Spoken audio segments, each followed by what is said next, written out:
I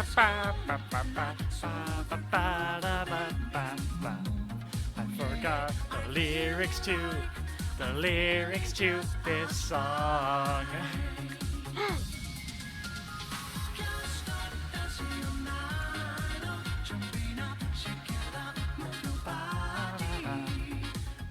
Hi everybody. It's Friday. It's Friday afternoon. It's maybe not quite Friday night yet. But it's close. It's close enough. How's everybody doing tonight? Get rid of the Tetris box for now. Koina Disco Queen is fucking incredible. I think Koina Disco Queen is easily my favorite out of all the disco songs. As iconic as Friday Night is. Hold on. I'm gonna play Koina Disco Queen now.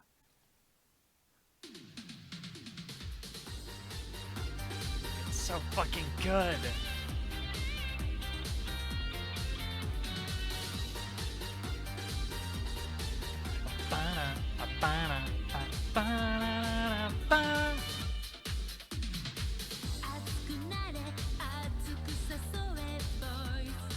One second.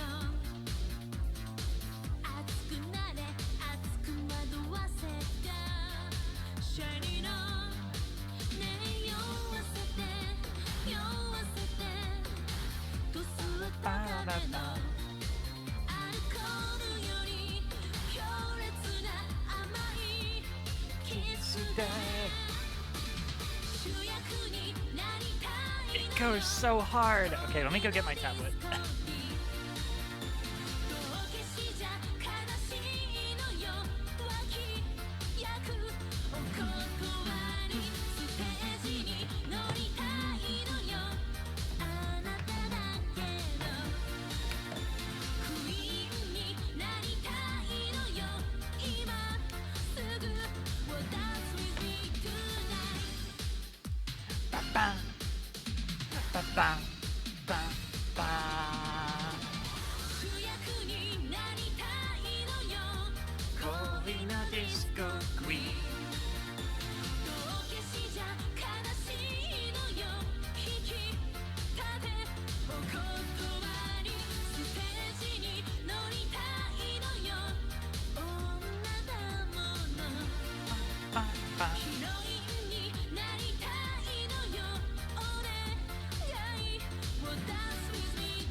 Ba. Yeah, I fucking love that song. Best disco song. Have you just been in here the whole time?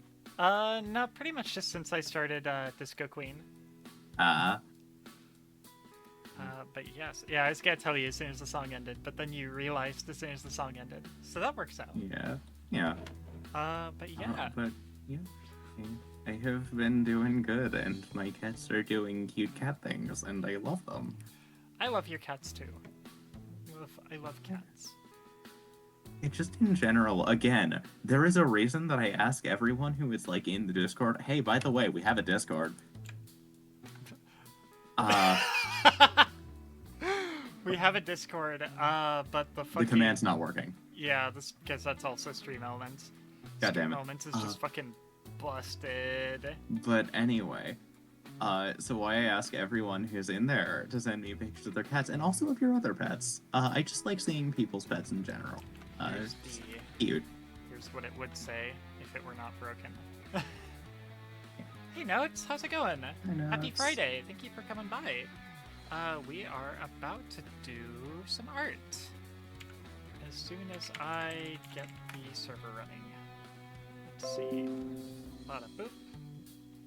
And bada bing. Bada boom. Pasta. Yeah, hope you had a good week, Notes. Been seeing you around in other streams all week. Hope you've been doing well. Today we are going to be working on, if I don't get super distracted, we're gonna be doing some alerts and some emotes and maybe some other stuff too. That's the main thing. Are you drawing anything for the piss command? No. Okay, good. No. No, I am not drawing anything for piss. I don't want to get banned. What would the command even do? Well, I already made it. You just have to see when it's working. Well, yeah, okay. Yeah, just remember to try it next time. Oh my god. Let's see. So I'm gonna close that, close that, close that. And let's see. I'm gonna probably pull up something for us to watch today. Yeah. Like I said, I've been watching a lot of Defunct Land lately, so that's always fun. Ooh, yeah, that's a good one actually. Let's watch Defunct Land. It's a great idea.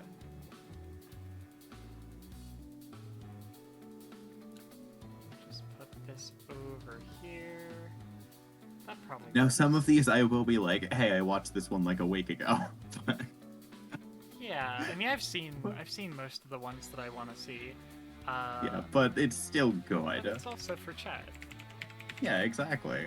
Like, y'all should see this. If you haven't watched this before, hopefully this stream, like, changes that, and you go out and put a bunch of these on, because they're good. Why don't we start with the Garfield one? Because I know Yes! we've both seen that one, but it's also really good. Yeah. So, Defunct Land, for anyone who is not familiar with it, is a channel that is mostly about exploring the history of decommissioned theme park rides. And so he'll go into like the history and like the problems or the good or the bad, and sometimes like a theme park adjacent stuff. Like I know there's one on Eastern Airlines, which was like the airline that served Disney officially for a while. So sometimes it's not always exactly theme parks, or like some really interesting documentaries, like the Hand Witch and the Disney Channel theme and the Fast Pass. It's been doing more long form content. That's pretty interesting. Anyway, Yeah.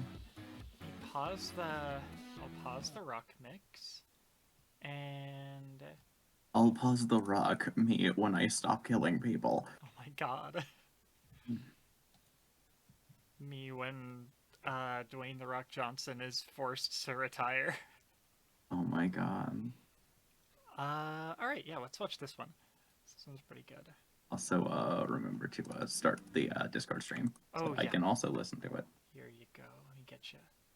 Ba-da-ba-da-ba. Here we go.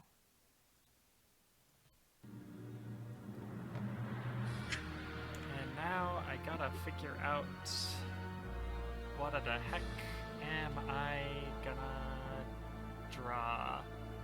Okay, so I have, let's see.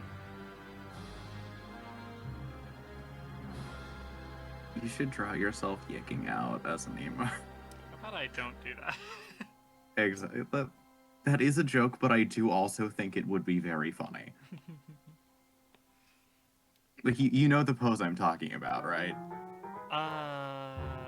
In the mid-19th exactly. century, in the northeast Hold on, let me region find of it the for United you. States, there was a new pastime that people could not get enough of: picnics.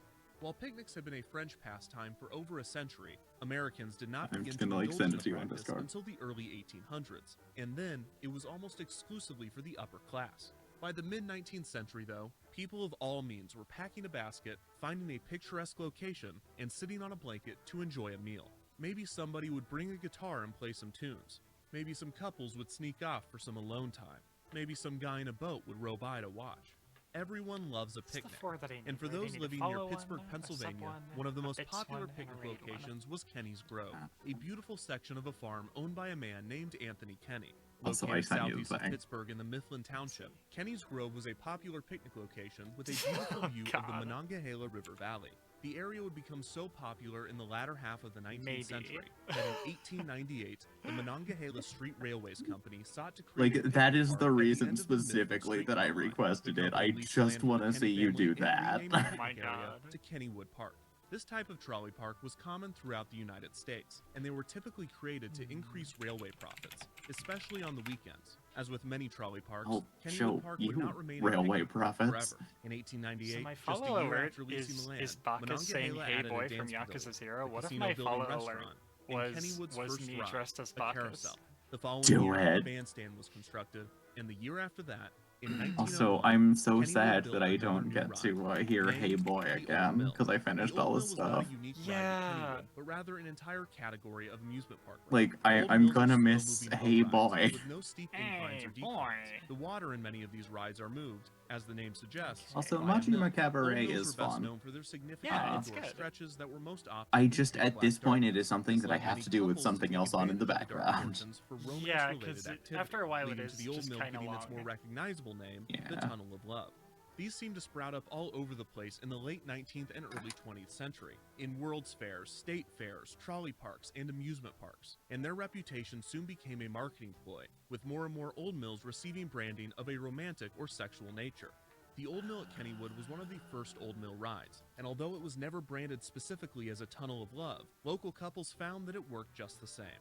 Kennywood's Old Mill would receive several themes and overlays during its Get a first few reference years of of operation. It was Bacchus, and first I'm themed trying to to the figure out what Fairyland pose I floats, want to do then for to the this. canals of Venice, and later to the Panama Canal, which at the time was an extremely topical theme as the actual Panama Canal had just debuted. After the Panama Canal theme, the Old Mill became the Rapids Gorge, and then the Fairyland floats again, before returning to its classic name, the Old Mill. In 1922, the ride underwent a refurbishment and received a new facade to appear more like a New England mill, and had its ride system overhauled and enlarged. see. Arguably the biggest change to the Old Mill in its early years would come after the ride caught on fire and burned to the ground, being rebuilt for the 1926 season and receiving new theming with comic supplement characters, including Happy Hooligan, the Katzenjammer Kids, and Jiggs and Maggie. In 1936, the Old Mill was redecorated again with 8 new theatrically lit pictures. Another major refurbishment to the ride occurred in 1940. During this season, the Old Mill received a renovation with new animations. The refurbishment featured 7 well-known characters from comic strips and cartoons, including Blondie, Popeye, the Lone Ranger, the Little King, Tarzan, Gulliver, and Little Henry. In 1957, the Old Mill was themed to a trip around the world. The comic characters were replaced with scenes of Hawaii, a kangaroo in Australia, a tiger in Asia, an elephant in Africa, and even Santa Claus in the North Pole. The loading area was also given an animatronic band Classic of monkeys that would play animals from music around for the guests in world, the queue, including which was Santa apparently Claus. auctioned off just 1 month before I Well, started well, writing well, this video, Cup although it Goodle. sold for I knew I'd find you here, $2,300, you which is more horny than I've ever bastard. spent on an How's it animatronic going today, monkey Cup? band. For the 1974 season, the Old Mill would receive its most significant thematic overhaul to date, becoming Hard-Headed Harold's horrendously humorous haunted hideaway. This re-theme sent riders through an Old West ghost town, with comical and frightening scenes of skeletons placed throughout the ride. Some of these figures were animated, and sound effects were added to a few sections. This is the first version of the attraction that has been well documented, and it showcases the creative placement of the show scenes throughout the ride track. The Old Mill's middle section consists of 3 circles. In the center of these, outdoor show scenes were constructed, with parts of the tunnel being removed and replaced with fencing so guests could look outside. There are also 4 show buildings where dark ride scenes have been placed. Despite the creative theming of Hard-Headed Harold's horrendously humorous haunted hideaway, the Old Mill continued to be known for one thing.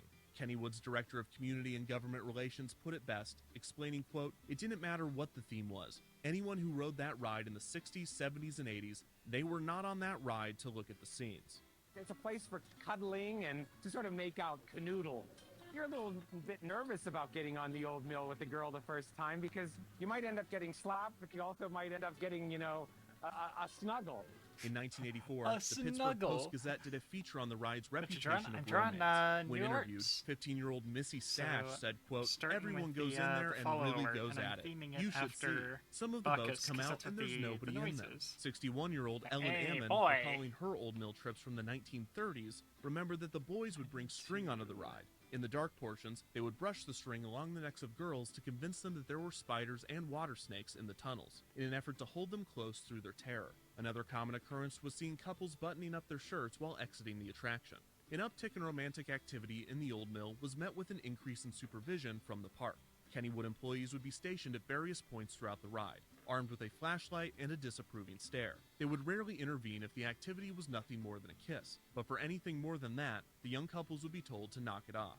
At one point in the 1960s, Kennywood employees were given a plastic bat and were instructed that if they saw the naked buttocks of any rider, they were to smack them with the bat. This was very effective, and almost always prompted the embarrassed couples to quickly redress themselves for the remainder of the journey. This solution was actually quite popular in Old Mills, as this photo from a different Tunnel of Love proves. Kennywood would later install The cameras old and a dude with PA the system bat. so that employees could tell riders to stop their behavior without having to assault them in the dark. Hard-Headed Harold's horrendously humorous haunted hideaway understandably dropped the alliterative name in 1992, reverting back to the Old Mill but keeping the rest of the theming. As the Old Mill entered the 2000s, officially celebrating its 100th birthday, Kennywood was weighing the pros and cons of the ride. Due to its age and design, the attraction required a lot of maintenance and took up a significant amount of land at the park. Kennywood is well known for constantly building new attractions and creating new experiences to push locals to come back each season, so it was not out of the question to tear down the old mill and replace it with something more modern and thrilling. However, the management at Kennywood also cares deeply for the history of its park, and few, if any, wanted to see the park's oldest attraction torn down. So 100 years after its opening and 30 years after its last major refurbishment, a refresh of the old mill was on everyone's minds. Kennywood wanted to find a way to keep the historic ride in the park, but update it to appeal to modern audiences. And the answer to this would come in the form of a powerful cat, named Garfield. Garfield is a comic strip written by cartoonist Jim Davis that debuted in 1976. The eponymous orange tabby cat needs no introduction. The general public is well aware of his love of lasagna, hatred of Mondays, and his trademark laziness. Garfield, along with his dorky owner John, John's naive dog Odie, and a cast of other recurring characters quickly found their ways into the comic sections of newspapers across the country. By 1982, the strip was appearing in over 1,000 newspapers. Over the next 2 decades, as the comic and character rose in popularity, Garfield would spawn an unprecedented amount of merchandise and media, including toys, books, video games, TV specials, and much more. Despite Garfield being a household name and his face being on everything from tea kettles to lava lamps, he was noticeably absent in amusement parks. It seemed that every major park chain had a classic cartoon character as a mascot. Disney had Mickey Mouse and Friends, Universal had Woody Woodpecker, Cedar Fair had the Peanuts Gang, and Six Flags had the Looney Tunes. Right. I kinda like Garfield's that. omission from the medium was not lost on his creator. In 1988, when asked if Garfield would enter the theme park business, Davis said, Oh, yeah, quote, let's- "I yeah. wouldn't touch it. Never." And that's the history of Garfield and theme parks. Wait, 8 years later, he changed his mind. Wonder why. In 1996, plans were announced for a 535-acre theme park to be located in Davis's home state of Indiana, near Indianapolis in Hendricks County. The project was named the Heartland Festival Entertainment Complex, and at the heart of the park would be Garfield's universe, Play a with land those dedicated guys? to Huh. the character. This would include a character carousel, What's up? Arbuckle's picnic coaster, a ride called Garfield's Extreme Hello? Adventure, an Sorry, O's I- tongue slide, Irma's Diner, I am and doing Mama's like Wings, that. restaurant, which would serve, of course, I am, lasagna. as The they park was say, planned having to a open in Majima 1997 moment. and was a joint effort between a Michigan development company and Yeah. Davis's Imagine company, being late Pause to the Inc. stream. The cost I of the would project was never. estimated to be I would Yeah, who never be does late to that? my own stream. By all accounts, Davis was significantly involved in the park's Never design, happened before, even ever. going so far as to have a special Garfield theme park planning room, and I even think, like, conceptualizing most the of the mundane time aspects of I'm the actually project, such earlier as the than garbage you cans are. and restrooms. Yeah, that's probably not incorrect. On top of the design contractors, Davis reached out to other amusement park operators to consult on the project during its early stages. This was when Davis first God reached damn it, out it's to a guy the with a Kennywood sword. Entertainment Company, which owned 5 small parks in and around Pennsylvania, including Kennywood in West Mifflin. A year after the announcement, the opening date was pushed back to 1998. Despite significant utilities and groundwork being completed, the project struggled to find the remainder of its funding. The following year, the park rebranded to Garfield's Adventure America and scaled back on its plans, opting to construct and debut the Garfield area first, with the opening now planned for 1999. By this point, a significant number of Hendricks County residents opposed the project, even forming a group called Citizens Opposing Amusement Park, or COPE. The theme park was pushed back another year with a projected opening of 2000. Would In never December either. of I didn't hear the whole 1999, time. I Kennywood believe officials you. attended the International Streams have Association starting of Amusement screens? Parks I don't and believe it. Attractions I've never Convention and seen Trade one. Show. It is here that they learned my that Garfield God. was available to license. It seemed that while Garfield's Adventure America was in a state I of do not limbo, remember Davis enough was of looking to 24 integrate Hours the character Cinderella. elsewhere, at least temporarily, and Kennywood Entertainment was reportedly one of his top choices, specifically the historic Kennywood Park as well as lake compounds in Connecticut. Kim Campbell, a spokesperson for Pause Inc., explained, quote, "Jim liked the long histories of both parks, the family-friendly atmosphere, and the fact that they were picnic areas. Jim said the parks were a perfect fit for Garfield, who never met a picnic he didn't like. You didn't Thanks, think that Jim. picnic stuff was gonna come back, did ya?" An agreement was made between Kennywood and Paws Inc. for a 1-year licensing deal to have Garfield and Odie become the mascots of both Kennywood Sorry, and it Lake is Compounds. kind of hard This to is get a despite the balance fact between that I can Kennywood still and hear Lake the video Compounds and I can already still had hear you. mascots. Kennywood had Kenny the Kangaroo, Anyways, and hi Lake Emmy, Compounds hi had Lindsay, Kyle the how you doing Crocodile. today? Both How parks you doing, Hi, assured Lindsay. fans that Garfield and Both you Odie guys. would I stand alongside the legacy characters. I have and no would New not be Yakuza replaced. song This opinions at integration this in the time. Northeastern Park seemed to conflict with the appeal of Garfield's Adventure America in Indiana. However, it was revealed that the developers of the Indiana park only had the exclusive rights to the character within a 150-mile radius, and that Jim Davis and Paws Inc. had never Fuck yeah, let's go, financially bitch. invested in the park. The developers assured the public and their investors that Garfield's integration at Kennywood and Lake Compounds would not detract from the appeal of Garfield's Adventure America. But at this point, many were convinced that the park would never be built. Meanwhile, at the Kennywood parks, Garfield and Odie were fitting right in, taking photos with guests, selling merchandise, and appearing in advertisements. The integration was successful enough that Kennywood and Paws Inc. extended their agreement, further cementing Garfield's presence in the parks. Kennywood's Kittyland would receive more Garfield theming, and in Kittyland. 2002, the first Garfield Yes, ride Alice. opened at Kennywood, named Garfield's Pounce Bounce, a kitty bounce tower made to look like a block of cheese, covered in mice, and adorned with a Garfield statue. As Garfield continued to increase his presence at Kennywood, the park in Indiana was finally canceled. The developer had been sued by one of its contractors for lack of payment, and not long after this, it was revealed that the park owed $166,000 in back taxes. The park was soon foreclosed on, and the development company filed for bankruptcy. By 2003, the project was dead, and the county was redistricting the land where the park would have sat. Despite the failure of the park, Davis was still passionate about Garfield's presence in theme parks, and since he and his company already had a successful relationship with Kennywood, it only made sense to go all in on the Pennsylvania park. It was time for Garfield to get his own dark ride. It was at this Oh my point in God, the history of the Old Mill. I and the could have history been of exposed to Garfield Garfield. Davis and Paws You Inc. could have wanted had the gay Garfield dark ride, experiences in the and Garfield Kennywood Tunnel wanted of to Love. retheme the Old Mill. The timing was perfect, and even better, Kennywood already had a designer in mind. Larry Kirshner, the owner of Kennywood's design firm Halloween Productions, had recently installed an attraction at Kennywood, telling park management that if there ever came an opportunity to design a dark ride, Kirshner and Halloween Productions wanted in. Kirshner recalled wanting to design a dark ride so bad that he would almost do it for free. When the Garfield Old Mill retheme was discussed, Kennywood reached out to Kirshner, who happily accepted the job. Kirshner's plans for the attraction included animatronics and 3D effects, and his background in haunted houses would lead him to pitch a Garfield ride with horror and comedy aspects, not dissimilar to the Old Mill's Hard-Headed Harold theming. However, Kirshner's plans were too ambitious. He recalled, quote, "We wanted to make it look like a billboard smashes open and there's a Frankenstein food character, and then we squirt them all with water. I wanted to do other CGI effects so it wasn't so static and so the characters were interacting with them. Obviously, big effects like this were difficult to achieve in the retheme's limited budget, but the team ran into another issue entirely.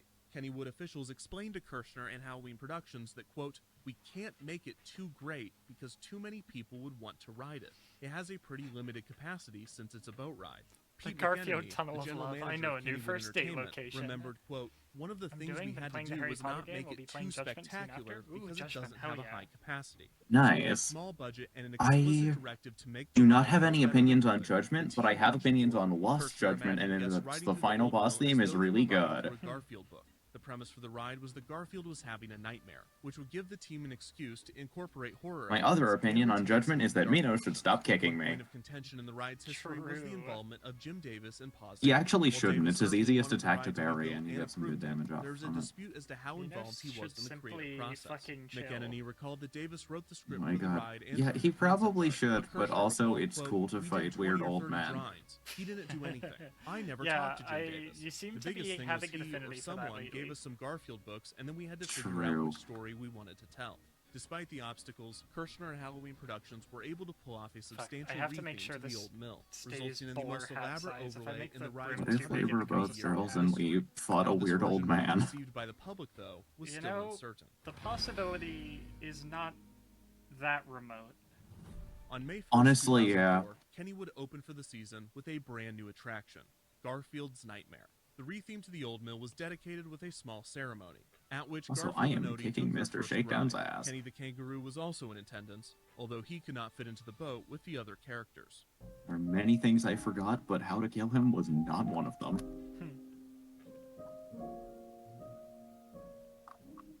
guests entered the attraction under the large signage, That's twisting about around an outdoor right. queue with the familiar Old Mill show building intact. With a small adjustment, in the window of the mill house, a frightened Garfield could be seen inside as the shutters opened and closed. While waiting in line, riders viewed TV screens that explained the history of the ride and featured clips of Garfield. As guests entered the loading area, they were surprisingly handed 3D glasses to wear on the attraction. After riders loaded into their boat, they would take a left turn, passing a guard station revealing that the ride was covered in cameras. Reportedly, this was intentionally put in plain sight as another deterrent for romantic activity. As guests climbed a short-lived hill, they heard a mysterious booming voice. This is the most frightening adventure you will ever Own both, but I haven't touched them yet. Ooh. I don't own them yet because I still got plenty of Yakuza games to go through, but I own Yakuza games up to 6. I don't know that much about After a right Judgment, turn, but I do guests know went that down a it's supposed passageway to be covered really in good. glowing advertisements for Pepsi. And again, that the final boss Unsurprisingly, theme of Lost Judgment is great. Kennewood's food and drink vendor. This was also the first of many blacklight scenes, and the walls were splattered with fluorescent material, which was definitely added by Halloween Productions during the refurbishment and was not the result of 103 years of bad aim. This is also where the 3D glasses came into play, rather than being a stereoscopic 3D effect in which two images Mr. are made Breakdown into is easy one to beat. simulate That's why I depth. named him. Garfield's That's why I Nightmare named used him chroma Breakdown. which diffracts colors through a Thank you. holographic film. He This is results in really dark easy as colors popping Majima into the because Slugger foreground style while is others just are pushed into good. the background. The warm colors, red, orange, and yellow, And are he the gets ones pulled easier as forward, Kiryu while when you blue, get indigo, Dragon and style violet because are he's pushed like back. he's This slow effect and works best predictable, with and bright Dragon style primary is and themed around secondary colors, counters. which inadvertently gave the ride a distinct color scheme. The chroma depth effect is commonly You used in see where haunted this is houses. going, right? Kirshner and his team are Yeah. industry leaders in the style. Yeah. A benefit of the style is that unlike It's not a stereoscopic tiger 3D, drop, but it's close riders enough could for view the me. ride without glasses, and would not have the ghosting effect seen when watching a polarized or anaglyph 3D setup without glasses. A nice, possible coincidence was that Garfield was famously orange, so the character would No, I always have just pop in given the a funny foreground, man while the money. background and other characters in the ride would be painted with blue or green colors. If you'd like to try this out for yourself, you can find cheap chroma depth glasses online and watch a POV of the ride with the brightness turned all the way up. It's just like the real thing. After the product placement tunnel, riders encounter their first Garfield strip, which depicts Garfield falling asleep after a big meal, thus beginning his nightmare. The strips appearing in the ride CC were is previously Majima released because Garfield strips shotgun. and not created specifically for the attraction. Wait, After huh? this, guests enter the first scene. Yeah, I hear in a which lot of the best Garfield's ways to house cheese begins Mr. to come Shakedown alive, are with the about door swinging weapons. open and shut. Garfield's voice I floats again have overhead, just not been repeating, using that many weapons aside from the ones that people like drop on the Another floor, strip depicted Garfield depressed that he just couldn't because capture I ice do cream. not care for the In the next crafting scene, system. the ice cream truck finally appears, That is but in a fair. twist, the truck, driven by ice cream cones, is Are chasing there any after like Garfield. sub-stories associated Another with it? strip depicted Garfield I scaring don't the think so. mailman, I don't, a running like gag aside in the from the comics. initial The next scene shows the mailman mission that smiling has as an angry you, dog opens and like, closes learn its how to jaws. use it. I The don't think next there's strip anything features else. another running gag from the comics, in which Garfield torments spiders. Predictably, be, like, the next scene is of one, a I large forget. spider tormenting Garfield. This Yeah. pattern In continues that case, with another running it gag, is Garfield entirely eating a possible that I fish end in a up fish going bowl, up followed by a scene against of like a an fish eating Amon Garfield. with The them. most terrifying part of the ride thus far is arguably When this when chair. we fought While not Amon, I was explicitly fucking referenced in the ride, strapped. another running gag from the comic strip is Yeah. Garfield using John's chair as a scratching post, and it appears that this chair, while not getting direct And I effects on just, Garfield, is having a like, great time watching. I think I The next might scene even shows Garfield honestly with be Liz holding a okay. giant needle, with Garfield tied up by a Early rope, stream, held by excuse an me, what Igor the type fuck is character. this? What the The fuck is needle this will blow a puff of Garfield air onto content? riders. We're Another watching strip Defunct depicts Land, Garfield attacking the pizza Yeah. delivery man. which you Good. may The have next heard scene of, shows the pizza and if not, delivery I will man show you and some evil later. pizza boxes Uh, attacking Garfield. This is about a The next Garfield strip and dark scene is a ride break that from porn. existed The strip in depicts Garfield mentioning Pennsylvania. that he's going to the kitchen with a depressed-looking John And we saying started nothing. using The shotguns next after scene is using one one of the for most memes, then difficult trying to it on decipher. Breakdown made me On the easy right as side fuck. of the boat, I remember like the appliances in Zap kitchen gun have or come to something was life in supposed to be menacing really good on fashion, him. while boxes of lasagna have formed a Yeah. kick line See, on the I table. just On the use left side of the the boat, like a built-in terrified slugger Garfield heat is action. surrounded by an evil-looking John and a Where you just like hit him monstrous over the head and it ogre. knocks him Appears to have torn down. off his Yeah. long tongue and wrapped it around Yeah. his body like a coat. There is also a zombie hot dog monster strapped to a table wearing sunglasses. The final strip and scene shows John asking Garfield to catch mice, which Garfield refuses to do. In the comic strip, Garfield will eat just about anything besides mice. Despite this, in Garfield's nightmare, the mice still want revenge on him, cooking up a cat stew. As the ride nears its end, the characters that were tormenting Garfield moments ago are now lined up, smiling as the boat passes. Garfield's voice instructs guests that a photo op is coming up. Give Kid a hat, Gorfeld? Oh no. Do it, do it, do it. Do it, bitch, you Oh, won't. The beginning of the ride instructs no. guests to smile as a large camera Not is clearly placed so that Gorfeld. guests may pose for the picture.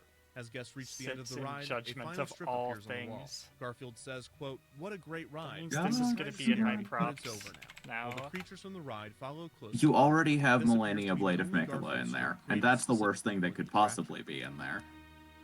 Hey DH, how's it going? How you doing today? Hi, Garfield's DH. nightmare was drastically different than the old mill Kennywood regulars were used to. Garfield. and Oh, any you don't significant change in understand, habits Linty. detractors. I love However, Garfield. Garfield's nightmare almost immediately developed a cult of hatred among parkgoers, I didn't with many even citing its fucking cheap effects, want to product non-lethally snap placement, that guy's and neck. overall bizarre nature. It was too scary for many children and too Garfield for many adults. For longtime Kennywood fans, it felt like a betrayal of the historic old mill. But in all fairness, they probably just Oh, weren't God. around for the 1920s version that featured Jiggs and Maggie, the Garfield and Odie of the 20s. As far as a Garfield ride goes, it successfully featured many classic characters and famous scenarios from the comics. And the original art that Kirshner and his team created for the ride looked like it was pulled straight out of a Garfield strip. Despite the low budget, the attraction featured solid gags and some terrifying imagery. But who cares what Kennywood regulars, Garfield fans, or even children think? The real demographic that matters is the one that gave the old mill its century-long reputation: young couples. In a Pittsburgh Post-Gazette report before the ride's opening, Kennywood officials assured fans that, quote, "We haven't messed with what made the old mill," which the Gazette took to mean that, quote, "couples will still be able to find a suitable spot along the way to, exchange pleasantries." This persistent mentioning in official media of the ride's reputation as a love tunnel sent me down a rabbit hole that I could not have anticipated. Full disclosure for anyone that is not aware, every amusement park ride you have ever been on or will ever go on has been the setting for some funny business. Whether it's at your local amusement park or at Walt Disney World, If it you can exists, be seated someone's within fucked on arm's it. reach of another person, Yeah. someone has found a way to do something on that ride. I talk about amusement park rides all the time. I'm good. How are and you? I never I'm mention doing all right. this I just because had it's a never kind of notable. okay It's just lunch. a given. However, in all of my research, I have never come I've across a been ride fairly in which productive major this week, publications, so now I'm just kinda journalists relaxing a have little bit. reported consistently, Nice. constantly on a ride's I reputation. have been having like a the old decent mill day, in and my I found a cats have newspaper been article very from fluffy. 1934 talking Hell about how yeah. the ride is a great spot for couples, and the 1984 article in which couples were interviewed about their romantic activity pushed me over the edge. Not what I meant. After hearing mention that sometimes boats would pull into the station with no one Mr. inside, Berger, I knew please that I calm had to go down. deeper. Dang it! Look, Oh if my you're just God. interested in the physical I history still, of amusement I park just rides, lost it and at you one don't of the care about comments culture on, attached to the I old forget mill, which I'd video, recommend but they skipping to called this him time Mr. code. Lying For those Under remaining, Oath. Oh there my was a god. just significant amount of killed me. documentation as to how Kennywood attempted to police young lovers on the ride, but little was known on how these riders were able to accomplish some of the feats that they were boasting about. Were these legends true, or were they fiction? In the name of research, I tweeted the following: have you or someone you know ever made out or made love in the Old Mill Dark Ride at Kennywood Amusement Park? If so, please email your story to imadeloveintheoldmill@defunctland.com. Oh, hey, I another followed Mr. up this Shakedown tweet already. clarifying that I didn't want details of the activity. I wanted to know where in the ride people jumped out. And either no one saw this reply or they didn't care, because I did receive many, many emails, and most of them contained graphic detailing of activities that took place in the old mill. To borrow a bit of Pittsburghese, yins are nasty. Of the 56 messages I received, only 3 were obviously fake, and the vast majority contained details far too specific to be made up, mentioning school trips or special events that I verified were accurate. I'm not going to share any of these and assert that they are 100% true, but here are a few of the more interesting submissions with redacted bits for anonymity and appropriateness. Feel free to pause and read at your own pace.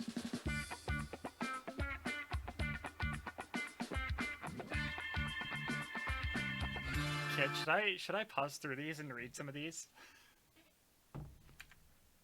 Feel free to pause and read at your own pace. I'm gonna do it. Alright, let's see. Made out on the old mill. Saw you're looking for stories? But while we didn't fuck, me and my partner made sweet, passionate gay kisses on the old mill because it was dark and the skeletons were kinda cute, TBH. Hello, Mr. Defunct.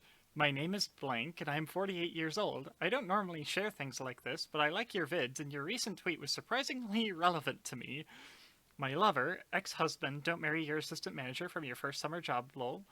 And I went through the line normally, but as more and more people began to get packed into the line, my downstairs got as slippery as the log jammer. We were My God. we were subtle grinding in the line. It was shaded by this point, so we weren't in the spotlight, so to speak. Everyone probably knew. We planned a handsy hotsy totsy on the actual ride. And let me tell you that even though my ex-husband was a general disappointment in life, Garfield and I were both screaming by the end of that ride. Thank you for reading. Oh my God. Oh, so yeah, sorry, Ash. Stream Elements is fucking busted today. Yeah, we can't pass this stream. Yes, but only as a witness. This was back when it was Garfield themed. Hope that's what you wanted. I was maybe 14 years old on the ride with my dad, visiting the park to celebrate his recovery from a recent surgery. The two older teens in the boat in front of us were making out passionately. Yes, on the Garfield ride. I'd never witnessed such graphic kissing despite only seeing their silhouettes.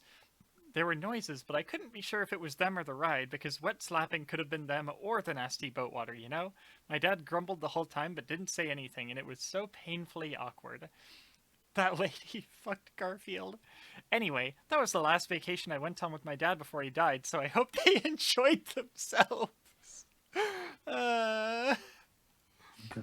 Okay, important question, all of chat. What do you fuck Garfield? Hi, this is in no way related to lovemaking, although I guess some people are into it.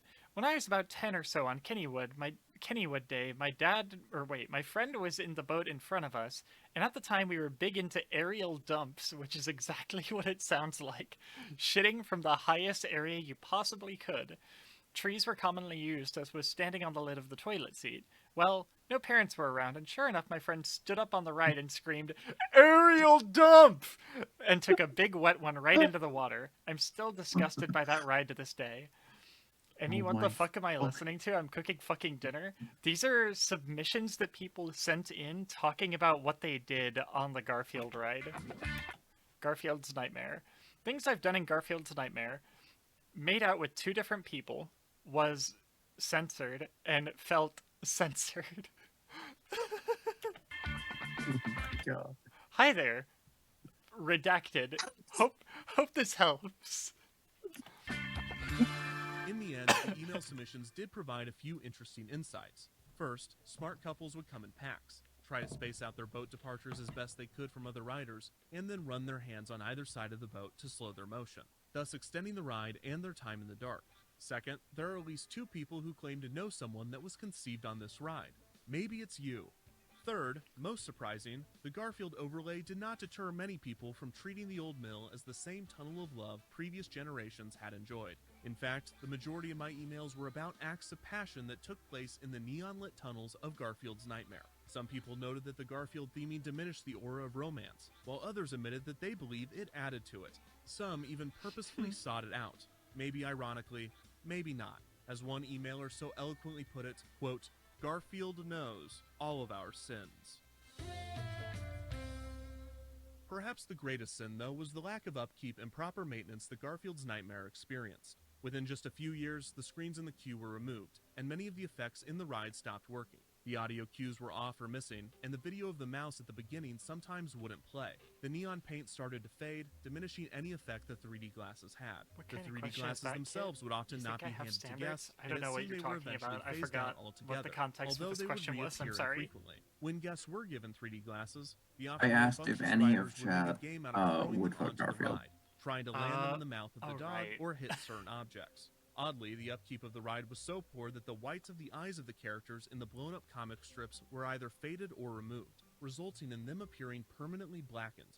All of this somewhat added to the uneasy nature of the ride, but it really just showed the attraction's lack of upkeep. Other than this, the ride lived a quaint, quiet existence, with no major changes or updates. Year after year, Kennywood would open for the season, and Garfield's Nightmare would open with it.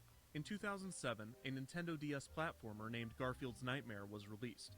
But besides the title, the game is in no way connected to the ride. In 2011, the Garfield comic strip featured Garfield, Odie, and John going to an amusement park named Kittywood, which appeared to be a parody of Kennywood. After 2008, Garfield and Odie were phased out as Kennywood mascots and stopped appearing in advertisements. Kenny the Kangaroo reclaimed his throne in West Mifflin and even got a sidekick. Does he look familiar? No. It's the sign. It's the Kennywood sign. You can meet the sign. Kennywood would eventually got integrate so Thomas the excited Tank about Engine that. and the Pittsburgh Oh, Steelers thank you into for the voice check, attractions at DH. the park. And the new properties fit into Garfield Kennywood knows much all more of our sins. effortlessly Sounds than like Garfield I ever have. did. Sounds Despite like I have Garfield my alone new no longer appearing catchphrase. in the park, Garfield's Oh Nightmare my continued to god. operate year after year. Garfield With knows True, all you of can our never sins. escape. This was until 2019, when news broke that Paws Inc. was being acquired by Viacom, and the rights to Garfield would be utilized by Viacom's subsidiary, Nickelodeon. This also put Viacom in charge of the character's licensing.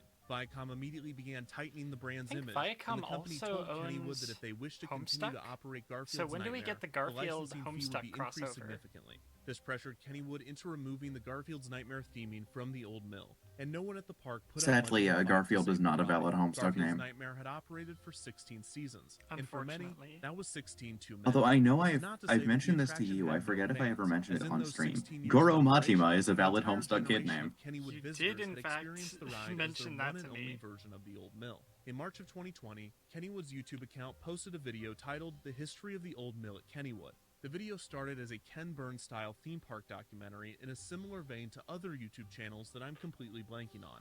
However, halfway through the video, it was revealed that this was not just a retrospective of the old mill, but it was also an announcement. We're going to be bringing back the old mill as so many of you have requested and restoring the ride to the retro western theme. The news was celebrated by fans who cheered, "The nightmare is over." And the Pittsburgh City Paper's headline read, "I hope they serve lasagna in heaven." During the off-season, the ride was gutted and completely rethemed. Unfortunately, all of the props from Garfield's Nightmare with a direct tie to the Garfield brand were destroyed at the demand of Viacom, in order to prevent them from being sold or ending up on the black market. To ensure compliance, Kennywood had to film employees completely destroying the Garfield props. The opening of the ride would be delayed due to the COVID-19 pandemic, but when it debuted for guests in July of 2020, when Kennywood opened for a shortened summer season, it was met with positive reviews. The familiar Old West ghost town theme was welcomed back into the historic ride. Despite the massive overhaul, the new theming utilized multiple props and effects from Garfield's Nightmare. The new Old Mill also had multiple tributes to Kennywood history, including references to previous Old Mill iterations. For instance, the appearance of a character named Harold, referencing Hard-Headed Harold's Sans hereditary Undertale? The Oh my scenes also God. featured multiple orange tabby cats throughout the ride, and a tombstone in a graveyard read, "G Nightmare. I hope there is lasagna." The Old Mill at Kennywood is the world's oldest operating Old Mill attraction, and this is not by coincidence. Kennywood is a historic park whose employees and visitors care deeply for its history. While Garfield's Nightmare was not necessarily a beloved attraction, the retheme played an important part in extending the life of this historic ride. While some might remember Garfield's Nightmare for its neon paint and surreal visuals, like any Old Mill retheme, most Kennywood guests will remember the attraction for something else. While most of the emails I received detailed explicit and often disgusting acts of passion that took place on the Old Mill, my takeaway was not that the ride should be burned to the ground for the good of the general public. In fact, it was quite the opposite. The romantic Looking activities smoking. that Thank happened you, within AT. the walls How's of it the going? Old Mill, How you doing as today? humorous and crass as they could be, reminded me of something that I've always believed. Theme and amusement parks are special environments, where some of our strongest memories are formed, whether that's thrill, imagination, or even love. Hearing people of many different generations share how this one ride impacted them was surprisingly moving. To hear stories of young angst, the nerves of going on the ride with someone you had a crush on, the scariness of having your first kiss, and even missed opportunities, lost loves. For one rider who grew up in a small town, the dark tunnels of the attraction were the first place he felt safe kissing his boyfriend. For a married couple, a trip on the Old Mill made them laugh and feel like they were in high school again. When the messages weren't overtly erotic, they were actually beautiful, and a good reminder of why I love talking about these parks. They are memorable and exciting places where it's as much about riding the attractions as it is who you are riding with. And sometimes the most memorable experience one can have is getting a kiss while riding a boat through a dark tunnel. And sometimes it's getting a kiss while riding a boat in front of a neon Garfield. Down by the old mill stream. Also, Going good? I Doing would just laundry? like- Oh yeah. I would just like to share a piece of Majima wisdom, With your eyes. because I'm doing a sub-story right now. Quote, guess you can't ignore the networking potential of public toilets. It's true. I can't believe this is a theme that has come up in 2 things that I've read. Because there's an SCP about a public bathroom sink that dispenses cerebrospinal fluid, and it was pretty alright. I know exactly what sub-story you're doing, and I fucking love that one. I see. Also, did you notice in the credits Garfield Consultant? Garfield Consultant. Yeah, why? Was it you? Look, I can't think of another way No. to say this. A lot of you were gay in the Garfield Dark Ride. A lot of you were gay in the Garfield Dark Ride. I'm not doing the How Fast much- Pass one, because even though this stream will be long enough to do it, I watched it the other day and it's really fucking long. It is. I watched it like a while back, and it's really good. But My Twitch yeah. reloaded, Over the and what the years, fuck it was has been that my- about toilet? You can't ignore the networking potential of public toilets. Majima wisdom. Also, any requests for the next? Ooh, Adventure Through Inner Space is pretty neat. Yeah. I watched that one a couple days ago, actually, when I was fucking dragon farming in Zelda. Nice. I also like Yeah. Defunct TV a lot. They're fun. Yeah, I haven't watched too many of those, actually. Huh. Oh, and the Toys R Us Times Square is also very cool.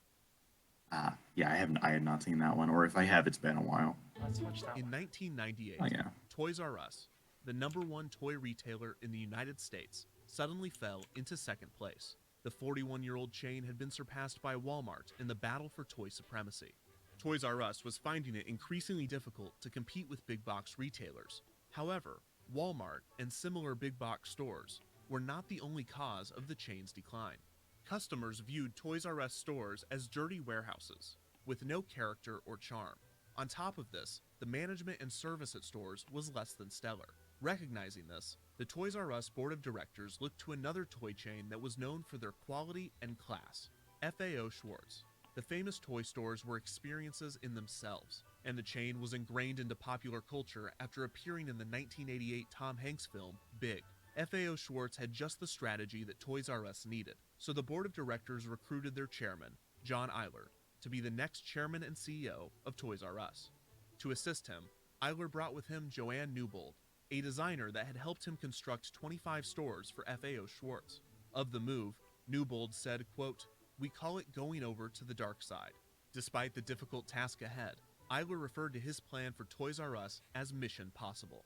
To improve the reputation of the chain stores, he approved an ambitious redesign that favored visual aesthetics over everything else. In order to improve customer service, Eiler approved wage increases for Toys R Us employees. But this was just the beginning. The most ambitious of Eiler's ideas was to open a brand new flagship Toys R Us store in the crossroads of the world, New York City's Times Square.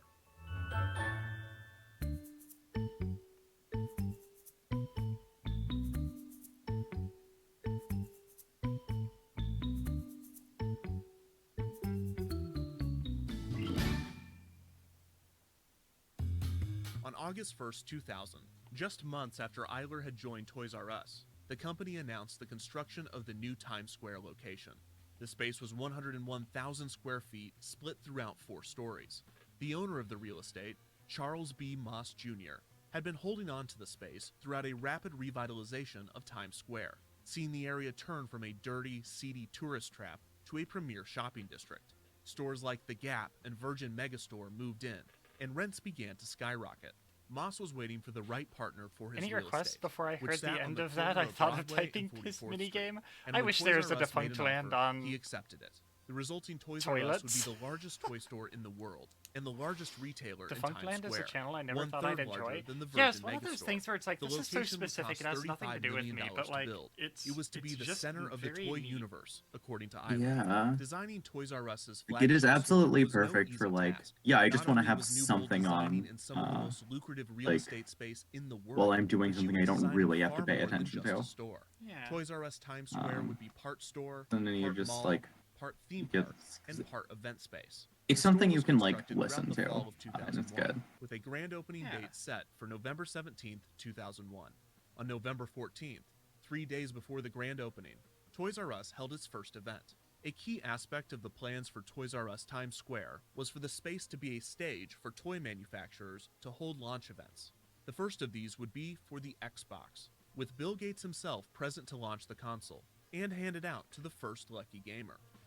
3 days after first this, lucky Toys R Us was gamer. ready to open to the public. To This celebrate place the is store's crawling opening with day, an hour-long gamers. character procession was organized. At 9 a.m., over 50 beloved children's characters would walk hand-in-hand from 48th and Broadway to the store.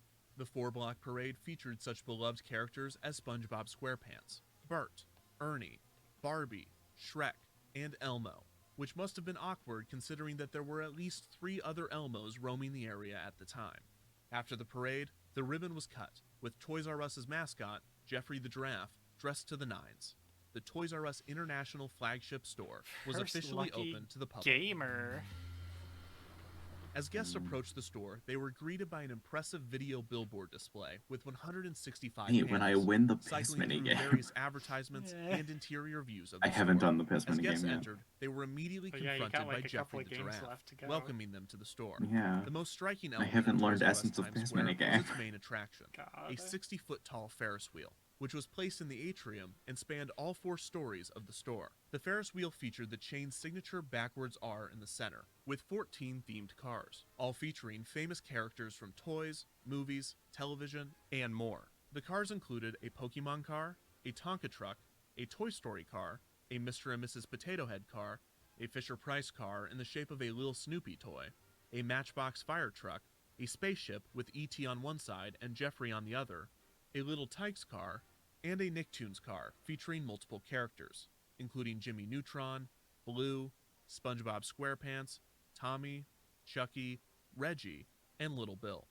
The cars to the Ferris wheels were, according to Newbold, a quote, torturous exercise in design. Newbold admitted that the final result of some of the cars was less than ideal. She said that the Mr. and Mrs. Potato Head car Poor Elmo's specifically getting into a looked fist off, fight, but no and one that, knows to who her to eye, vote for. quote, Mrs. Tate looks way too much like Bette Midler. The licensing agreements for each car was for 2 years, and most of the companies chose to renew the license again and again. However, sometime between 2001 and 2007, 2 cars were replaced. The Pokemon car was replaced with a Scooby-Doo car, and the Tonka truck was replaced with a My Little Pony car. Sometime after this, the Barbie's car design was changed to the Glam convertible, and Fisher-Price replaced their Lil Snoopy with a school bus. The store's street-level floor was actually its second floor, and in order to board the Ferris wheel, guests had to take an escalator down to the first floor. Also on this floor were video game displays, an ice cream shop called Scoops R Us, and a UPS store. The UPS store allowed shoppers to purchase toys and immediately ship them as gifts to friends and family. The third floor featured the majority of the store's retail space. An elevated ceiling was painted yellow, and from it, models were suspended. One depicted Superman saving shoppers from a falling truck. The other was of Spider-Man, swinging from webs above the heads of guests. The third Spooderman. floor also featured an elaborate Lego section, Rather with the Mystery sculptures of Machine over a prominent New York Pokemon City card? icons. Yeah, probably. Nearby was the Candyland Candy Store, which brought the famous board game to life. One of the most popular spots on the third floor was a 2-story, 4,000 square foot walk-through Barbie dream house. This impressive feature could only be overshadowed by the third floor's signature attraction, a robotic 20-foot tall Tyrannosaurus Rex that moved and roared. This was part of a Jurassic Park display, and the dinosaur weighed 5 tons. During construction, an entire side of the building had to be left open to install the creature. Finally, the fourth floor was much smaller in comparison, in order to allow for the high ceilings of most of the third floor. Its main feature was the Pepsi World soda fountain. Also on the fourth floor, off limits to guests, was a boardroom for meetings that had an incredible view of the store and Times Square. As aforementioned, Newbold and Eiler designed Toys R Us Times Square I'd with scream built-in at that fucking stages for dinosaur. toy I'm unveilings. absolutely good. Toys R Us Times Square did hold I many went product to this launch Toys events, R Us bringing in once big crowds and rolling in like out the celebrity early guests. 2000s. In retrospect, some of these events and I were only quite remember a interesting. few things. I And do remember. now, Wait, hold on. What? Let me see. I know exactly how to find out what year I went and checked this out. Because it was right when... it was right when Rebel Strike came out. Rogue Squadron 3, Rebel Strike. Okay, so yeah, so I went around like 2003. Because I remember when I went through that Toys R Us, they had like a display playing Rebel Strike, and I was like, whoa! I didn't know Nice. Rebel Strike came out so early. I guess it was still on the Rogue The Squadron 2 product engine. launch events held at Toys R I was Us too Times busy Square. being a baby to go Or there. one of the first times the early 2000s unique visual Yeah, and I would've cultural been, aesthetic like- can be viewed in I would have been retrospect. like 9, or, 8 or 9. oh my god, am I nostalgic for 2003? Harry Potter and the Order of the Phoenix with celebrity guest audiobook narrator Jim Dale. The Video Now portable video player with celebrity guest Hilary Duff. Is the musical Robot Thing with celebrity guest Rihanna. Rubik's Revolution with celebrity guest Vanessa Hudgens. Huh? Dolls from the TV show Lost with celebrity guest Jorge Garcia. Deal or No Deal merchandise with celebrity guest Howie Mandel. Miranda Cosgrove's debut album Sparks Fly with celebrity guest Miranda Cosgrove. Twilight New Moon merchandise with celebrity guests Nikki Reed and Kellen Lutz. EA Sports Tiger Woods PGA Tour 2002 Please with have John celebrity Madden. guest Tiger Woods. Well, The Tamagotchi okay. Connection virtual pet guess that with makes sense, celebrity too. guest Ryan Cabrera. Every time I hear Video John Now Madden, I Color just with think of Among celebrity Us. guests Hilary Duff again and Tony Hawk. The store was also used as a location for open auditions for child stage shows such as Dora the Explorer Live and Blue's Clues Live. As far as design and implementation went, Toys R Us Times Square appeared to be a massive success. However, there were many other Howie factors Mandel to was consider. The was first actually rent. famous. The I space forgot. alone would cost Toys R Us Oh my $12 million God. a year, over $100 per square foot. On top of this, the store opened in November of 2001, just over 2 months after the September 11th terrorist attacks.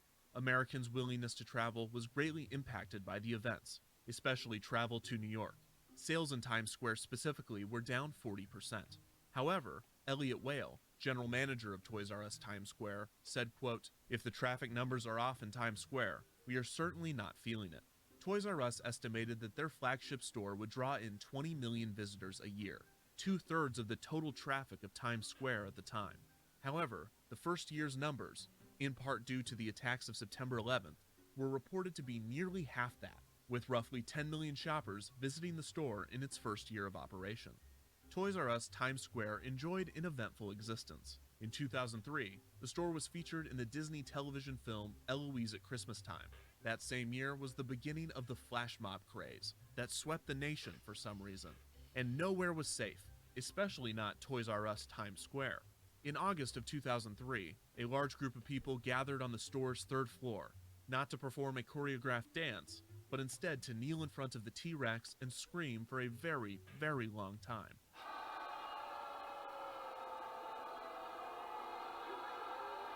Well, apparently you're not the only one who would scream Every at that holiday dinosaur, shopping Lindsay. season was a busy, eventful, and sometimes dangerous affair for Toys R Us. On November 27, 2004, at around 3:25 p.m., a rush of holiday shoppers were overwhelmed with pepper spray, which was discharged from an unknown person within the store.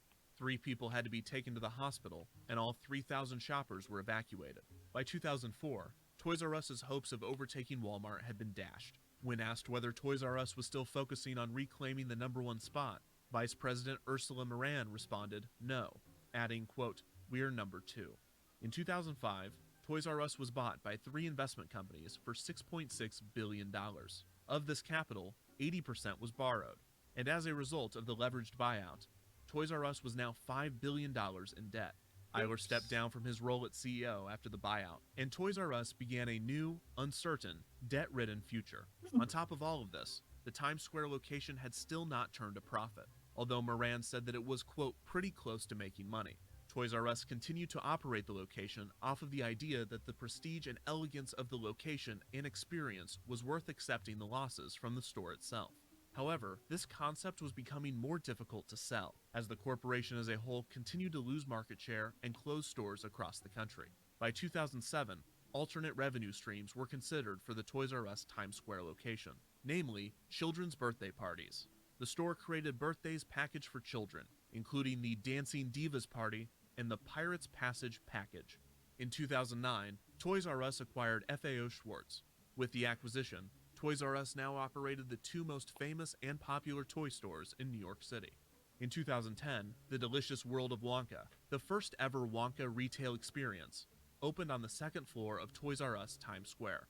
A short time after this, the space on the 4th floor was replaced with a new attraction, the Arcade. A sort of annual tradition at the store for a few years was the anti-war toy protest put on by the Granny Peace Brigade and the Raging Grannies, two protest groups composed of old women. Every year, the Grannies would march throughout the store, protesting violent video games and toys that glorified weapons and war. The first year of the protests, the Grannies commandeered the Ferris wheel and waved banners off of it. However, they failed to account for their escape route, and being on the Ferris wheel, it didn't take long for the employees to stop them and promptly escort them out of the store. The third year, they decided to switch it up, spreading out throughout the store and waiting until a specific time to reveal their granny protest. A grambush, if you will. Every year, the grannies would be rounded up and asked to leave the store, where they would continue their Watched a demonstrations Howie on the comedy street special and among did the not laugh. I unlicensed giggled the costumed fucking characters. Ugandan On the Knuckles meme, subject but of how Times he Square couldn't do Streetmosphere, even in that. 2012, in classic people Times of all Square fashion, society united at the a man museum, dressed in fuck a giant knockoff Elmo dinosaurs, that costume movie. was arrested outside of Toys R Us after he I began guess he can screaming fuck giant anti-Semitic dinosaurs. rants. The man's Theoretically, name? yeah. Adam You might Sandler. die, but But theoretically, not that Adam yes. Sandler. By 2015, Toys R Us was continuing to struggle with its debt. The company made the decision to close the famous Fifth Avenue FAO Schwartz store in July, citing high rents. However, the Fifth Avenue FAO Schwartz was not the only casualty of Toys R Us's financial troubles. Because not long after, Toys R Us announced that it would not be renewing its lease on its Times Square location. The rent was set to quadruple, and it was now being marketed for $2,500 per square foot. And it was estimated that Toys R Us's second floor, the street-level floor, was worth $42 million a year in rent alone. The massive hole in real estate would be filled in part by the Gap and Old Navy, which combined would fill Lame. 60% of the space, with It's not no what I meant, plans but for the fair. remaining 40%. And thus, Toys R Us Times Square, the company's flagship store and the tentpole of its early 2000s revitalization effort, was officially ending its run, and it didn't take long for the autopsies to pour in. The general consensus was that in spite of Toys R Us's aspirations to gain prestige from their flagship store, the benefits did not outweigh the costs.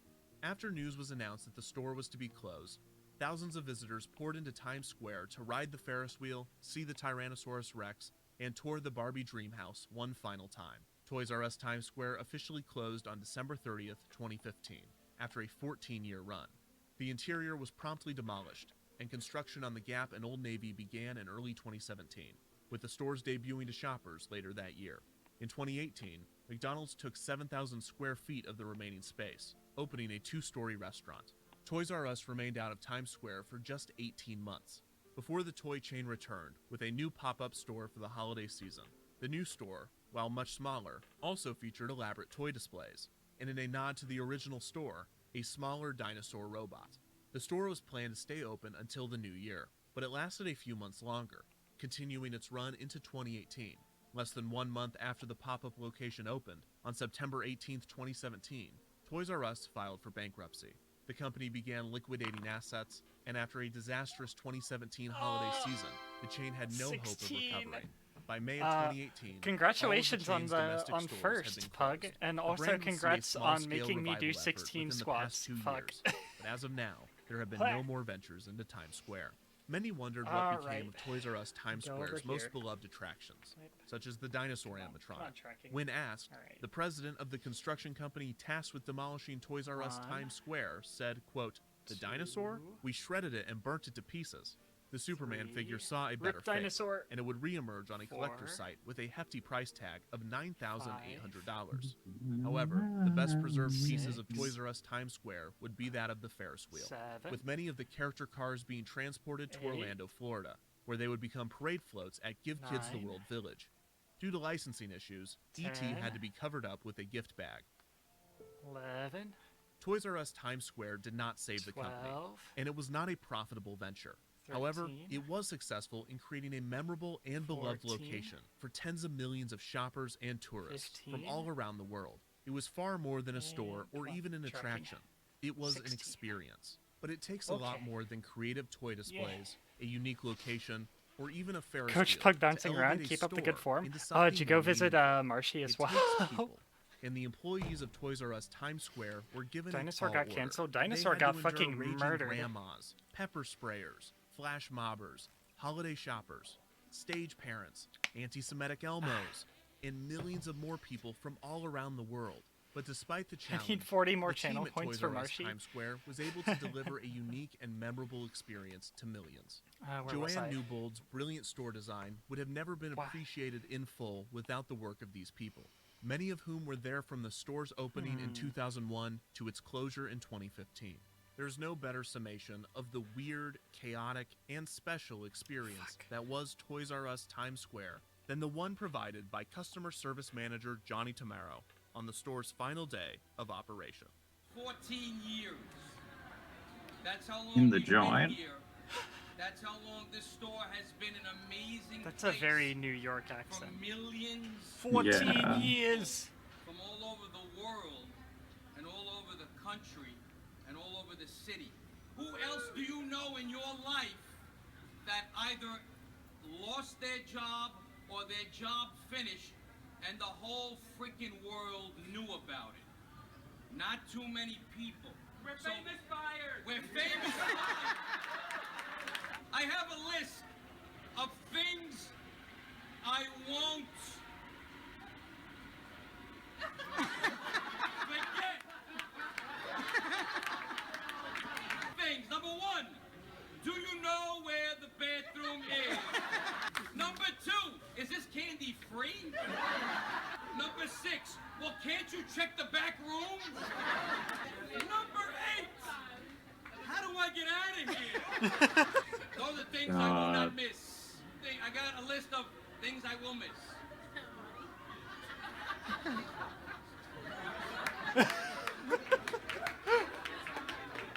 It's just one word. You. Once I finish eating, I'm gonna go back to Hogwarts. I'm a platinum that bitch. Jesus. Waiting for that man to say the only thing we have to fear is fear itself.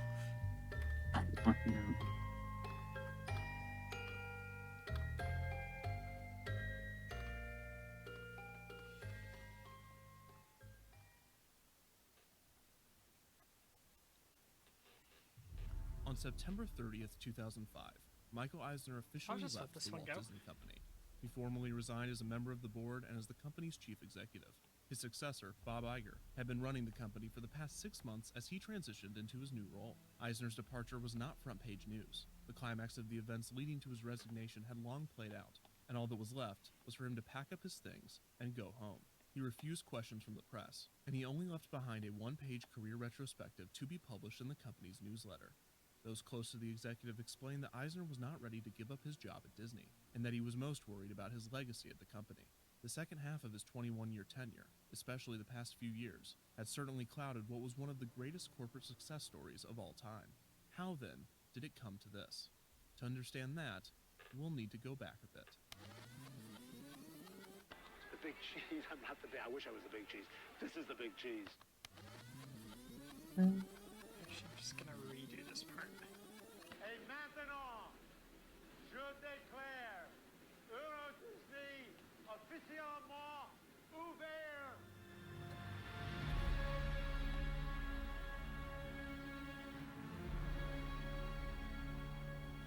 Ending made me smile probably because the dino 10 years was in the dead. joint made you a fucking pussy. Thank you for the 10 God. years, Lindy.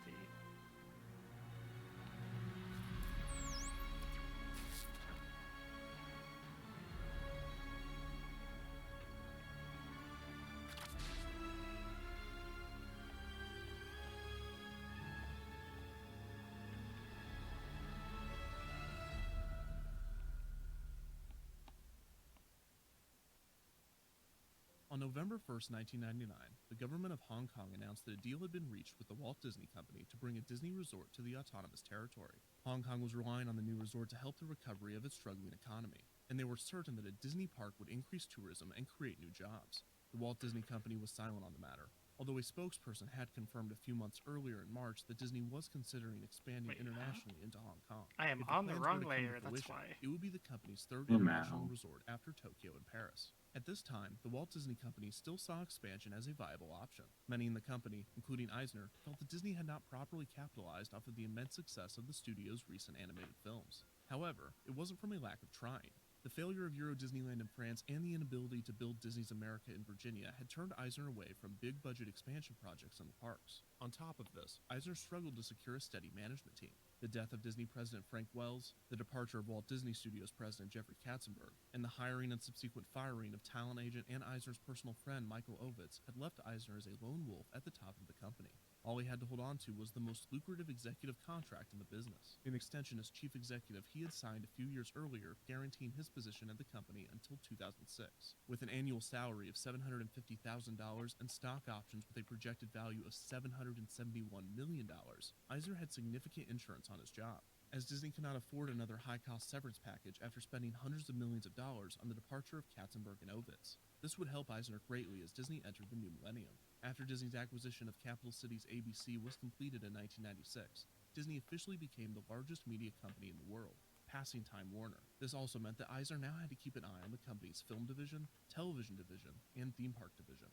Walt Disney Pictures was, in retrospect, ending its Renaissance era of hit animated films. Tarzan, released in the summer of 1999, would end the second half of Disney's most financially successful era. Disney's post-Renaissance would bring films such as Fantasia 2000, Dinosaur, The Emperor's New Groove, Atlantis: The Lost Empire, Lilo and Stitch, and Treasure Planet within just a few years. It's like a bunch of my favorite Disney by movies. critics and audiences, but all but Lilo and Stitch and Dinosaur were considered box office failures. The films slated for after 2002 would produce similar, if not worse, results, and the success of Pixar and DreamWorks Animation would demote Walt Disney Animation to third place, an outcome unimaginable, as the company had enjoyed a monopoly over the medium for over 6 decades.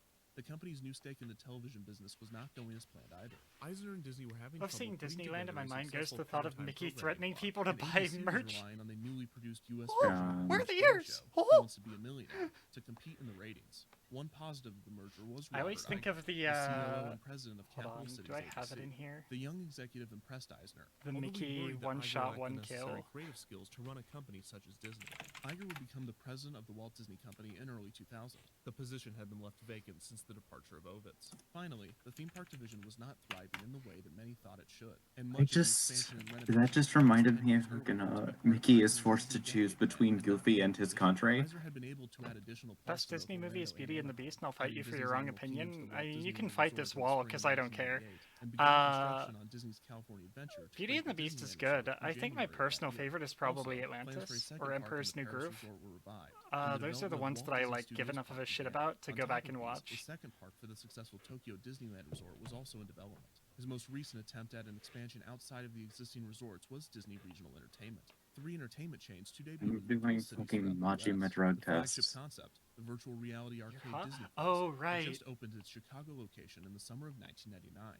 Now, with rumors of a third international park in Hong Kong circulating, it seemed that Eisner was ready to test expansion again. On November 2nd, 1999, the day after the news broke that a deal had been reached between Hong Kong and Disney, representatives from both parties officially announced that a Hong Kong Disney resort would be constructed. The treatment Disney received in France after the announcement of Euro Disneyland was quite different than the reaction they received in Hong Kong. While Disney had the support of a few French contractors and a few government officials, it seemed that the overwhelming majority of citizens aggressively rejected the prospect of Disney coming to their country. Hong Kong had the exact opposite reaction. They hailed Disney's arrival, treating them as an economic savior of sorts, lauding Disney and proclaiming that the theme park would rescue them from their prolonged recession. A few in the local media were skeptical, using the same talking points that Disney had to fight against any time they attempted to build a new park outside of Orlando or Tokyo. This could easily be compiled into a greatest hits by the opposition album. Now that's what I call a good reason to reject a Disney theme park. Here are a few. The government will spend taxpayer money to subsidize and incentivize Disney to come to the area. In the case of Hong Kong, estimates said that this could be around $2.6 billion, a commitment that Hong Kong officials used to lure Disney away from a park in mainland China. The employment benefits that the park will bring after the construction will be low-wage, part-time jobs. While discussed during the time of the Hong Kong Disney announcement, the consensus was that given Hong Kong's struggling economy that any jobs would be a good thing. Finally, that the positive economic impact promised by Disney is overstated, and that the subsidies given to the park will offset any financial benefit to come from it. The small opposition did bring up these points, but overall, Hong Kong seemed welcoming of Disney, expecting them to bring 1.2 million additional tourists and spark an annual GDP growth of almost 0.5%. The site for the park was to be located on Penny's Bay, a northeast section of Hong Kong's largest island, Lantau Island. After rumors of the new Disney resort began to circulate, local archaeologists went to the island to search for and remove any artifacts before Disney's arrival. Disney's new Hong Kong resort was set to open in 2005, so development began immediately. This resulted in Disney's California Adventure, Walt Disney Studios Paris, Tokyo Disney Sea, and Disney's Hong Kong resort being constructed at the same time. Eisner and other executives were wary of spending too much on 3 of the 4 new parks. Disney Sea's development and Never liked construction was Atlantis, conducted by but the it looked Oriental beautiful Land and Company, just felt like the it should get more independent Japanese attention. company that Yeah, it praised was Disney it was royalties very in contrast underrated. its Imagineers. Finances It's were rarely an issue just in a Tokyo, solid, fun unlike in movie. the United States, France, Like and now Hong cinematically, Kong. I don't know if In it's a fucking 2000, great Disney movie, began but it's clearing the land fun. I in like order it a to build lot. the park. The dredging upset local fishermen and environmental groups. They It's petitioned the very government unique. of Hong Kong to I stop like a the Jules development, Verne claiming kind that of Disney style was in to it that I violation of liked. their agreement, as the dredging had been killing many of the fish in the bay. Never mind, your Hong Kong opinion is accusations toward valid. Disney, telling those concerned that the amount of fish being killed was Glad generally in line with what glad they it could expected. meet with your The same year, approval. Eisner commented on the troubling amount of air pollution in Hong Kong, which the government quickly assured him they were fixing. This would be the beginning of what could only be described as an awkward relationship between Disney and Hong Kong. On February 8, 2001, Disney California Adventure opened to mostly negative reviews. Visitors disliked the budget park, citing the lack of attractions and the terrifyingly poor quality of the existing ones. Executives were worried that the small park's main issue would be its limited capacity, but as it turned out, this wouldn't be an issue at all. Attendance was poor out of the gate. This, combined with the potential of an economic recession, sent Disney into a panic over the future of California Adventure and the 3 other parks currently in construction. Despite these concerns, it appeared as though Eisner was planning for even more international expansion. Also, Beauty and the Beast In the has summer of Gaston, so it's 2001, automatically an article great. released by the Beijing Evening News But Hunchback reported has that the best Disney song was in planning to Disney. build a park I've in never the actually capital watched city in Hunchback time all for the way the through. 2008 Olympics. I've seen like This little bits and infuriated Hong pieces Kong of it, officials. If another but Disney I've park never were like open in watched China, it. it would destroy Hong Kong Disney's chances at attracting mainland tourists and becoming a premier vacation destination. After the outrage made its way to Eisner, he announced that Disney would not open another park in China for at least 8 years, that the company was 100% focused on Hong Kong, and that in the event that Disney did build a park in mainland China, it would most likely be in Shanghai and not Beijing, a clarification that seemed to prove Disney's desire for a new park. Later that year, the terrorist attacks of September 11th triggered an economic downturn, and the tourism industry saw the worst of it, with many across the United States and the world afraid to travel. On top of this, rumors circulated that Disney's theme parks could be a target for terrorists. This did not bode well for the struggling parks division and the company as a whole. Each division of the company seemed to be in major trouble. This brought more budget cuts at the parks and more projects in development being canceled. Hong Kong Disney was too far into development to be Hunchback stopped. is great, but The Walt Disney has Company's something financial really struggles terrible removed holding any it back, but the possibility song of a is budget Hellfire, which I increase for hope the you park. know. In Nah. 2002, the rumors I of don't a park in remember a lot of Shanghai Disney resurfaced, songs. with Disney refusing to come. Hong Kong officials and residents were once again outraged. By now, they were expecting half of Hong Kong Disney's visitors to be from mainland China, and the region had already poured $2 billion of public funds into constructing the park and improving surrounding infrastructure in preparation for its opening. Analysts estimated that it would take 13 years after opening for Hong Kong Disney to offset construction costs, and if a park in Shanghai opened during that time, there would be little to no chance of a return on the investment. The park was to begin construction the next year, and Hong Kong continued to beg Disney to not commit to a park in mainland China. Before the construction of the park began, workers still dredging the water surrounding the Hong Kong Disney site encountered something peculiar in the bay. Dozens of bombs buried in the ocean floor were now exposed. Local bomb experts were accused of underestimating the amount of shells and explosives left over from World War II.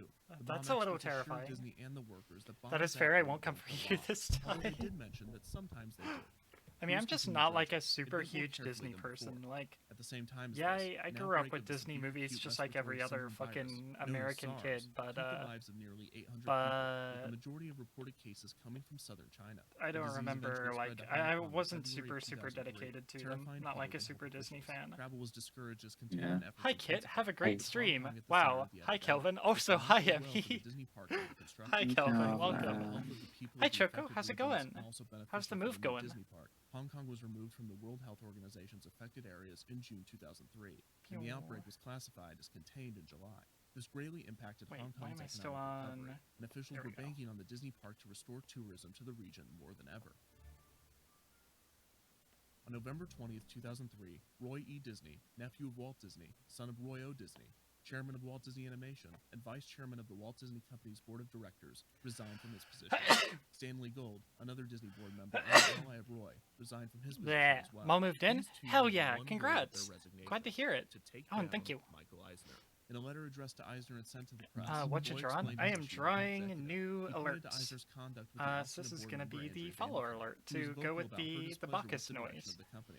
So Roy I accused drew Eisner stacking Bacchus the board in Emmy. his favor and ousting anyone that didn't agree with his Never really ideas. rewatched them. I listened to the music by King in Parts. I very rarely will go back. Like I rewatched Atlantis and Emperor's New Groove like last year or the year before, probably for the first time in like 20 years. Bless you, don't do it again. No promises. California Adventure, Walt Disney Studios Paris, I and think the that's upcoming probably Hong Kong good Disneyland. though. I just have to figure out what a good crop for it is. As a result of money grubbing and lack of creative Like direction. Roy claimed that the public perception was that Disney was always trying to make a quick buck. Number 5, the discouragement of creativity and art produced in the past few years. I might need Number to 6, extend Eisner's everything else inability here to build down. and maintain Yeah, I probably gotta relationships with extend all the Disney's colors creative down. partners, emphasizing Pixar, which at the time was unhappy with the Disney partnership for The last one of these fights is just me in the morning simulator. distribution partnership with Disney, turning many more against Eisner and Which Disney's fight? management team. Number 7, The one where Eisner's like refusal to discuss you succession can't see planning. In the anything. letter, Roy also specifically Oh referenced the yeah, death of Frank yeah. Mills, and Eisner's inability to run the It's company not that as hard. planned. It's actually like really easy. That infuriated Eisner. Well, I think by This the was time I start of did Roy that, Gold's we Save were Disney cleaning up, and campaign, I already an had expensive Mad and Dog elaborate style. effort to oust Eisner and his So management team through appealing to I shareholders just and kind of into like fucked legal them up action. really Roy bad. used the I mean, legacy I of his father didn't, as and a it was to his still appeal, easy, so. urging shareholders Yeah. to preserve the magic of the company. He specifically appealed to That said, I can't wait to see if there's a climax battle that uses but these. to be a part of the magic that it Oh creates. god, yeah. Eisner and management brushed off Roy's efforts as a I'm political probably stunt, gonna at and many least do the family boss rush members ones. believed Roy's issues were personal, and that by taking them public, he was only making matters worse for Disney. They also pointed out that many of the moves Roy and Gold cited as failures of management were decisions that they approved as board members. Roy admitted that he had given management the benefit of the doubt too many times, but that his campaign was to prevent the company from continuing its string of failures. Meanwhile, in Hong Kong, the alleged budget park was still being constructed, now being used as an example of mismanagement in the company years before its opening. The question sparked by Roy's allegations is, how do you build a budget Disney theme park? The parks are known for their spare no expense immersion and attention to detail. This results in attractions costing tens of millions of dollars to build, and potentially billions for an entire park. How can you build a well-themed immersive environment cheaply? Well, only As Eisner rewatched proved, it literally was just actually Beauty and the pretty Beast simple. and Emperor's It all New comes Groove. down to Emperor's choosing New the Groove right is fucking theme. incredible. If you want to The build a soundtrack far-reaching, alone detailed is dark ride just that takes fucking one great. adventures beyond one person's I wildest have Mad dreams, Dog then real it's next to fast and called impossible it to do on Encounter the cheap. Denier. The key is to pick a theme that is Oh easy my and low god. cost to I'm develop just and getting it to out of the way like right For now at the instance, very choosing end of the Town game so Fair I can or use it on the Heroes Dojima Resort guys. Carnival is a themed Yeah, event in I the only parks got is it a after great way to cleaning up. operate multiple rides without having to build immersive But I'm theming. excited to do like a Having New poor Game Plus or craftsmanship something lack of and effort fits have it that for theme longer. perfectly. Another example is theming a section of the park or Yeah, the you entire can. thing to I actually don't know This if that saves a carries lot of over. money when it comes to set dressing attractions. I feel like it There's no should. need to build your roller coaster in a beautifully sculpted mountain. You're right, I actually don't Instead, know either. build it in a large They tan don't make him box like and spray Emperor's New paint Groove studio anymore. in a few of the corners. It It's doesn't just cost a nearly very as much, silly and it technically little delivers movie. on the promised theming of studios. In the case of Hong Kong Disneyland, how would one save money on something as crucial as the park's central icon, for instance? Certainly, there wouldn't be any way to avoid spending whatever is They just necessary don't make to ensure that the himbos center like of the park Kronk was the most anymore. beautiful and well-themed Oh section, my except fucking where it god. was. The solution to the issue of the expensive icon was claiming nostalgia and creating a tribute to the original Disneyland castle, the smallest of any of the Magic Kingdom Park castles by a long shot. This would not be the only area where the company would save money, but being the icon, it would be the most obvious. This was the corporate mindset with which Hong Kong Disneyland was built. On March 3, 2004, the Walt Disney Company held their annual shareholders meeting in Philadelphia. Just a few weeks prior, Comcast had made a surprise bid to acquire the Walt Disney Company, catching both Disney and the media off guard. Disney was struggling, but the company had just released a strong first quarter earnings report, and they were coming off of a successful slate of films in 2003. The seemingly random bid raised the stakes for the shareholders meeting. While Disney had expressed no interest in the merger, this strengthened Roy's argument to preserve the soul of the company, which would certainly be destroyed if it were absorbed into a large media conglomerate. At the same time, it provided management with a lot of options, including a potential graceful escape plan for Eisner should he approve the merger. Everyone was Yeah, present at what'll the happen shareholders to the meeting. soul Roy of gave a Disney passionate if speech on his it's Save Disney campaign, if which it's was met with absorbed thunderous into a applause large and media standing conglomerate? ovations. Eisner's What would speech happen spoke if of the Disney company's turned success into in the something future, like and that? claimed the points That'd Roy be were making fucked were up and exaggerated or simply inconceivable. untrue. The applause he I see received today was is described Garfield as Day. right. Uh-oh. It then came time to read the re-election. Oh god, that's Roy was hoping terrible. for I'll around put it on 20% of there. shareholders to withhold their votes for Eisner's re-election, That's which would have been a disturbing. strong vote of no confidence in the chairman. Yeah, that's pretty rad. Once the votes were tallied, Eisner jokingly tried to adjourn the meeting. After howls of protest, he said, quote, "I almost got away with that." The results of the votes were then read. For Roy, the news was far greater than he could have imagined. For Eisner, it was far worse. 43.4. Thank you, Majima. God damn it. Fucking. Okay. Let's see. There it is. There it goes. Okay. Motherfucker. Yeah, OBS couldn't handle the Garfield. No, I just tried to undo a source that I added, and apparently that made it shit itself. Alright, let's add new Garfield. But it was a strong indication that Eisner's days at the company were numbered. The Walt Disney Company are thankful for having the opportunity to create for the people of Hong Kong and China a Disneyland of their own. With Chinese New Year just around the corner, alright, there we go. I wanted to be the first one to say, Kung Double Hei check. Fat Choi. Thank you. You tried your best, Michael Eisner. It was announced that Hong Kong Disneyland would open on September 12, 2005. The company discussed Hong Kong's excitement for the new park and how it would focus on bringing the American entertainment experience to the region, closer to the strategy for Tokyo Disneyland as opposed to Euro Disneyland.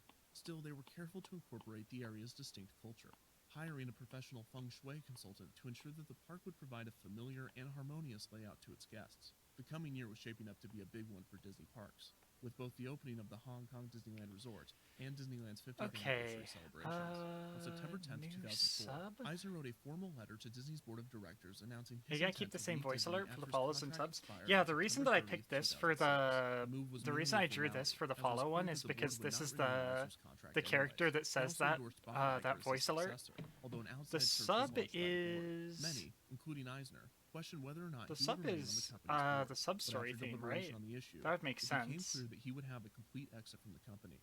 Roy and Gold campaign, claiming that Eisner's resignation letter was a well-calculated move to hand CEO duties to his ally, Iger, and that he might still try to retain power in the company.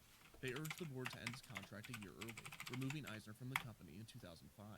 The board refused the request, but they did ensure that a successor would be chosen by the summer of the next year. On March 14, 2005, Disney's board unanimously voted to select Bob Iger as Eisner's successor. The selection process was quite controversial, with Roy and Gold criticizing the decision to appoint Iger and the lack of outside candidates. The search was made more difficult by Eisner's insistence to be present during every interview, a situation that turned many potential candidates away. There was some good news for Roy and Gold, as with the announcement of Iger's promotion, it was revealed that Eisner would retire follower test.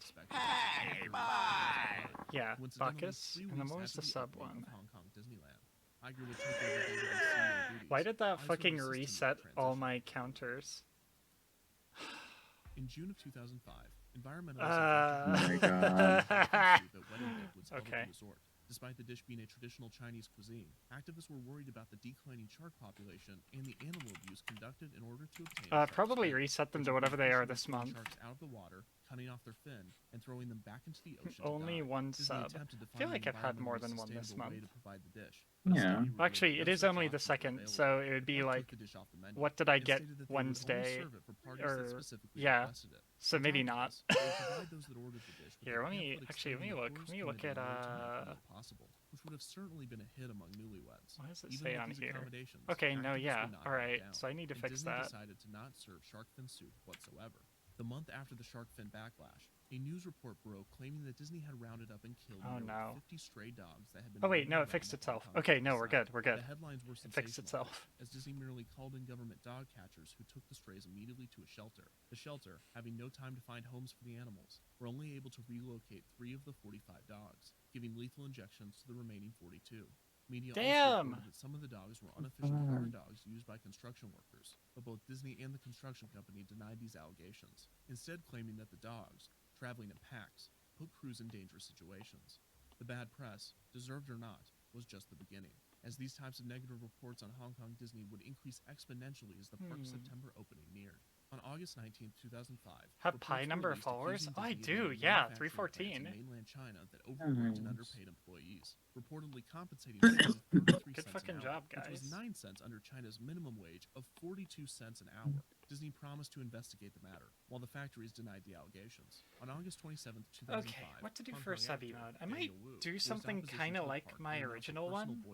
He claimed that when him and the Where other I've got stars were the filming a sub promo for the sandwich. park, the American workers were disrespectful to him. Yeah. A spokesperson for Hong Kong Disneyland chalked the incident up to miscommunication and hoped that everyone would come to the park themselves. Wait, the sub emote was the Carrier Kiryu-chan, right? On September 4th, Hong Kong Disneyland held Is a it? rehearsal day, bringing in No, I 20,000 guests forgot to it test was the like crowd. that sound play, but I don't know what it was created for. to avoid an opening day disaster like Disneyland's 50 years prior. Which one was the Actually sub sound? achieved the opposite. I The forgot. day was a disaster. Maybe it Guests is. waited in some lines for Why wouldn't I hours use just to have the ride sub-story break theme down, for and the park's subs? restaurants did not have nearly Wouldn't that enough seats to be? Wouldn't that accommodate like make the crowds. most It sense? certainly didn't help that Hong Kong Yeah, Disneyland I was don't the fucking smallest know. Magic Kingdom Okay. style park ever created. No, you're While right. some You're early definitely right. concept I'm work questioning showed a more myself. I'm ambitious not version questioning of you. the park, the budget park I'm seemed questioning to myself. I'm like, dumbass, okay, why? It also appears that Disney was sorry planning about to that. expand the resort before But, they expanded the park. But Planning for anyway, my expansion and suggestion more was, growth. okay, so you know how like Majima holds a baseball bat? Uh-huh. Made its way into the news. What if you held the First, sandwich Hong like Kong that? authorities came to investigate. Disney Oh, security that's a good demanded idea. that they remove I could also parts of just their dry uniform a before entering. Majima When Emmy. the story broke,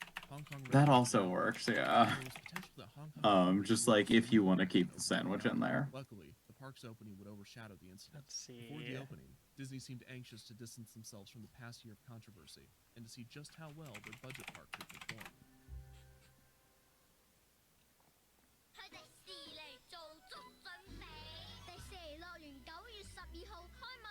Oh, sorry. Hold on. This got. There we go. I will have to do that later because I am not doing Yaka's karaoke while I can't just exclusively listen to Yaka's karaoke. Yeah, there's a lot of noise right now.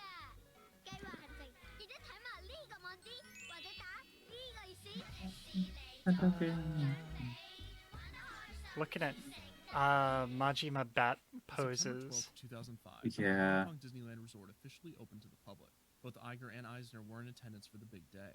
Reportedly, while Iger was watching the opening day The one parade, that I'm like he noticed that immediately was seeing following is the one where he's like the reaching out with it. they did to the Yeah. classic Disney animated Yeah. characters. This realization Or like the one where a Dover is back, but I'm not sure how well that would like 6 months later by acquiring the carry across. Yeah, for if I do the sandwich, it'll probably be better to do the reaching out with it. And Tomorrowland. Yeah. Advertised 22 attractions, including Autopia, which would not open until 2006. For reference, this is about Okay, half of the let's try it. attractions currently offered at the Magic Let's Kingdom. try it. Of these 22 attractions, one was City Hall and Guest Relations, and another was the Main Street Vehicles. Another was a large set of tiki statues that sprayed guests with water. Sleeping Beauty Castle and a Snow White-themed wishing well were another two. The Railroad and its only stop in Fantasyland were listed separately. Of the remaining 15 attractions, 2 were live shows found elsewhere. Festival of the Lion King from Animal Kingdom and the Golden Disney Mickey from artificially Cruise Line. inflating In its Adventureland, fucking Tarzan's Treehouse and lists the of rides to get to attractions Tarzan's is Treehouse were always listed separately. goofy as In fuck. Fantasyland, there was Mickey's I'm PhilharMagic sure and a you character like movie. artificial The remaining inflation. 9 attractions would be considered by guests to be the park's only rides. But yeah, like This showing included stuff Jungle like, Cruise, yeah, we Many have a Adventures train Below station Cruise, that's just for Jungle getting the you around the Flying park. Elephant, That's an Cinderella attraction. Carousel, Mad It Hatter has a Treehouse, second train Orbitron, station on the other Space side of the park. Mountain, That's Buzz Lightyear also an Action attraction. Monsters, and the soon-to-open Wait a Autopia. second. That was it. I don't think No these Peter are Pan's rides at Flight, all. no Pirates of the Caribbean, and no Big Thunder Mountain. The Scamp Park was more fleshed out than Walt Disney Studios Park in Paris upon its opening, while Hong Kong Disneyland was no doubt made with a similar financial hold. This is not the fault of the Imagineers or the cast members. Those designing and operating the park were still able to create a sense of magic and add beautiful features and flourishes despite the financial restrictions. And the park was a huge success in delivering the perfect mix of American and Chinese culture. However, executives couldn't care less about how the park looked on the guide map. They were focused on how the park looked financially. The head of attendance calculating that the Walt Disney Company estimated that 5.6 million people would visit the park in its first year, with around 10 million visiting every year after that. Hong Kong's population was only 6.8 million in 2005, so the park was relying on 2/3 of its estimated visitors to come from mainland China and other countries in Asia. Right out of the gate, things were not looking good. Quite the opposite, really. Despite the worries of Disney executives and Hong Kong officials that the park's low capacity would result in unmanageable crowds, the park's opening week attendance did not meet predictions. An indicator of the weak performance was the resort's inability to fill the rooms in its 2 on-property hotels, a similar issue faced in Paris. For Hong Kong, this meant that mainland and international tourists were not showing up in droves, and it seemed that locals were not about to make up the difference. The month after the park opened, an employee climbed to the top of Space Mountain, threatening to take his own life. Luckily, the attempt was thwarted. However, an opinion poll following the incident revealed the extent to which the public relations nightmares that the park had endured were affecting the public's perception of the resort. 24% of those polled by Asian trade magazine media reported that they had a negative view of Hong Kong Disneyland. Only 42% claimed that their view was positive. The negative publicity, combined with high ticket prices, Hong Kong's struggling economy, a lack of attachment to Mickey and Company by the people of China, and a lack of attractions revealed how much trouble the park could be in. Worst of all, Hong Kong Disney was having a difficult time competing with the nearby Ocean Park, which saw a jump in attendance after Hong Kong Disney opened. And visitor numbers seemed even between the two, with the possibility that Ocean Park was doing better. As if things couldn't get any worse, Hong Kong Disney finally saw the crowd that officials had been fearing. During the Chinese Lunar New Year festival, a swarm of guests crowded the park. Hong Kong Disneyland hit capacity day after day during the festivities, doubling its regular crowd size. Disney, not anticipating the crowds, did not have special holiday tickets, and crowds of guests with valid entry passes were turned away at the gates. Furious over being denied entry, many engaged in screaming matches with the cast members and the police, while few took a more active response and tried to scale the park's fences. This brought more bad press for Hong Kong Disneyland, and park officials apologized profusely, issuing official statements almost every day of the festivities. A simple special event ticket would be required the following year to avoid a similar disaster, but the damage had already been done to the struggling park. Hong Kong Disney's first year underperformed, with 5.2 million guests visiting the park, nearly 500,000 short of projections. The news would only get worse from there.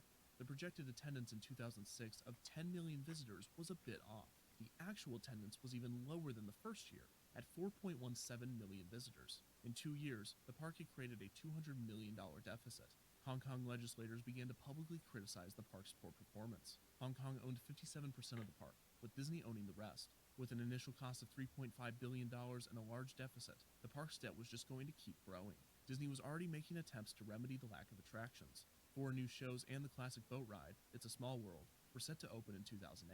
This boosted attendance slightly, however it was not enough. Disney and Hong Kong knew that they had to do something big to save the resort, especially since a deal between Disney and Shanghai was close to being reached. The solution was a $465 million expansion to Hong Kong Disney. This would add up to 30 new attractions to the small park and 3 new lands, Mystic Point, Grizzly Gulch, and Toy Story Land. This would also increase Disney's stake in Hong Kong Disneyland from 43% to 48%, with Hong Kong's falling from 57% to 52%. Toy Story Land would be the first to open, debuting on November 17, 2011. The park was a near clone of the quick-fix land that had opened at Walt Disney Studios Park a year prior. Both feature small carnival attractions themed to the Toy Story franchise. On July 14, 2012, Grizzly Gulch opened with a new roller coaster, the Big Grizzly Mountain Runaway Mine Cars. A unique spin on both Frontierland and its famous e-ticket, Big Thunder Mountain, Big Grizzly Mountain featured audio animatronic bears, changes in direction, and a launch. The new additions brought great news for both Hong Kong's government and Disney. The resort had finally turned an annual profit. The new attractions motivated attendance to jump to 6.7 million guests, and the resort was poised to climb its way out of its debt. There was only one issue. The long-rumored Shanghai Disneyland project had been approved, and it was set to open in 2016. This meant that fewer mainland guests would visit Hong Kong as the date approached. The bad news, while expected, put a damper on the park's recent success. All Hong Kong could do was continue its expansion with unique attractions and hope that guests would continue to travel to the resort. On May 17, 2013, Mystic Point opened with its signature attraction, Mystic Manor. The ride takes the place of the Haunted Mansion found at other Disney parks. Due to Chinese traditions and censorship laws restricting depictions of the supernatural, the popular dark ride featuring departed spirits could not be cloned to the resort. The new ride, Mystic Manor, told the story of Lord Henry Mystic and his monkey Albert. When Albert opens Mystic's music box, the house comes to life. The trackless dark ride is one of the best attractions ever created by Disney. It was a hit among guests and solidified the park's expansion as an overwhelming success. 2013's profit was even higher than 2012's, and it would be even higher in 2014. Unfortunately, this was the last year of profit that Hong Kong Disneyland has seen to date. Shanghai Disneyland opened on June 16, 2016. The high-capacity park boasted state-of-the-art rides and unique attractions. Unlike the budget park built in Hong Kong and possibly learning from its mistakes, Disney in Shanghai spared no expense, and it reflected in attendance. In its first year, over 11 million guests visited Shanghai Disneyland. The park's massive success was one of the main factors in the loss of profits in Hong Kong. In 2015, 2016, and 2017, the park reported increasing losses, despite revenue being up as of recent. This is partly due to the cost of expansion, including a third resort hotel and the new simulator, the Iron Man Experience, both of which opened in 2017. A new Moana stage show opened in 2018, a new Ant-Man and the Wasp ride opening in March of 2019, replacing Buzz Lightyear Astro Blasters, a Frozen-themed land, and another Marvel attraction to be opened within the next few years, and perhaps the most symbolic of the park's transformation, a new castle. The small Sleeping Beauty castle would be renovated and built to a much larger and more elaborate centerpiece. This seems to mark the end to Hong Kong Disneyland's years as a budget park, and while the resort will most likely continue to report losses during the $1.4 billion expansion, there is hope for Disney's worst performing Magic Kingdom. The expensive reimagining of the park is a typical strategy used under CEO Bob Iger, and he has had to conduct similar financial rescues with Disney California Adventure and Walt Disney Studios Park in Paris. Large price tags have never scared Iger during his years at the helm, and it is too early to see the return on some of these investments or evaluate Iger's strategies as a whole. It is possible, however, with his predecessor. Since Michael Eisner left Disney in September of 2005, he has continued his entertainment career, albeit on a much smaller scale. He has funded a few TV shows, including the successful Netflix animated comedy BoJack Horseman, and his investment company recently bought the Portsmouth Football Club. He left a mixed legacy at Disney. He no doubt saved the company from takeover and financial ruin in the 80s and 90s with the help of Disney president Frank Wells, bringing about the Disney Renaissance, revitalizing old assets, and creating and acquiring new ones. However, after Wells' tragic death, Eisner let the Walt Disney Company slip into a similar situation to the one in which he found it, with Eisner having to fend off a potential Comcast acquisition. Disney was much larger, more diverse, and more poised for success than it was 2 decades prior, but it was no doubt in trouble. No better indication of Eisner's fall was his relationship with those around him, such as Roy and Gold and the endless list of executives that left the company because of him or refused to work with the company with him at the helm. So what happened that reversed Eisner's Midas touch? It is hard to narrow it down to one event: the death of his partner, the failure of Euro Disneyland, the backlash over Disney's America, the fallout with Katzenberg and Ovitz, the failure to expand the parks, the difficulties creating programming for ABC, and the series of box office failures in the early 2000s all played a role in the downfall. Perhaps the greatest factor was not a single event, but an overall change in mindset. Eisner was a one-of-a-kind creative executive. As he told Disney War author James B. Stewart, quote, "I'm not sure you're going to see another chief executive in Hollywood like me. I think I'm probably the last of the creative types to run a company like this." Eisner constantly stressed the power of creativity, how a quality, unique product is all that is necessary to be successful. He did this early in his reign at Disney and even before when he was at Paramount, greenlighting lower-budget films with good concepts as opposed to high-budget, low-quality scripts. He continued to stress creativity even to his last days at the company, referencing his concern with Iger's lack of creative abilities numerous times before his departure. While he continued to mention the creative process and its importance, his understanding of it became twisted. In his final years at Disney, he either forgot or had difficulty implementing one of the most important aspects when producing and releasing a creative work: risk.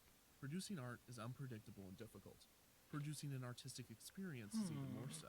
When it is done wrong, whether on purpose or by circumstance, it can make risk seem like the enemy, and make the safe option much more attractive. But when it is done right, when the balance between financial responsibilities and creative aspirations is found, it is beautiful. I think I could go somewhere with that. Special, magical, Yeah, that seems good. Profitable, and powerful.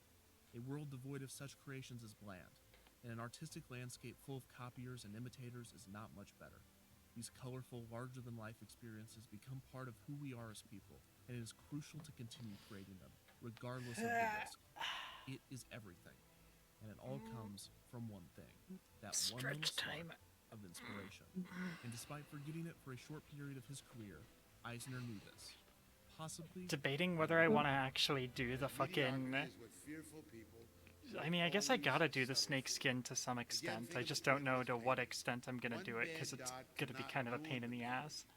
Just draw Solid Snake on there. Yeah.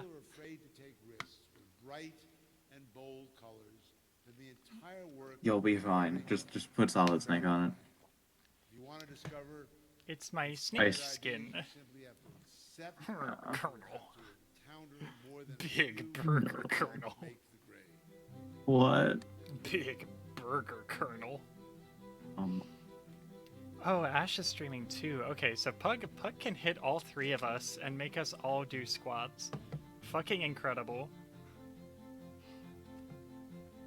Because Marshy has one where he can just make her do squats.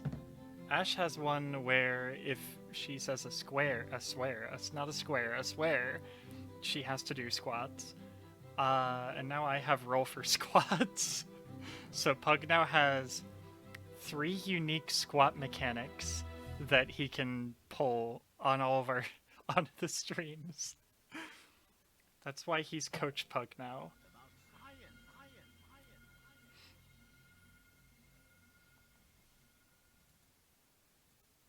Okay, let's see. Which defunct land next? Or we could move on to something else, but... Actually, Over the years, it has been... let's take a quick break. Because I think we've been going for... Yeah, we've been going for actually just about exactly 2 hours. So let's take a break.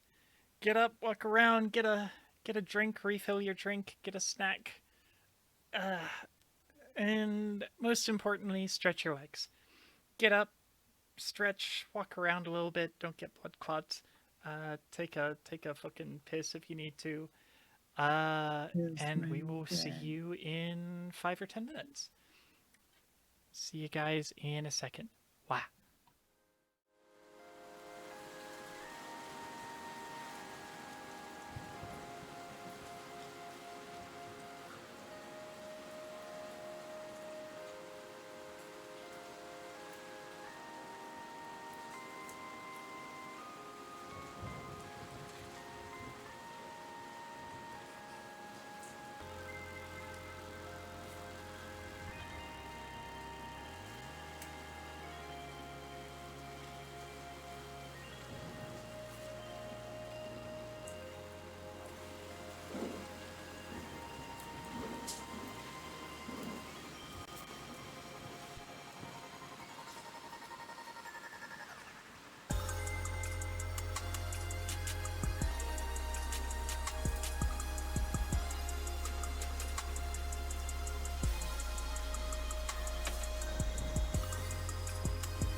Pew. Fuck.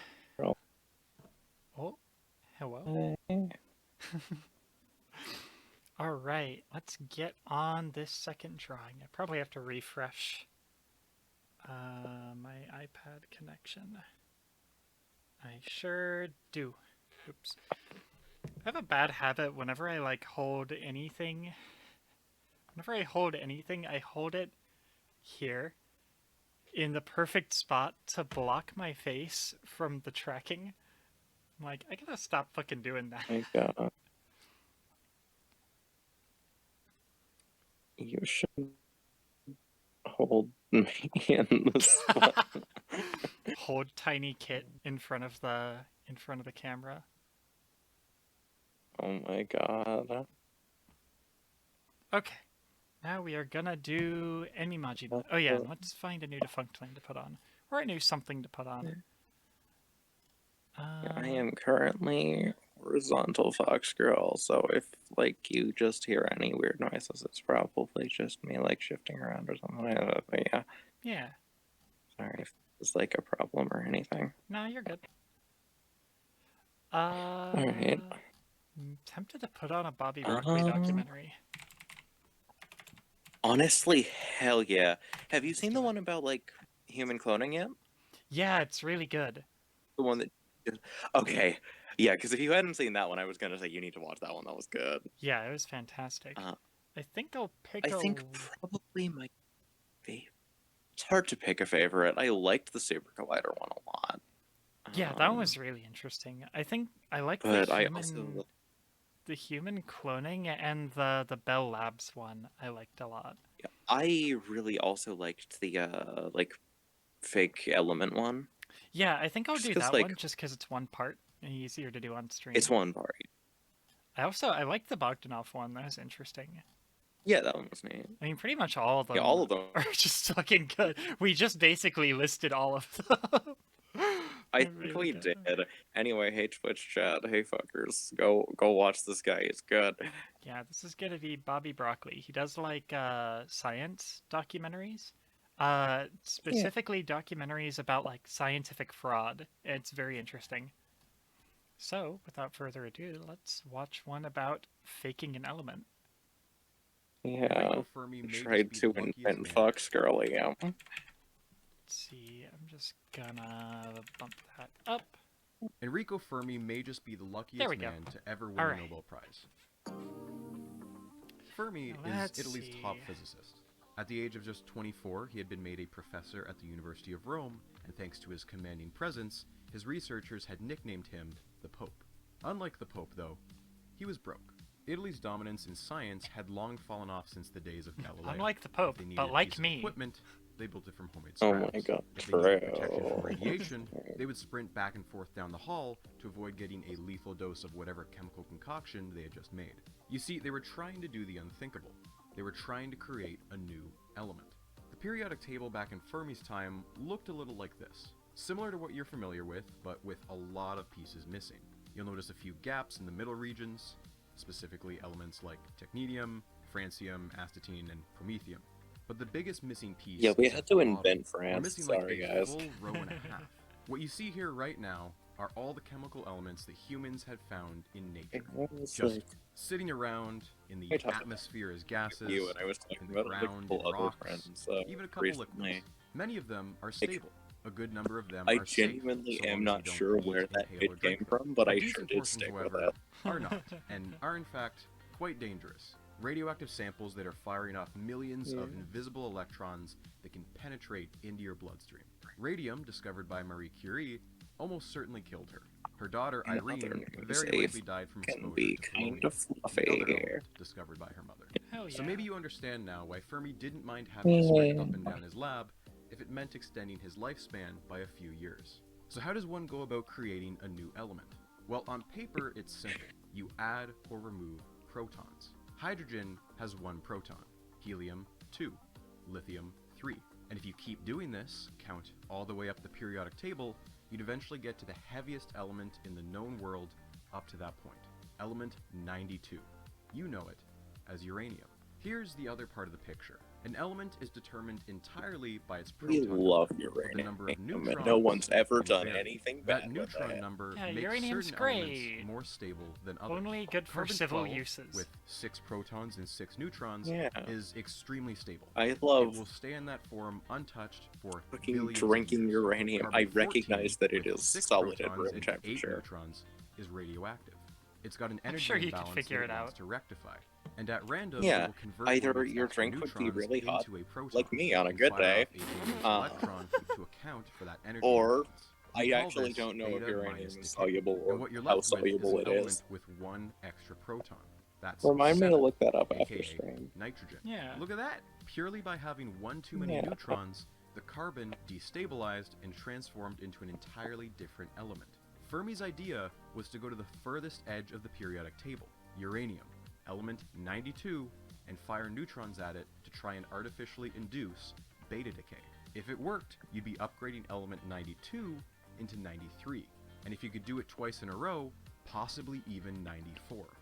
Here's a fun problem though. How do you even know if you've created a new element? After all, you don't know what it looks like or what its chemical properties are. In this case, Fermi and his team had to rule things out by verifying which elements they hadn't created. They compared the result with the chemistry of all known elements down to lead, element 82, and couldn't find a single match. Unstable elements often lead to something called an alpha decay chain. That's when a nucleus spits out 2 protons and 2 neutrons. It leads to a leapfrog effect, where element 94 turns into element 92, then 90, 88, and so on, until they reach a stable element, which is often lead. The other possibility was that they had succeeded. They had made elements 93 and 94 for the very first time. The discovery catapulted Fermi into overnight fame. He was Italy's pride and joy, and obviously, he got first dibs on naming those 2 elements, although he was under a lot of pressure to name the element after a symbol of ancient Rome, fascisium, from the word fasces. Recently, however, the symbol had taken on an entirely new and terrifying meaning. It was the symbol of fascism, and the man pushing for the name was none other than Benito Mussolini. Yeah, Fermi did not follow this suggestion. 4 years go by. It is November 10th, 1938. 2 things happen that day. In Germany, it's the Night of Broken Glass. In Italy, a wave of anti-Semitic laws are introduced. Fermi's wife Laura was Jewish, and her passport was on the edge of being revoked. So when the phone call came in that day at 6 p.m., that Enrico Fermi had won the Nobel Prize in Physics, their family didn't think twice. Fermi, his wife, and his children packed their bags and immediately traveled to Sweden. They did not return to Italy, and instead settled in the United States. And almost immediately after they arrived there, Fermi got the news. He had been wrong. He hadn't created elements 93 and 94. He had done something much crazier. He had made an atom explode. When Fermi declared that he had made new elements, sure that'll be fine. he did so because the chemical properties didn't Yeah, match up no one's ever with done anything bad as with that light one as either. lead. Turns out, he should have looked even lighter. A group in Berlin had repeated his experiment, and they saw something really unexpected. They were seeing krypton and barium, 2 elements that were far too light to be the result of an alpha decay chain. But if you add up their proton numbers, 36 and 56, you get 92, uranium. Fermi had split an atom in 2, a process that releases an absurd amount of energy. In reality, Fermi had discovered nuclear fission, a discovery that would go on to fundamentally reshape the upcoming war that he had just fled from, a discovery that would go on to dictate a global power struggle that would last for half a century. Entirely by accident, Fermi had falsely claimed the discovery of 2 new elements, and half a century later, one man would make a similar false claim, but entirely on purpose. This is a story about Viktor Ninov and the race for the periodic table. I gotta show you something. This is the periodic table. I'm betting you recognize it, but it doesn't show the whole picture. Each element has a unique number of protons, but each element can have any number of neutrons. We call these nuclides. Well, not any Some are number, more but stable it than varies. others. There are dozens Just fucking of elements. look at it, don't get There into are it. thousands of nuclides. Big number. 7 vaginas, perhaps more.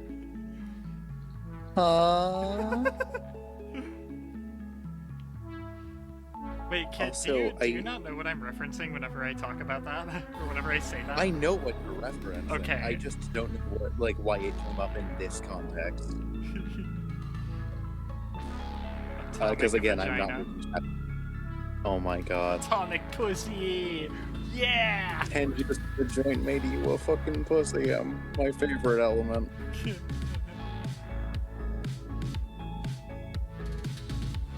What is atomic number 10? Neon. I didn't even have to look that one up. I just know that one for some reason. Smart. I know a lot of the for some reason. Sorry, I gotta turn this shit down real quick. Hold on. Alright. There we go.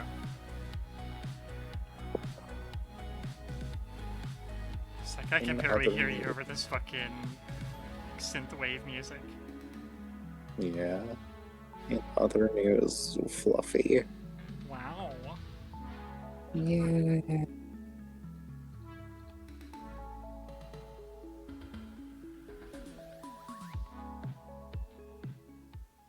Here's what you're looking at. The x-axis is the number of neutrons. The y-axis is the number of protons. Each square is a possible nucleus. This is hydrogen, exactly 1 proton. This is helium, 2 protons, 2 neutrons. Every possible proton-neutron combination that has ever been observed is present on this chart. Every time we go up a row, that's a new element. I don't think my audience has a lot of overlap with football fans, but if it does for some weird reason, think of this as scoregami, but chemically. A checklist where Alright, we that's mark an things okay off roll. that Just didn't 5. exist before, It's 5 and squats. maybe never will again. Below Also, average, inside but the that's still nucleus is a pair of like competing significant. forces. Ha, On the one what's a hand, high ash? you have a strong nuclear force. At extremely short ranges, Make it is sure I able to do this in glue a way that together doesn't fuck up protons the and video. neutrons There we go. into bundles. Alright. But on the other hand, you have the repulsive electromagnetic force. Protons all have a positive charge. Also, I aren't don't you know fucking if you were streaming? continuing. Only when the strong nuclear force can 3, overcome the electromagnetic force can you have If a you're stable nuclei. continuing that Neutrons, here, how's it which are going? electrically neutral, serve as a kind of Have you done 9/11 yet? The stream alert was ashy slashy, so I assume it's MGR. Notably, the same element can have different Yeah. numbers of neutrons. If you done 9/11, with some being was very he a little stable bitch? Did you and beat some him first decaying try? He's easy. He's We easy. actually see those stable nuclei quite clearly. They are the tall I feel like Also- he's easy as long as you realize what it is that you need to do, and then otherwise people will struggle with A them. single half-life is the time it takes for a sample I to literally reduce beat him by multiple 50%. times without ever doing the Taller it thing the is, fight tells you more to do. stable it is. One thing you can see is that for the lightest elements, the most stable He's actually combinations are easier those if where you the don't neutron cut the number shields. equals the neutron number. See this line? Perfectly balanced. You can trace this line from hydrogen up until about calcium, and then the trend starts to diverge. For most elements, it's actually more stable to have more neutrons than you have protons. If we follow the path all the way up, we end up at lead. True. This is the path of stability. As soon as you stray even a little bit from that path, you plunge into the realm of radioactivity. The red pillars here are essentially stable, with half-lives in the billions of years. But by the time you make it to the oranges, you have a half-life in the I'll minutes. show you A couple plunging hours go into by the and a realm sample of can be reduced to radioactivity. nothing. And if you touch the water in blue, those half-lives are in the seconds. And the deep blue, well, that's milliseconds. Or in the worst cases, the half-life is so short we can't even measure it. For some of these nuclei, there's a good chance there's only ever been one of them in existence in the entire universe. A nuclei so unstable it could never occur on its own, but we forced it to. The beauty of this chart to me is that it's almost like a topological map of our journey through the periodic table. Like a mountainous peninsula surrounded by a raging sea of radioactivity. The sea even has tides. Way up here in this chasm, you'll often get swept away in an alpha decay chain. That's when an element spits out 2 protons and 2 neutrons. It moves 2 spaces diagonally downwards, like this. A cascade that doesn't stop until you reach a stable element. On the south side of the mountain pass, there's a different type of tide. Fermi's beta minus decay. You lose a neutron, but gain a proton, like this. If you're smart, you can use this to go up a step, potentially creating a new element. But on the other hand, to the northern side of the mountain pass, there's beta plus decay. You lose a proton, but gain a neutron. No matter where you are, however, Neutron every part of this theism. sea is fighting you. The tides of radiation always lead you back Sodium to the chloride. same place. No matter where you started, my eventually you God. get pushed back to shore, to the main path of stable nuclei. Some people refuse to accept this. They push back, trying to explore more of the sea and potentially uncover more and more land. Enrico Fermi was one of the first. Fermi began his journey here, and he made it as far as the uranium chasm. Over the course of the next 50 years, several different labs would make the same pilgrimage up this mountain, and every new pilgrimage would fill out more and more of this chart. The protagonist of our story, the intrepid Viktor Ninov, claimed he had made it up to here. It's pretty far, huh? To meet him, we've got a bit of a journey ahead of us, and we're gonna need some help. To cross this sea, we're going to need a captain.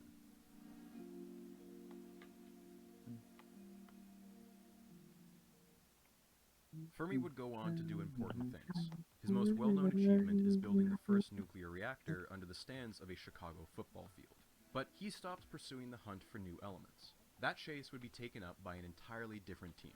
The discovery of the real element 93 was weirdly unceremonial. On the west coast of America at the University of California, Berkeley, American physics was in full go big or go home mode. Berkeley at the time was home to the world's biggest cyclotron, the best tool in the biz for element hunting. A cyclotron is a type of particle accelerator. It uses magnets to rapidly spin charged particles around in circles and then smashes them into targets. Now, this isn't one of the multi-mile rings that you're probably thinking of. Those are actually too powerful for making new elements. For this, you need something a bit more delicate. Berkeley's state-of-the-art tool was 60 inches in diameter, and it could pelt a uranium target with neutrons. Again, hoping for Fermi's predicted beta decay. And one day, after finding a radioactive lump that matched no known samples, element 93 had officially been confirmed. We now know it as Neptunium. The credit for this discovery went to Edwin McMillan and Phil Abelson, but the celebration was short-lived. Their publication was met with silence from the academic community. No one dared acknowledge the breakthrough, lest it give the Germans any inspiration.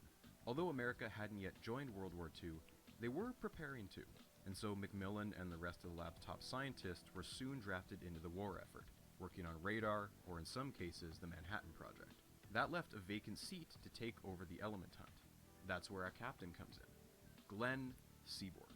As the descendant of Swedish immigrants, they had left their home country with the last name Sjoberg. Upon reaching Ellis Island, an immigration official decided that their new name would actually be Seaborg, and it stayed that way. This customs officer had no idea that his half-assed spelling attempt would one day make it on to the periodic table. Glenn, from a young age, went wherever the tides of life took him. After his family decided to move from icy Michigan to sunny California, an 11-year-old Glenn decided to add an extra N to his name because it looked cool. Can't argue with that, Glenn.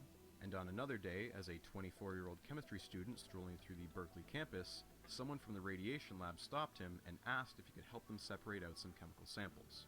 He was just the first chemist they found on campus. Seaborg would eventually work his way up through the lab, and with Edwin McMillan gone, he asked if he could take over as the new captain of the element hunt.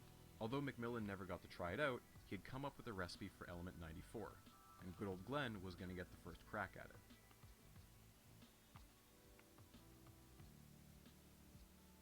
If you add one neutron to uranium, it beta decays into element 93. But say you fired a proton and a neutron. The proton would immediately bump it up into element 93, and then the extra neutron would have a chance at beta decaying, upping it one more time to element 94. It really is like an absurdly delicate game of Jenga. So yeah, that's how you make plutonium. It's safe to say that the discovery of plutonium was kind of a big deal. It's actually an even better fuel for a bomb than uranium, which was the original plan for the Manhattan Project. And thus Seaborg and his team were immediately drafted to Chicago to work with, oh, hey, it's our old pal Fermi. There they spent months artificially making enough plutonium to flatten a city or two. It was difficult and hazardous work, and at one point a lead brick fell and broke a beaker, and 25% of the world's entire plutonium supply was soaked into a copy of the Chicago Times. But the Manhattan Project is a story that's been told many times by people better equipped to tell it than me. The story we care about involves Glenn Seaborg and Berkeley.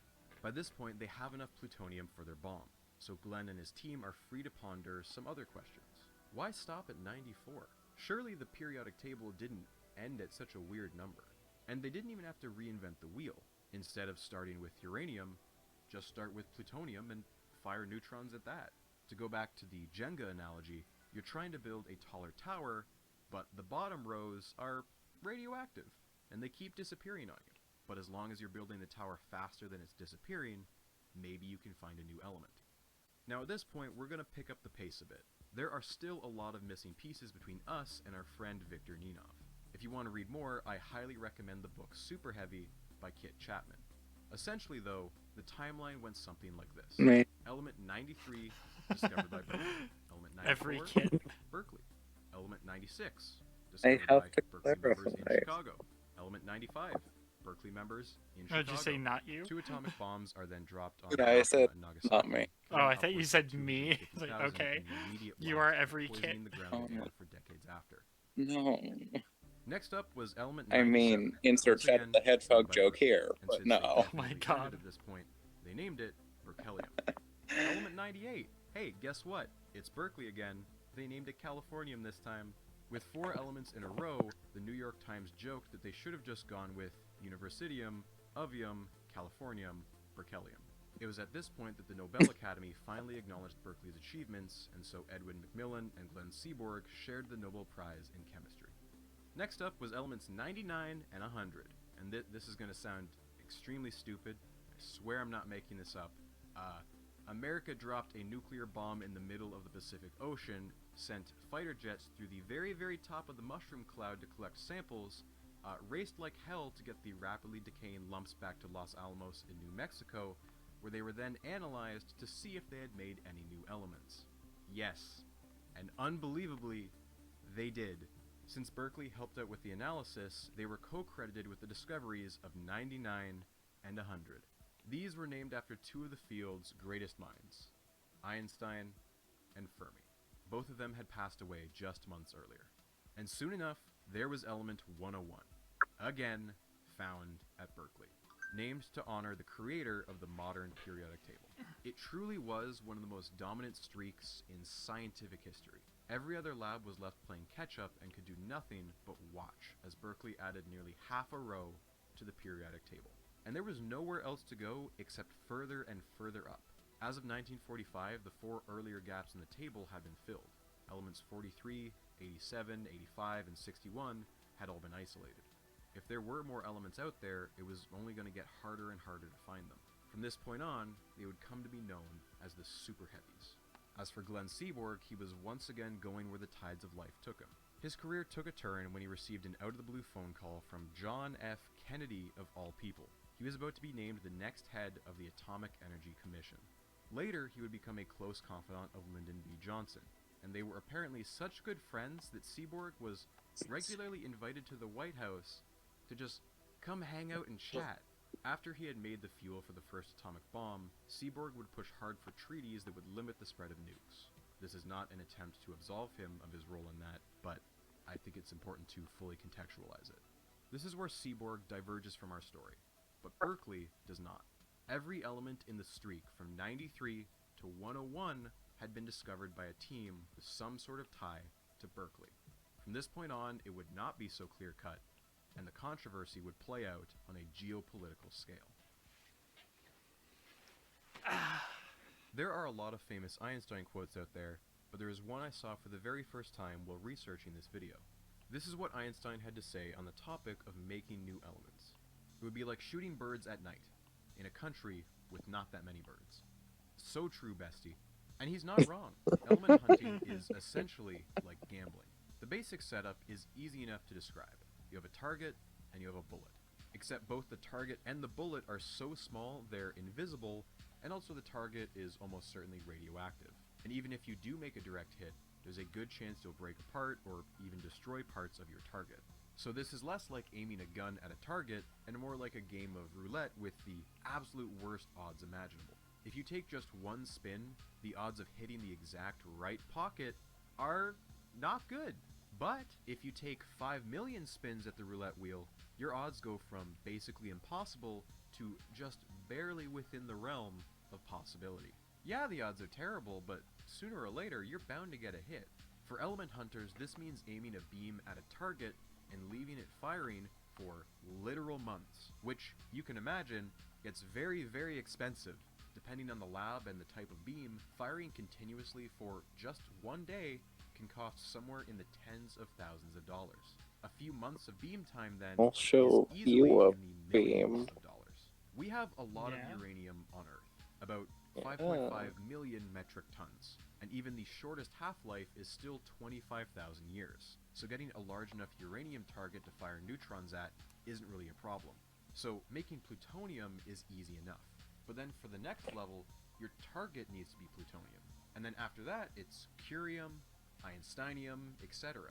Each time, your target's half-life is getting shorter and shorter. 1 gram of uranium costs about 13 cents. A gram of einsteinium costs about $27 million. Most casino goers can't afford that kind of buy-in. But, in theory, if you've got unlimited time and unlimited money, element hunting gets a hell of a lot easier. Berkeley, situated in the richest state in the richest country in the world, had the most money and the best equipment, so no wonder they had the leg up. But that's the beauty of the casino. It was just a matter of time until another lab got lucky. While the Americans were busy building a bomb, the Soviets were lagging behind, embarrassingly so. Admittedly, they were very occupied holding off the Germans on the Eastern Front and had focused all of their scientists on metallurgy. The Soviet nuclear program owes its start to one random volunteer lieutenant on the Eastern Front, Georgy Flerov. Prior to the war, he had been following the topic of nuclear fission quite closely, only for all publications to abruptly stop talking about it in 1939. I need a reference for a sandwich. He found this bizarre, as the ability to harness the power of an atom was like the most exciting thing to come out of physics in decades. He soon connected the dots. Oh my Is god, it a 13-inch they're all film? making bombs. Flerov, against all conventional wisdom, wrote directly to Stalin and basically demanded that the Soviets devote as many resources as they could to nuclear technology. Flerov was, surprisingly, not punished for this insubordination, but instead made a key player in the Soviet nuclear program. Following the war, however, Flerov changed his focus. He wanted to hunt elements. He founded JINR in Dubna, a small Russian town. Soon, it would be America versus the USSR in the hunt for elements. Wow, science being used as a tool by rival superpowers to help fight a Cold War? Never heard that one before. Couldn't be me.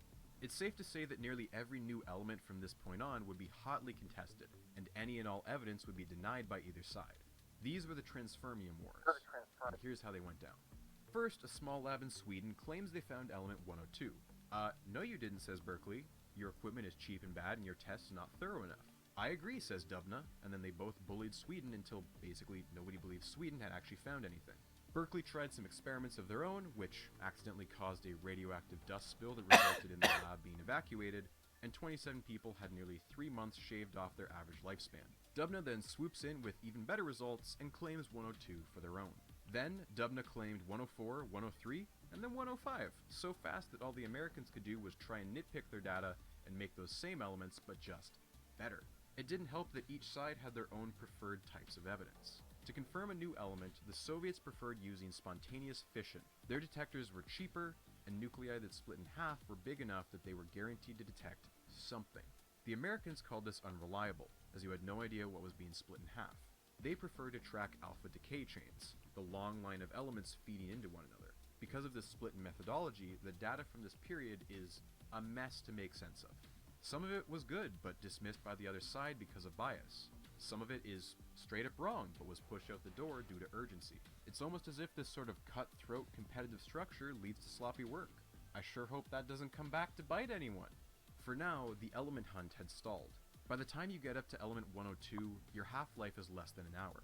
Before, you could rely on other dedicated labs to manufacture you enough of an element. They could ship it to you, and then you could start firing your beams at it. With a half-life of less than an hour, you couldn't even get a sample across town, much less an intercontinental flight. The quantities they were working with were getting smaller and smaller. When Berkeley claimed the discovery for curium, element 98, they did so after generating around 5,000 atoms of it. By the time they got to element 101, they had only created 17 atoms to claim the discovery. Soon enough, it was likely that any new elements would only be created one atom at a time. Singular atoms that would decay before another could join it. This clearly wasn't the end of the periodic table, but the element hunt was becoming too expensive and too impractical to continue.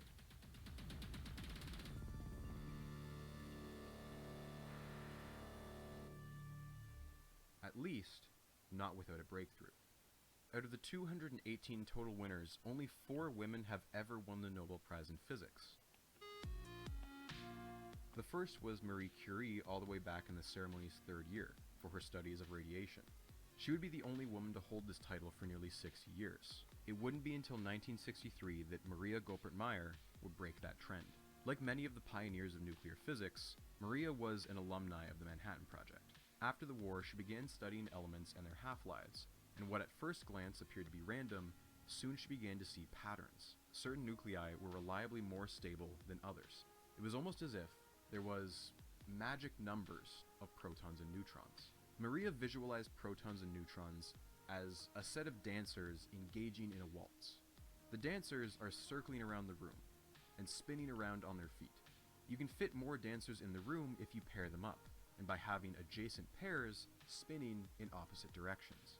Certain magic numbers of dancers fit more cleanly than others.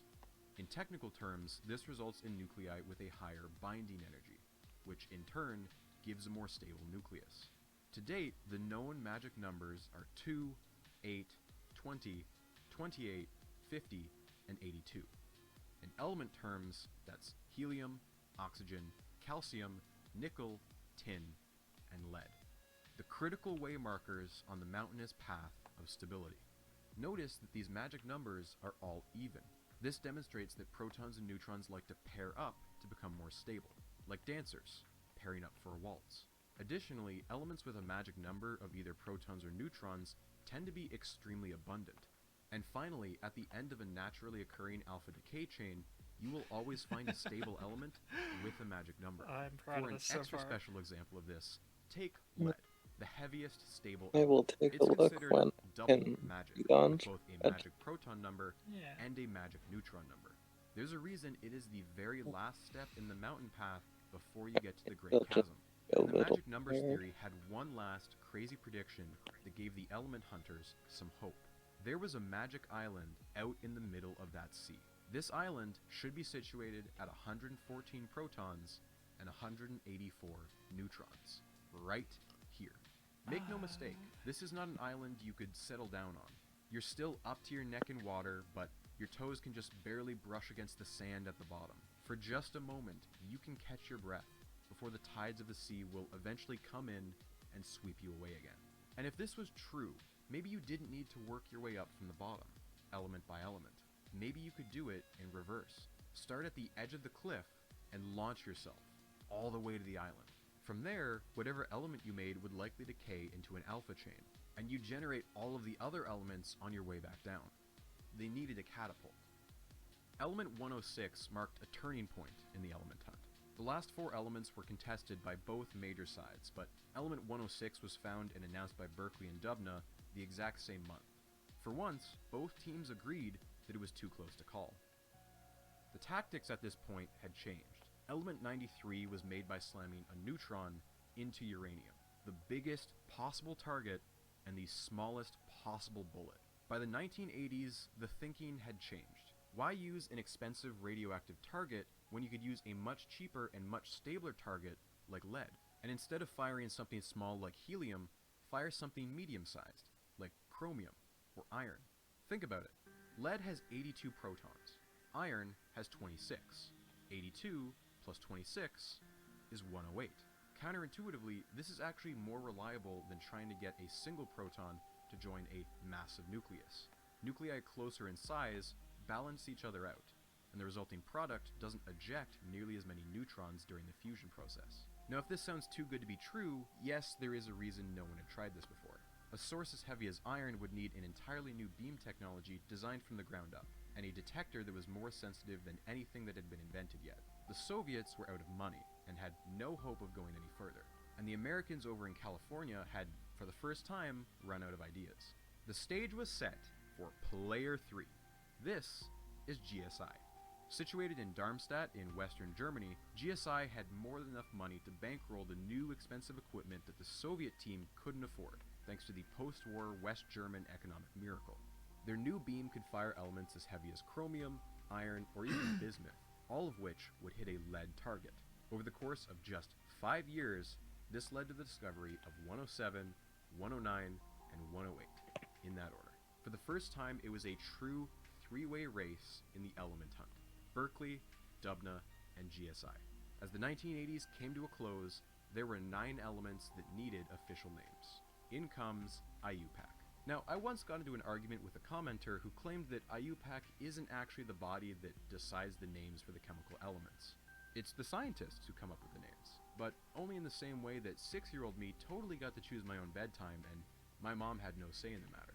IUPAC laid out the basic rule for what can be considered an element discovery, namely that an element must be stable enough to exist for more than 10 to the negative 14 seconds. It's the time necessary for electrons to form a cloud around a nucleus. But IUPAC also had to choose who got to name which element. Otherwise, we'd have separate American and Soviet names for at least a dozen elements. And even in the rare cases where they could agree on a name, they couldn't agree on which element should get that name. At least 3 separate elements have, at some point, been referred to as Rutherfordium. IUPAC would foolishly spend years trying to find a compromise that satisfied everyone, but eventually settled on a compromise that made everyone just slightly unhappy.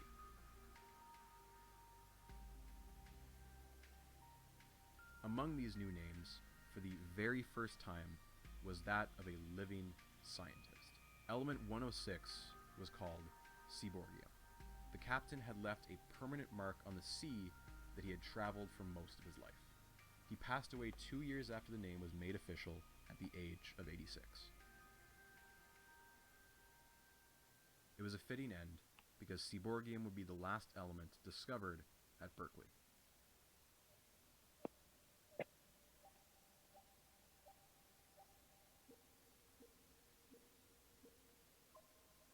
The collapse of the Soviet Union hit the Dubna lab hard. The Russian economy was a garbage fire, and even its prestigious element hunting team wasn't immune to the fallout. For a while, it seemed doomed to close down. If you weren't Russian, you left the lab for your home country. If you were Russian, you left the lab for a private sector job where you'd actually have a salary. In the end, what saved it was renting out the accelerators to private companies and a partnership with the unlikeliest of allies. Livermore Labs in California also had an element hunting team, and the Russian team kept their lab alive by joining forces. For the world, this was a good thing, but for Berkeley, this was yet another hurdle. Their fiercest rival had just teamed up with a fellow Californian lab. It would be outright petty to dispute any element claims that came out of such a partnership. Dubna Livermore first set their sights on element 110, the next in the sequence, but their attention soon shifted. They were about to attempt something that had only been dreamed of before this point. They were finally making that catapult. Their recipe was calcium-48 fired at plutonium-244. They were going to skip 3 whole rows and aim for element 114. And in 1998, it worked. Yep. 114 protons, Okay. but only I'm 176 sure like, neutrons. Discord didn't break Remember, anything. the theoretical Oh, you're center of this island of stability was supposed to be over here, to the east, with 184 neutrons. But the half-life of this atom of 114 was in the realm of seconds. Not milliseconds, full seconds. The island of stability was real, and they had found the beginning of its shoreline. IUPAC wasn't entirely convinced. They wanted some more data, so the Russians kept at it. They'd work on trying to reproduce 114 more reliably, maybe even aim for 116 as well. The German team at GSI had other ideas. Although the country had suffered its own depression due to reunification, they got back on their feet much faster than Russia, and they had spent the last 5 years upgrading their equipment. But the lab at this point was being shared by several teams with competing projects. The main accelerator had a busy queue, and you'd often only get a few weeks with the accelerator before another team got priority. The element hunting team had already spent a few of their precious weeks calibrating the beam intensity, and now they only had 4 weeks left before the next team would bump them off the schedule. It was an extremely short window for this sort of experiment. The team decided to swap out the beam to fire nickel at lead. After just 1 day, they saw the first sign of element 110. They were unbelievably lucky. Their luck continued when they found out the next experiment was delayed by 17 days. So they kept at it. They swapped out the lead target for bismuth. Bam! 1 extra proton gave them element 111. 2 elements in just as many months. A year goes by and they try firing zinc at lead. At first they get a weird reading, but they keep going. In a little over a week, they find 112. The German team had once again done the unthinkable. A hat trick of 3 elements in a row. Move over, Berkeley. The crown has officially been lost. Berkeley at this point was nearly 20 years out from their last element discovery. The Russians were probing the island of stability, and the Germans were doing victory laps. They needed a secret weapon. And so, they orchestrated a coup. Enter, finally, Victor Ninov. Physics doesn't often lend itself especially well to the idea of a rising star in the same way that music or film does. It's a glacially paced field of study that happens behind closed doors, and where it's hard to find a photo of someone that hasn't been JPEG'd into oblivion. But if physics did have a rising star, Victor Ninov certainly fit the bill.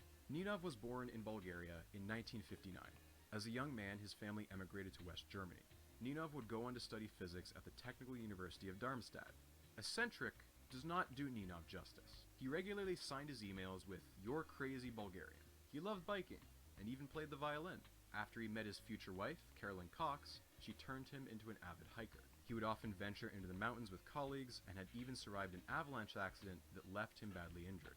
His travels were not limited to the ground, however. He once sailed the Pacific Ocean on a 45-foot sailboat, and somehow Emmy, are you he still had weaponizing a time to sub be in a this pilot, glorious image? flying a Yeah, single-engine, this is four-seat going to be our Aero new Commander. sub-alert. However, none And of that it's holds it's a Majima candle themed to my absolute because favorite of his antics. my He and a sub-alert colleague were on is a quest Majima. To visit every Italian restaurant in Darmstadt. What's how you doing, They Ashley? would always order Blurs spaghetti whenever carbonara, I'm around. and they would rank them all. Let me be absolutely clear. This is a grade A bit. I would also do this. This is so funny to me. A Bulgarian man ordering an Italian pasta dish from every restaurant in a German city. Zero notes on this. Besides being well liked by the entire team, he was also a Honestly, yeah, In that's pretty 1988, great. GSI Yeah, upgraded their old that's a computers, funny bit. and Ninov took the lead on this. He was the go-to computer tech and even wrote a custom software package called Goosey. It was a one-of-a-kind, state-of-the-art software for analyzing decay chains of radioactive samples. Whereas before you had to manually look for I analog just finished detection spikes, doing- element hunting well, had gone I wanna digital. do a little more He with had it. found himself a niche in a field that is already filled with niche Doing the experts. snake skin, And and over I the want to last make it look 10 good. I'm years, probably just he was going to able to blend add it a certain pretty way to sweet get a good bullet point texture. to his resume. Uh, Co-discoverer of elements 110, 111, But and making this 112. look good is So given going to all be of very this, hard. It was an outright scandal when Berkeley headhunted him I from am GSI still in getting 1996. The man tired. who orchestrated this Okay. headhunt was a man It's a chill well day. into his 80s. Al Giorso's Yeah, story exactly. is a wild one. One day during the mid-1940s, he was installing an intercom system to the Berkeley lab and ended up meeting 2 secretaries. One of the women, Wilma Belt, would later become his wife. The other woman would later become the wife of Glenn Seaborg. Through this mutual friendship, Glenn recruited Al when he joined the Manhattan Project because Giorso was gifted at making homemade Geiger counters. After the war, when they returned home to Berkeley, Giorso was Seaborg's right-hand man, and they had been together for every element up until 101. I when love Seaborg this. left Thank for you, his Asti. political appointment. I'm That hoping it'll left look Al really good Giorso when as the de facto head of when the Berkeley's colors element get hunting put on. team. He was meant for this job. Yeah. Let me paint you a I picture. can In the look 1940s, at Al it. Giorso supposedly held the world record for the longest range ham radio. He had extended his personal one so far, he could pick up stations in Ohio all the way out in California. He never collected the prize, though, I'm gonna because get he was Twitch banned for illegally that. operating without a radio license. Back when Berkeley had their accelerator on one end of the campus and Only the one chemistry way lab to a find mile out. up a hill, Giorso would jump into his Volkswagen Beetle and in the middle of the night race at illegal speeds up the Berkeley Hill so that they could get their sample tested before it decayed into nothing. Once he nearly ran over a security guard who pulled a gun on him, and he just kept driving. When Berkeley had their accidental radiation emergency with hunting element 102, Something it was in the Al video. who exited the building last after he calmly shut down the accelerator. Does this not have Nearly half a century later, Al dissolve? Giorso was the last remaining key figure from Fuck. Berkeley's glory days. His second world record, a little more prestigious than his radio one, was for the most elements discovered. So when Al Giorso calls Victor Ninov a young version of himself, you hire that man. Giorso was so excited that this brought him out of semi-retirement. Berkeley had a new rising star and an opportunity to be on top once again. With Ninov put in charge of the data analysis side, they needed someone to be in charge of the equipment end. That man was Ken Gregorich. He had overseen the construction of Berkeley's newest piece of tech, the Berkeley gas-filled separator. Now, they just needed a recipe. Dubna and I can Livermore had start just made the doing claim for colors element now. 114. IUPAC Nice. wanted more data. Already months behind, Berkeley would have to act fast to try and scoop the element with a more convincing experiment, but they would have to use a different recipe than Dubna. Dubna had used plutonium-244 and calcium-48, neither of which Berkeley had enough of to run experiments. Also, the other problem is that the amount of required plutonium is actually illegal to use in a place as densely populated as the San Francisco Bay Area, so there was that whole thing. But they had yet another recent addition to the team who had another wild idea. Robert Smolenchuk was on a visiting scholarship from Poland. He was a theoretical physicist who had previously run some calculations that were mildly controversial. One colleague called his calculations simply mind-boggling. Robert was saying, skip everything from 113 to 117. Aim for 118. His plan was simple. Fire Krypton 86 at a lead 208 target, both of which are easy to acquire and, better yet, not radioactive. Now, conventional wisdom said that this recipe was too good to be true. Yeah, the protons add up to 118, but the probability of the reaction was thought to be near impossible. Not Robert, though. He had published a paper in which he showed calculations where this recipe was actually more likely to occur than others. Going back to the roulette analogy, element hunting is all about probability. You gotta consider what the odds of getting a hit are against the cost to keep the beam running for weeks. And to quantify this probability, physicists had come up with a delightfully silly unit of measurement. A barn is a unit that is somewhat of a hybrid between cross-sectional area and the probability of a collision between two particles. It quite literally comes from the phrase, couldn't hit the broadside of a barn. Given its origin, one whole barn is considered a comically large target, as in it would be very difficult to miss a target of one barn. When it came to element hunting, the size of this target had been shrinking exponentially for decades. These days, reactions are measured in picobarns, trillionths of a barn. Take a look at this chart. On the horizontal axis, you see the atomic number of the element you're trying to create. And on the left-hand side is the estimated measure in love barns. it. You'll notice that this is a logarithmic Like, scale. it is As you go exactly from the kind element of thing that 102 to people would 110, do. The probability has Yes. gotten Right. worse by a factor of nearly 10 If million. I were a goofy Talk about diminishing scientist, returns. I would think of One I thing you would might want to notice, think of however, something is the similar. probabilities go up very slightly Yeah. around element 114. This is one of the indications that the magic island of stability isn't just a mirage, and suggested that the Russian team were onto something. Now, element 118, though, that's a terrible barn measurement. Most recipes were predicting not even a single picobarn. When you get down to the picobarn level, if you have your beam running constantly, you might be able to produce one single atom a week, which you might not even detect. And you're out hundreds of thousands of dollars. Once you go below a picobarn, you'd be lucky to get even a single atom for an entire month's worth of beam time. And that's why Robert's recipe was so controversial. His paper argued that his recipe could give you 670 picobarns. If he was right, it would be a game changer. Not everyone was convinced, but the nice thing was that this recipe was low risk with a potentially high reward, and they needed a calibration test for the new machine anyway, so why not use Robert's magical recipe? No one was expecting an immediate breakthrough, and yet that's essentially what they got. The experiment began on April 8th of 1999. Most of the lab had left for Easter break. The one exception was Ninov, who stayed behind to analyze the results. 11 days later, the lab director, Darlene Hoffman, would get a phone call. Her first instinct was that it would be bad news. It had only been 11 days. Ken Gregorich assured her that it was quite the opposite. Darlene had every reason to assume the worst. Chemistry in the 40s was not a job intended for women. Darlene Hoffman had to wade through years of systemic discrimination to help change that. When her father passed away suddenly, she asked a professor if she could miss tomorrow's quantum chemistry test to plan the funeral. The professor made her do the test on the spot instead. This was, to use the industry term, horse shit. She wrote it with tears in her eyes. She still got a B. She persevered and finally got hired as a nuclear chemist at Los Alamos. But when she got there, she was told that women weren't hired to work in that division. While HR sat on their ass pretending to do anything, Darlene found her soon-to-be supervisor at a party who immediately fixed the situation. And then her security clearance magically went missing. Wow, that's weird. It took 3 more months before Darlene got access to the lab, and she had just narrowly missed out on what could have been a career highlight. Remember that atomic bomb that the fighter jets flew through? They went to Los Alamos, and because of bureaucratic nonsense, she missed out on being part of the team who discovered elements 99 and 100. A loss that filled her with rage that she funneled into her work.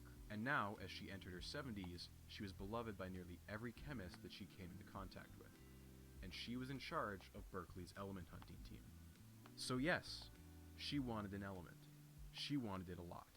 Just a few minutes after the phone call, Gregorich, a visiting professor named Walter Loveland, and Viktor Ninov had come to her office. Ninov had found something incredible in the early results. Notably, Ninov didn't want to show Darlene the results at first, but he was outvoted because why wouldn't you? To better illustrate what he had observed, Ninov drew his colleagues this diagram. Picture-perfect alpha decay chains that ended in element 106. If this was legit, the team had found not just 118, but 116 and 114 as well. With the IUPAC decision still out on 114, this was 2, potentially 3 new elements that belonged to Berkeley. Their first in 25 years. Darlene Hoffman was going to get her wish 3 times over. Ninov, in as much disbelief as everyone else, jokingly asked, "Does Robert talk to God?" Now they didn't immediately announce to the world their finding. They took a few weeks and ran another experiment, and 1 more alpha decay chain was found. Of the 4 they had now, the team reasoned that 1 may be a fluke, but that the other 3 were legit. Not only that, they sent the results to GSI. They also gave the green light. In June 1999, Hoffman and Giorso, 2 titans of the element hunt, held a press conference and announced their 2 new elements. The eventual paper was submitted to physical review letters on May 25, 1999. Everyone from the semi-retired Giorso to the fresh-faced grad students got to be on it. Viktor Ninov was first author. Given how successful Robert's recipe had been, Ken Gregorich thought that the next logical step was to simply swap out the lead target for bismuth. With that extra proton, maybe they could find element 119. Now make no mistake, if an element was going to be named after someone in the group, it wasn't going to be Ninov. The obvious choice, the one already being thrown around, was Georgian. Al was the current world record holder and the only person who had a legacy comparable to his late friend Seaborg. But Ninov clearly had a bright future ahead of him. With potentially 5 elements under his belt, he was clearly ready to carry the torch. He didn't get to carry it for long.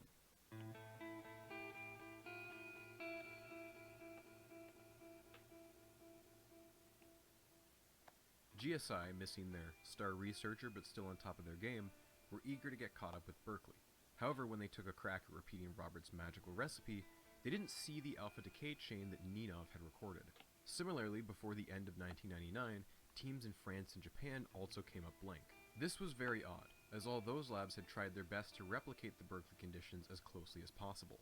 Robert's recipe was thought to be a long shot, yes, but the benefit of it was low risk with a potentially high reward, as the 2 recipe ingredients were comparatively easy to acquire and set up. Something was off.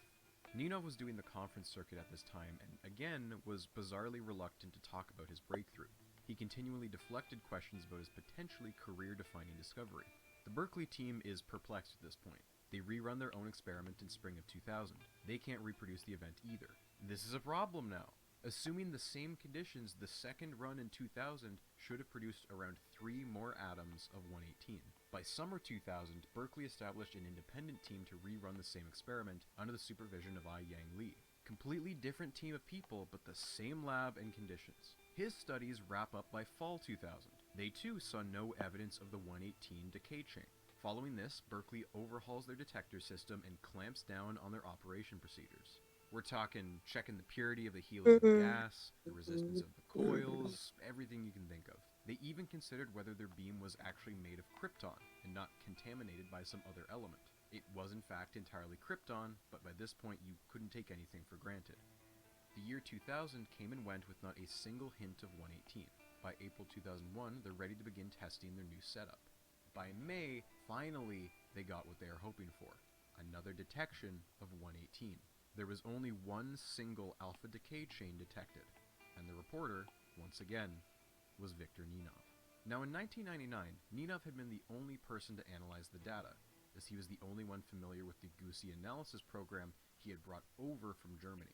But since then, it had been over 2 years, and several people had taught themselves Goosey as well. A postdoc named Don Peterson was among them. He and Ninov would run the program on the exact same data, and yet come up with completely different results. Dawn's results said 118 wasn't there. The dread had set in. Berkeley by this point knows it's in hot water and meticulously documents every single step from here on out, with multiple rounds of bureaucracy, which I have to imagine is for legal reasons as much as it is for technical reasons. In June 2001, Darlene Hoffman assembles a working group to comb through every bit of data relating to the detection of 118. They are going to sift through every raw data file as far back as 1999. This working group, based on their findings, leads to a new independent review committee, which then leads to a third committee, and then a fourth, the last of which has the official name, the Committee for the Formal Investigation of Alleged Scientific Misconduct. Over the course of 3 committees, the investigation had gone from, why aren't we able to repeat the experiment, to, okay, someone is getting fired. A big thank you to Kit Chapman for providing me with nearly 200 pages from Berkeley's internal Again, not me. which he obtained thanks to California's Public Records Act. As you can imagine, the 3 committees cover a lot of the same ground, so I'll be summarizing their main arguments into 3 categories. 1. Statistical. What is the likelihood that these measurements were genuine? 2. Technical. Is there evidence that the raw data was tampered with, either intentionally or by accident? 3. Identity. If anyone, who is to blame? We'll start with statistics. When the other labs attempted to verify the Berkeley results, they found nothing. This was odd because those labs actually had better beam setups. They had a higher chance at producing 118 than Berkeley. Berkeley was capped at 1.6 times 10 to the 18 krypton ions. GSI and Riken had a combined total of 4.9 times 10 to the 18, which is nearly 3 times as many. If you interpret that statistic in the most generous way possible, that's like being able to spin the roulette wheel 3 times as much. Together, they should have seen around 3 times as many atoms of 118.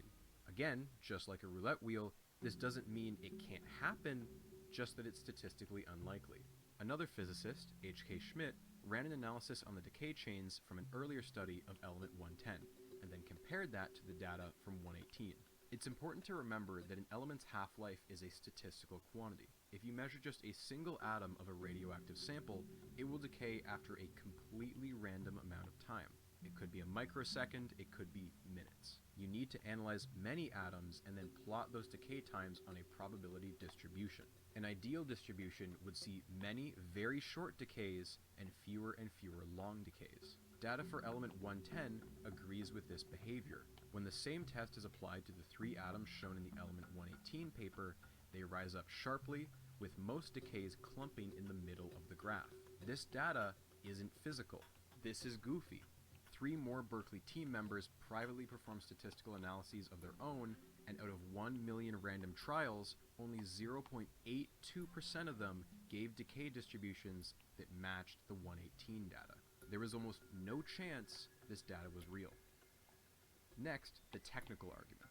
The program used to detect the decay events was called Goosey. Goosey was known to be unreliable at times. It would occasionally glitch, and data could be corrupted in the shared memory database. This corruption could manifest as incorrect histograms, misaligned array indices, or truncated arrays. The problems were frequent enough that an aura of superstition had arisen around Goosey. It took someone experienced with the program to even realize that Goosey had glitched in the first place, much less decipher what it had really measured. But what they were seeing in the data was too perfect to be a glitch. To quote the New York Times, it was as though Microsoft Word had crashed, and like the proverbial monkeys banging away on typewriters, tossed off sentences from Shakespeare. The idea that Goosey had crashed and dozens of lines of measurements had perfectly corrupted to give 5 pristine alpha decay chains was absurd. We're talking time measurements, energy measurements, location measurements, all syncing up to give not just 1 rogue decay chain, but 5. With file corruption ruled out, the only remaining explanation was that the raw data files were manipulated in some way. Whether intentional or accidental, something had happened to the data files that wasn't random. The investigation became hyper-focused on the events that originally showed 118. In 1999, there were 2 runs of interest. Run 13, which was from April 8th to the 12th, detected 3 alpha decay chains. 2 of those made it into the published paper.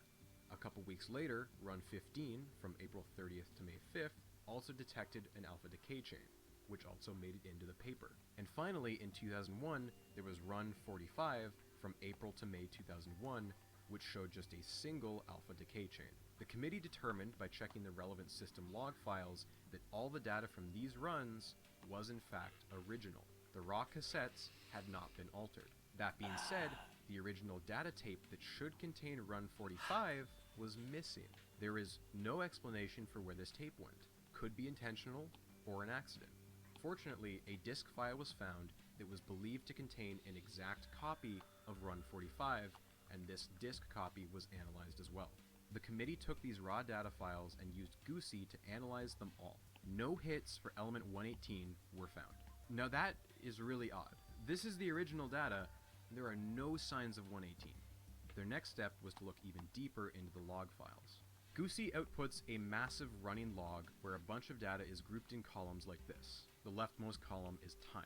Each line is considered a separate event, which is when the detector receives an energy reading from somewhere. We're working with extremely fast physical phenomena, so there could be dozens of events in a single second. Take a look at this. This is the log file from 2001. This block of events here were supposedly a string of 3 alpha particle decays. You can tell because the location where they hit the detector are all quite close together, and their energy readings match predictions for 118. However, they checked much later in the log file after Goosey had been run multiple times, and these perfect numbers were no longer there. The signs of tampering are completely invisible unless someone is extremely experienced with Goosey. A printout from Goosey will typically contain somewhere between 63 to 68 lines of text. During the investigation, there were 5 exceptions to this. One of those exceptions was the detection of 118, which was 76 lines long, almost as if extra lines had been added to the readout somehow. The event at 1254 states that a 200 megabyte file was read and analyzed in 5 seconds. However, the computer Goosey runs on would not be capable of processing a file at 40 megabytes per second. The only explanation is that a file wasn't actually being analyzed. If you look at the second column for the event at 1254, you see 2 dashes. The following event, 1503, shows a $sign and an ANL. The committee noted that 2 dashes only appear in the second column when a command is run to type the contents of another file into the log file. So, say someone takes the raw data, Bad runs roll. it through Goosey Yeah, you got for a good one analysis. earlier though. You got then 16. outputs a bunch of analyzed data. That text is then copy-pasted into a text editor, and the text is manually altered line by line. Maybe until the one numbers day I show will what get in on appear this. to be a perfect alpha decay chain. You can do it This every text 3D is then saved to a just costs file. as much as a Kit command Kat. is run in Goosey, as indicated by Oh the no, 2 I dashes, mean maybe one day which I'll get done overwrites doing them. Goosey's log file to show the yeah, amazing yeah. evidence of a new element. But So the right now I'm in 2001 bed, log so. file had clear evidence of tampering. But what about 1999?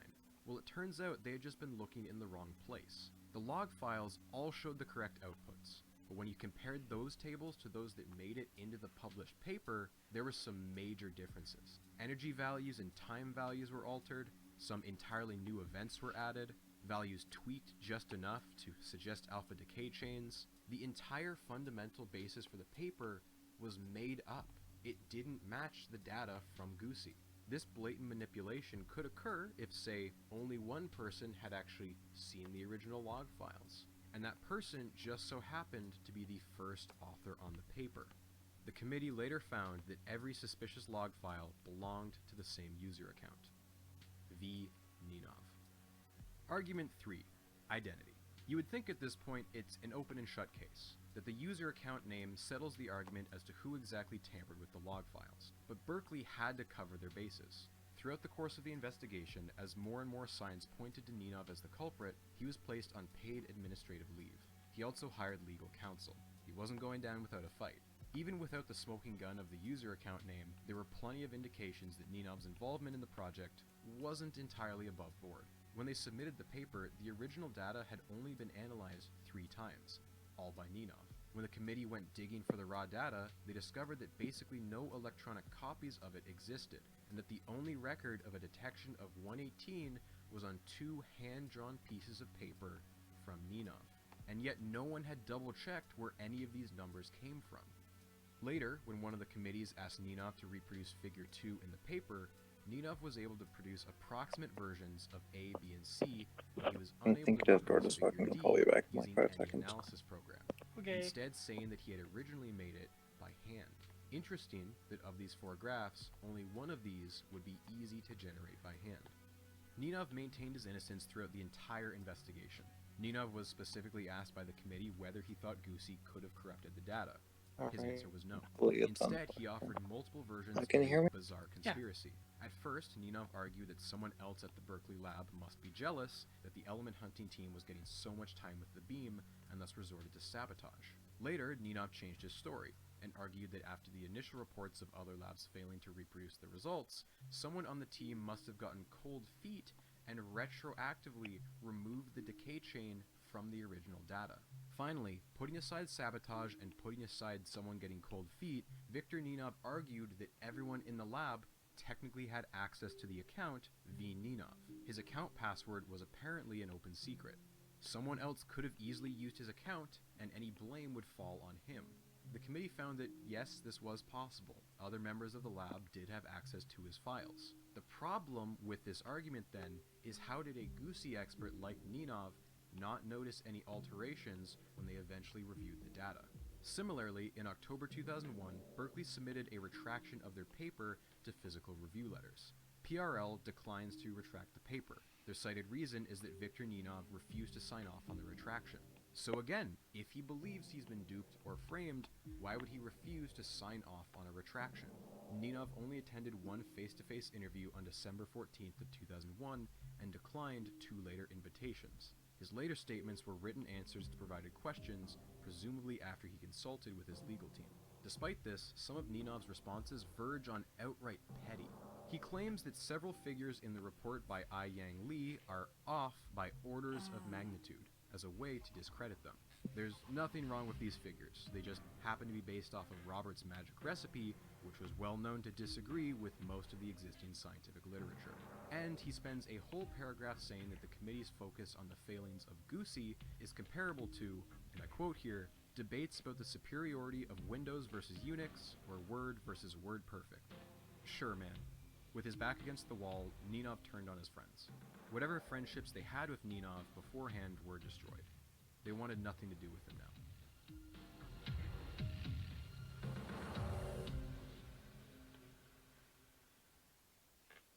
The hammer came down quick. Ninov was placed on administrative leave on November 21st, 2001, a week before the misconduct investigation began. He was officially fired in May of 2002. After being fired, he filed a grievance with the University of California, Berkeley, but nothing ever came of this.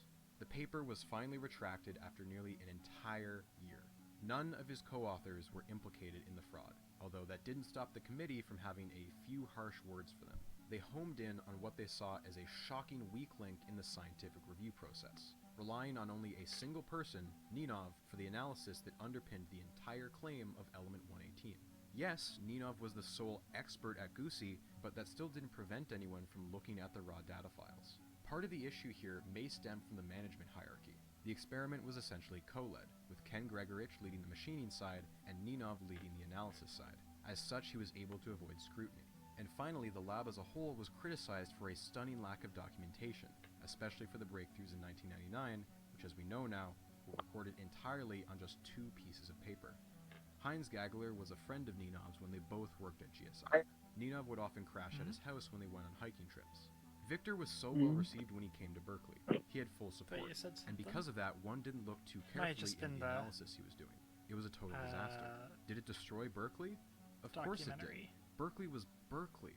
The outside world doesn't want fake news. The show was over. Ken Gregorich prefers not to talk about the scandal at all. It was a dark period, and it's gone, and I'd rather leave it at that. It's a similar case for Darlene Hoffman. She never got her element. For those at the top, it's mortifying to have such a blatant case of fraud occur under your watch. And on the other hand, you have a handful of 20-something grad students whose names made it onto that paper. Even if you had just a single shift running the cyclotron during the experiments, your name got on the paper. You had nowhere near enough knowledge or responsibility to even consider fraud as a possibility. And now at the very start of your professional career, your name will permanently be part of a retracted paper. Suddenly, your resume goes from being a golden ticket into any lab you want to a radioactive warning sign. To some, it would be better to just erase 2 years from your career history. And the damage wasn't entirely contained to Berkeley. Sigurd Hoffman had been Ninov's boss at GSI. Elements 110 to 112 had been verified by other labs at this point. The data used in GSI's initial publication held up under scrutiny. Their elements were legit. And yet, they also used Goosey in their lab, and Ninov had been their Goosey expert. Sigurd recalls one day when they were searching for 112. Ninov still worked there, and early on, only a week into the experiments, Ninov said he found something. Sigurd immediately asked to see I'll be a right printout back. of his findings, all the raw data. But Ninov said he was busy. He'd do it after lunch. A bizarre thing to say when you may have just found a new element. The printout wouldn't have been time-consuming, it should have just been instant. And yet it took all day for Ninov to get around to it, and show it to Sigurd. When Sigurd saw it, he was confused. It was missing data, and it didn't quite look like a decay chain. He told Ninov it wasn't good enough, and they'd have to wait for more data. He didn't think much of it at the time, because just a week later, they had seen the real deal. Ninov's odd decay chain was only briefly mentioned in the paper. Almost no focus was given to it. At the time, it was easy to forget about. Now, with the benefit of hindsight, it was clear that Ninov had attempted to fake element 112 too. Sigurd went back and looked at the raw data files. The raw files only showed radioactive background noise, but on Ninov's computer, these old files had been manually altered, individual numbers had been changed. It was sloppy. Following the advice of his boss, Sigurd went back even further. Again, he found a single decay chain for element 110 that had been produced by Ninov. It was manipulated in the same way. Yeah, again, I keep burying the lead here. Ninov had attempted to fake 5 new elements. Of all the elements that Ninov's name is attached to, the only one with zero evidence of any wrongdoing is 111. The only reason Ninov got away with his first 2 fakes was because his team had found the real thing soon after. They ended up publishing a follow-up paper on their work for elements 110 to 112, where they said, in 2 cases, we found inconsistency in the data, which led to the conclusion that for reasons not yet known to us, part of the data used for establishing these 2 chains were spuriously created. Reasons not yet known to us. Yeah. They did not mention Ninov, but the implication was clear. They were not hit nearly as bad as Berkeley, but it still did lasting damage. Audio quality. Exactly how much damage is hard to say. When GSI I put my requested laptop permission to in my begin bed, searching for elements so now I expired can be 126, horizontal and have higher-ups were decent generally audio opposed to quality. it. As Kit Chapman says in the book Superheavy, Yeah. I've seen the internal report. Sorry However, about it would that. be misleading and disrespectful to everyone involved to say that the Ninov fraud was the only reason that GSI fell behind in the element race. The truth is far more complicated. Let's take stock of what we know up to this point. First, we have the element race as a whole, a highly competitive and volatile field of study which is prone to labs There doing we go. sloppy work just to have first dibs on an element. Secondly, Berkeley, a once dominant, highly respected institution who hasn't had a victory in over 25 years, and thus is even more desperate for a win. Third, they've just poached a young up-and-comer in the field from a rival lab with his name already tied to 3 elements. He is widely considered to be the field's next superstar, and he's brought over a custom software program that only he knows how to use. All of this is a recipe for Ooh, that looks disaster. good. It's impossible to talk about the Ninov fraud without also touching on the other major physics fraud from that same year. Jan Hendrik Schoen was similarly fired from Bell Labs for faking years' worth of data on organic semiconductors. It was these 2 high-profile frauds together in such short succession that forced the American Physical Society to revise its guidelines on research misconduct. No one had ever expected someone to be so brazen as to fake data in such a public way until now. Moving forward, co-authors have the responsibility to vouch for the work of their colleagues, not simply defer culpability because they had no direct involvement. In both cases, the fraud occurred because of a single weak link. What I find interesting is how these 2 cases diverge. Although his exact motive was unclear, there is a reasonable argument you can make that Schoen was pushed to fake data in order to keep his job during an economic collapse, and those lies snowballed until he couldn't cover his tracks anymore. Ninov does not have a similar motive. Again, much like Schoen, some suspect that Ninov was trying to get ahead of Berkeley's rivals by planting his flag on a discovery he thought was a safe bet. Someone was bound to discover it for real sooner rather than later. If he was really taking a gamble, he severely underestimated just how bad the odds were. Al Giorso said it best. Why he did it, I don't know. It's a real mystery. There was nothing for him to gain, absolutely nothing, and everything to lose. He was almost glad that his good friend Seaborg had already passed away at this point. He would have been one of the co-authors. This would have just about killed him. Viktor Ninov no longer works in physics. Since being dismissed from Berkeley, he briefly worked as a professor of physics at University of the Pacific, but since 2006, he has held a variety of engineering positions at a few different California companies. He is now in his 60s. Viktor Ninov's exact motives will almost certainly remain a mystery. So with that in mind, I present to you this admittedly far-fetched theory, provided by his old boss at GSI, Sigurd Hoffman. Sigurd double-checked the dates when Ninov first made his false claims.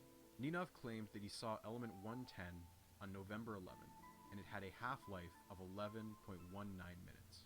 On its own, it's a little odd that 11 would appear so much here, but consider the fact that German carnivals commonly start on November 11th at 11 a.m., coinciding with Armistice Day. Sigurd thinks that Ninov meant it as a joke, a taunt. I admit it's weak on its own, but element 118, Ninov's other fake, was announced on April 19th, Glenn Seaborg's birthday. Who knows? Maybe we're looking for a pattern where there is none.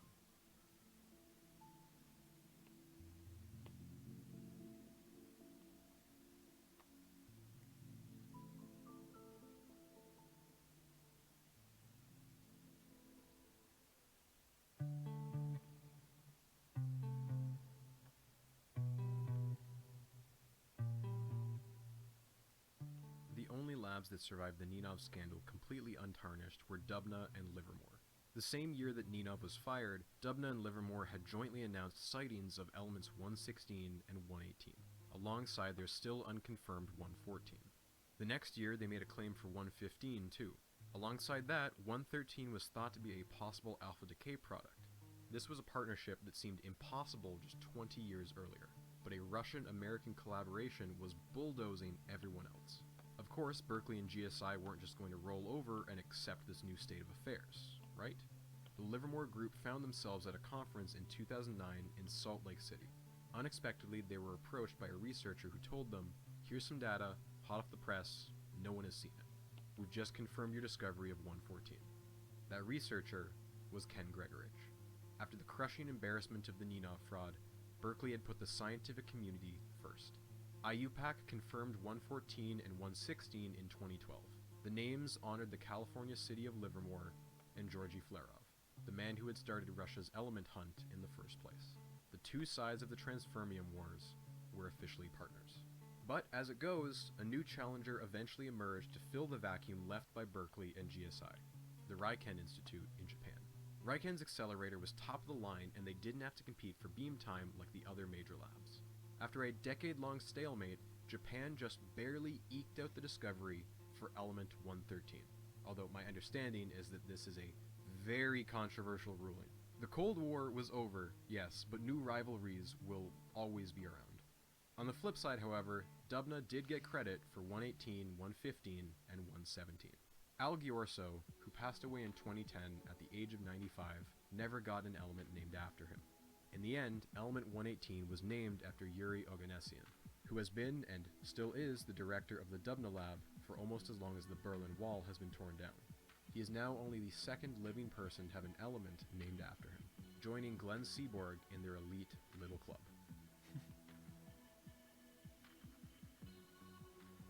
Element 118 marks the end of the seventh and, to date, final row of the periodic table. There is almost certainly an eighth row to the table. Right now, the first claim to that row looks like it belongs to either Dubna Livermore or Riken. 119 and 120, when they're found, hopefully within the next 5 years, will start that new row. There are a few different recipes being tried out. Riken wants to try vanadium and curium. Dubna Livermore wants to try titanium fired at berkelium. None of these are particularly easy to make a beam for. Calcium-48 is by and large the best material to use for beams, but that would require a target of Einsteinium to make 119, and that's expensive. There's even an ambitious plan to swap the concept of the beam and the target. Make medium-sized iron the target, and make ultra-heavy plutonium the beam. At this point, nothing is too crazy to rule out completely. In all likelihood, when 119 and 120 are found, they'll belong here. After that, though, no one really knows what's going to happen. Maybe we'll need a third row, completely detached from the rest of the table. going by the Magic Island theory, element 126 is supposed to be extra stable. Past that, some people say it should be possible to go up to 172, maybe even 173. Do these even mean anything for real-life chemistry? Probably not. As we've learned more and more about the elements up to 118, we've noticed that the traditional chemistry starts to break down. Whereas before an element's behavior could be reasonably predicted by the shape of its electron orbitals, by the time you have 118 protons, those electron orbitals just kind of look like a blob. You might ask why we spend so much time and money on experiments that have been reaching the point of diminishing returns for decades. I could tell you that, well, some of these elements are used in radiation therapy for cancer treatment and have saved millions of lives. I could tell you that some of these elements may be used to improve the efficiency of future nuclear reactors. However, the vast majority are not so useful. They will only ever exist for a fraction of a second. But you know by now that utility was never the point. It's like when you're a kid, and you try and see how tall you can build a tower of Lego blocks before it topples over. We do it because why not? I didn't do that on a separate layer, fuck.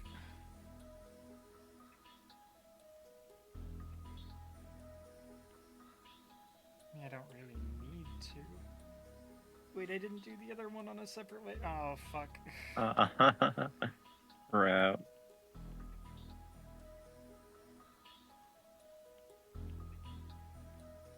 Yeah, I mean, is it gonna matter in the grand scheme of things? No.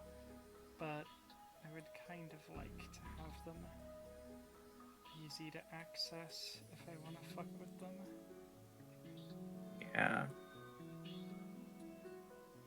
Yeah, that video was always good. Again, I highly recommend your other stuff to anyone in chat. Yeah, Bobby Broccoli is very good. Yeah.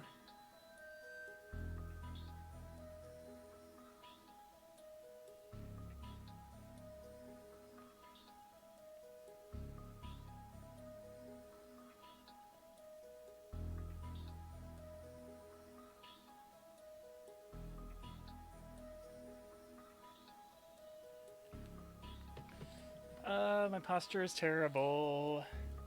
Gotta stretch. I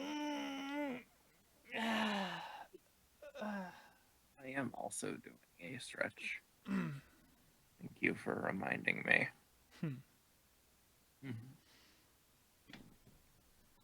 Let's see. Let's watch a fucking Unraveled. Oh my god, hell yeah. Let's see. Yeah.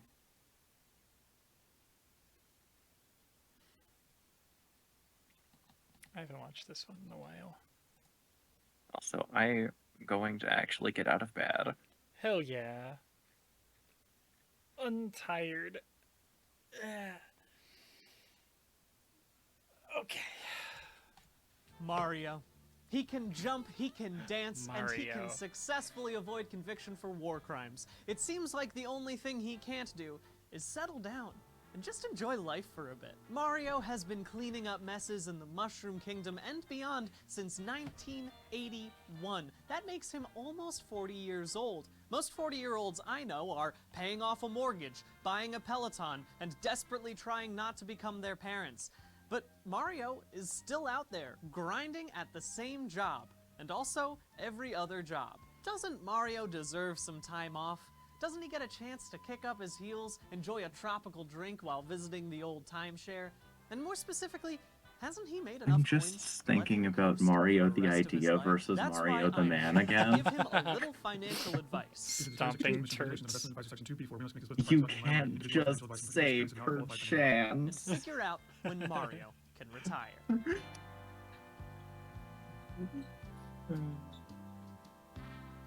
Thank you both. Why should Mario retire? You might say Mario loves his job, and when you love what you do, you never work a day in your life. But that's bullshit. I love what I do, and let me tell you something. I've worked some days. I personally can't wait to retire. As soon as I hit 50, I'm gonna be out there on the beach, pina colada in one hand, sci-fi novel in the other, soaking up Mother Nature's cosmic rays. But Mario has a history of risk-taking behavior, and it's possible he's planning to live fast, die young, and leave a beautiful, beautiful corpse. That said, he's made it out of every scrape so far, and ground pounding at age 86 is hard on the hips. Mario needs a backup plan. Now, I'm not here to tell Mario how to live his life, but I can take a look at his finances and figure out when he'll have enough money to finally hand Peach his resignation letter. Foolish old me thought that I could just Google how much money do you need to retire, and there'd be a link that says $1 million, but no. Turns out that everyone needs a different amount to retire based on what you're used to.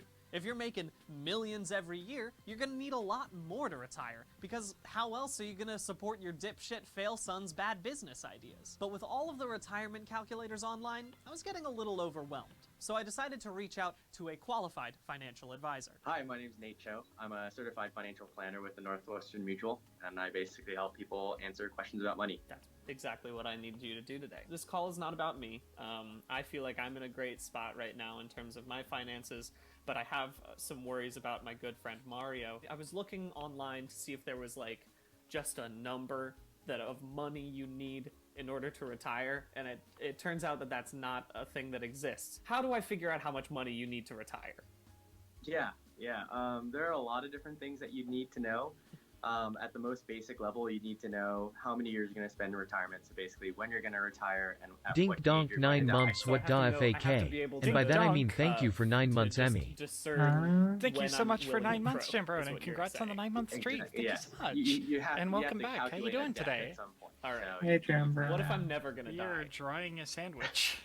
You missed me being kind kinda of sleepy. You know how much money you're going to spend every single month. Okay. We are And then drawing Nate listed off a bunch of new other alerts. very important pieces of retirement Yeah. info, and I paid close attention. Hey, boy. Okay. I figure out how much money he's gonna need per month, and then I'll work backward from that based on how much money he can accrue, and then that will be how I can figure out when he can retire. That work backwards model is actually what we do in the industry, but we have to offset what he has against inflation as well. Is there a minimum amount of money Google Mario inflation to learn more. people have? That joke is in this video. Yeah, typically when Oh we're talking my about like the God. Kid average Sleepy? American, No. Is it's this a gonna be Crypto about Bro movie? $3,000 a No. month This of is about today's No. when I feel can like Mario is retire. a very humble man, and so I don't think he's gonna need more than 3K a month. Although Crypto Bros would also just know to a lot make it about easier for inflation. me. So now that I've got a basic gist of the information I need to But not the calculate fun Mario's kind. retirement age, Yeah, it's time I to can't collect believe the they made the information. economy Let's start with more something fake. easygoing and figure out when Mario's gonna die. To keep things simple, we'll assume that Mario was born the year he first made a game appearance. This might not be perfectly accurate, but it would make him If Mario almost dies of old 39 age, does he years just, old. like... And that feels pretty right for a strangely smooth Like, do the one-ups work? Does it just Though current respawn? male life expectancy Yeah. is around 80 years old, I personally can't come to grips with the fact that Mario is halfway Are you through sure his that life. sub-icon is So Twitch I'll be TOS friendly? generous and say he'll die at 90. He's I spry. mean, In order to surely, retire, surely they Mario is won't going get to me need for a that. monthly budget It's gonna of be at like up least in the corner. $3,000. Surely that they he won't uses notice. coins. Tons and tons of people have tried to Mario figure out keeps spending how his much money on a coin mushrooms. would be worth in US dollars, but most I mean, of them yeah, that is have been canonically thinking how about I play coins Mario as and a Luigi, because they're solid good healing gold items. object. Judging by the amount of coins you need to purchase simple objects in the Mushroom Kingdom, it seems like coins are not really worth that much. Using Super Mario RPG as our guideline for a coin's purchasing power, the cheapest items are a mushroom and able juice, 4 coins a pop. Shirt and pants are the 10 cheapest years in the joint non-consumable made items you a at 7 fucking coins pussy. each. Thank I you wanted for to the 10 compare years these with famous the most last expensive words. items in I Super Mario think RPG, it'll but I don't think I can figure out the probably real world price of a okay. firebomb without getting put on a watch list. After doing some heavy research, I settled on a conversion rate of 1 coin to $8 US. Given our 3K figure for retirement, that just means Mario needs 375 coins a month. right? God, the line Wrong. width Super Mario is so RPG different came between out the in 2 years. That bothers me so 1996, and fucking we much. haven't accounted for inflation. That's why we gotta compare these prices to similar items in Mario and Luigi Superstar 2 Saga, years which came in out the 7 years join? later. Oh my I God. built my mushroom price index on these 6 items, and just from a cursory glance, it's obvious that the prices have gone You're up. going to But to gay figure out fox by girl how jail. much, we gotta head back to Algebra 2. The PERT equation. It's something I learned about a very long time ago, and I'm pretty sure it's used to figure out compounding interest. Basically, I gotta plug in some prices and do some natural logs and whatever else the internet tells me to do, and it will leave me with an annual inflation rate for that item. Then I just gotta average out the rates, Pizza and it'll time. leave me with a workable annual inflation rate Thank you for the pizza Mushroom time. Kingdom as a whole. So I'll just go ahead and do God, that yeah. math in my head real quick.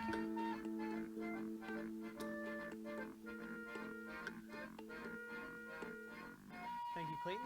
Now, rounding that number up, that's an average annual inflation rate of about 15% per year, which is really high. The US Federal Reserve tries to keep inflation at a healthy 2%, whereas the Mushroom Kingdom Federal Reserve doesn't exist due to aggressive lobbying by Wario. In order to understand this a bit better, I googled Canon. Mario hyperinflation, and I got some exciting search results that were ultimately unhelpful. But from what I gathered, my God, this it means is that if in Mario there. spends 100 coins to buy a shirt this year, next year he'll have to spend a little more than 115 for the same shirt. If inflation stayed the same from when Superstar Saga came out in 2003, we can assume that by 2020, a simple mushroom is going to cost 128 coins. A pair of entry-level pants is 149 coins.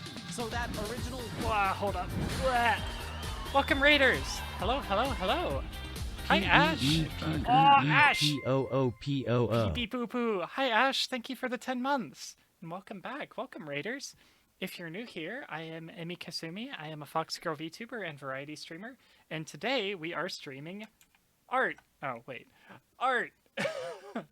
We're doing some new alerts because I haven't done my alerts in a while. So today we have got a new follower emote, or a new follower alert, and a new sub alert. And I don't know if I'm gonna be able to get a third one. Fucking masterpiece. Yeah, Thank what you. even is the bits sound? The bits sound I think is the one where I use the sub story theme. But anyway, that... how is your stream, Ash? I assume you're playing MGR, right? A sub. Hi. Wait, let me give you a shout out, by the way.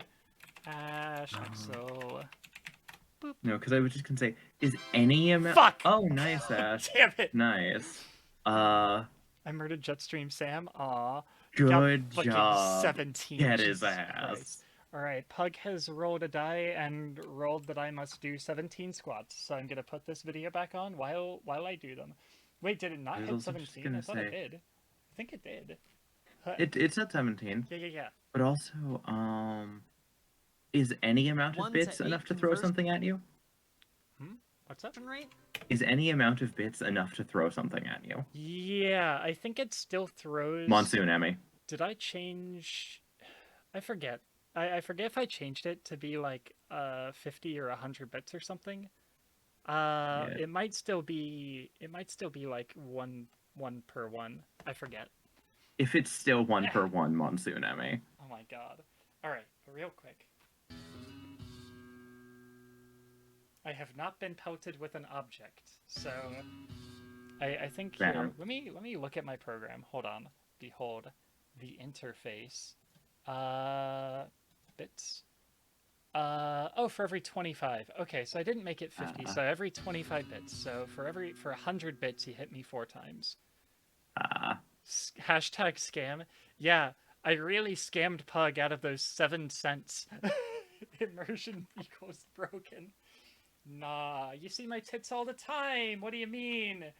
Alright, I got 17 squats. Alright, what? Oh, let me put the video back on.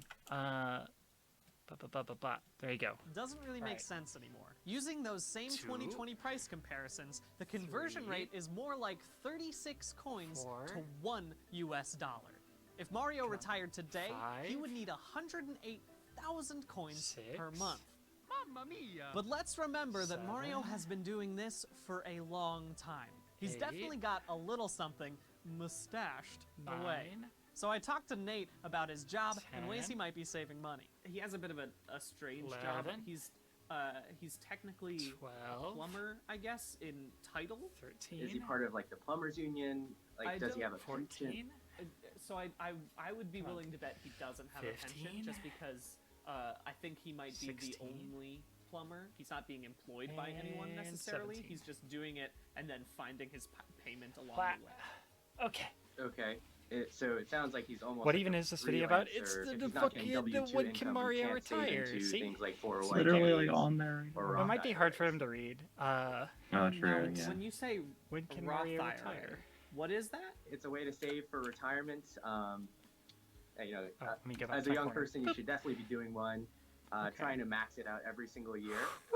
It's crucial for retirement. 17 squats should not make me like even remotely out But of when you breath. say crucial, do you And yet. do you mean optional? So I mean, you also Mario have been doesn't doing a lot have today, rough just IRA outside of or a that. 401k Not or really, I've whatever, mostly but just been everyone sitting has here. those. I don't. That's fair. and I am No, I well mean on like my a way lot of to that squats in beach these chair past and couple boat. And the hours. fact is that Mario can Got get hit a with lot like a of coins 16 in and then a this. 17. How else could he spend so much That on was hours ago, go-karting and though. That was like at the tennis? In the most beginning. recent Mario games, the Damn, I can coin definitely can read it only on my go up mobile to at 144p. 9,999, It's fucking- which is the maximum amount you can store. Stop in watching the on max. mobile. Go So home. let's assume that Mario has been Get saving better wait. eyes. Oh wait, I forgot say. you're in the US right now. Since the release Steal of someone Mario else's Odyssey, computer. we can assume that since he's not in the union, he Go isn't to the getting any library. raises to offset inflation. So to finally figure out when Mario can Gorfeld retire, dad. we need to know how much Oh money my he'll God. need every year before. That looks like Senator For Garfstrong. example, if he lives I'm to gonna 90 name it years that on old, my he'll props. need 2.7 We also,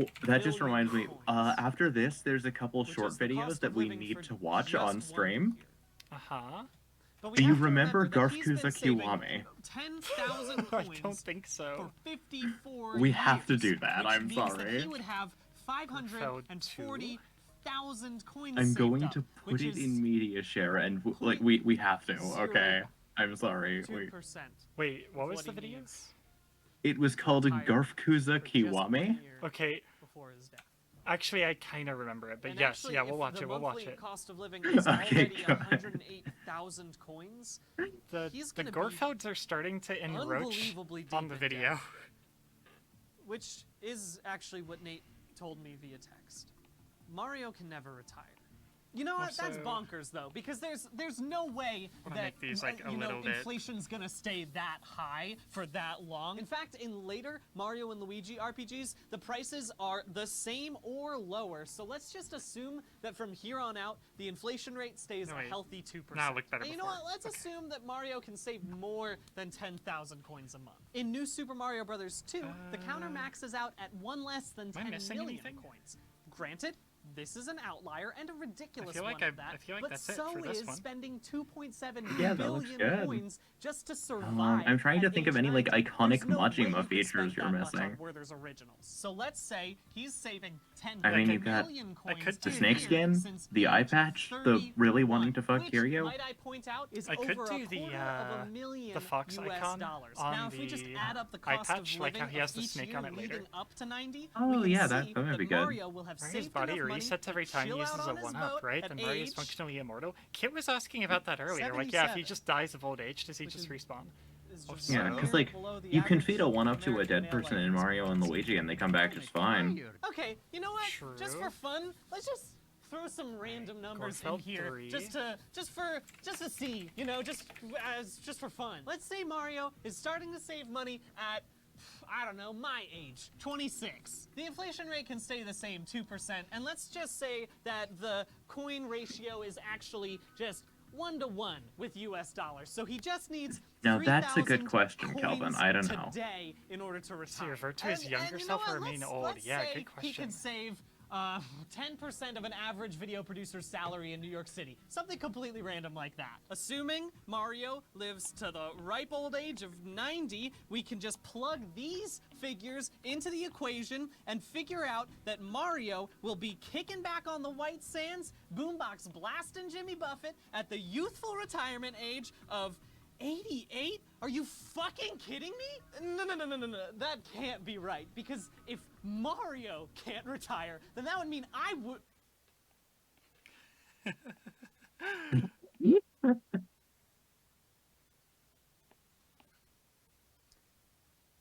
Will you excuse me for a moment? Oh my god.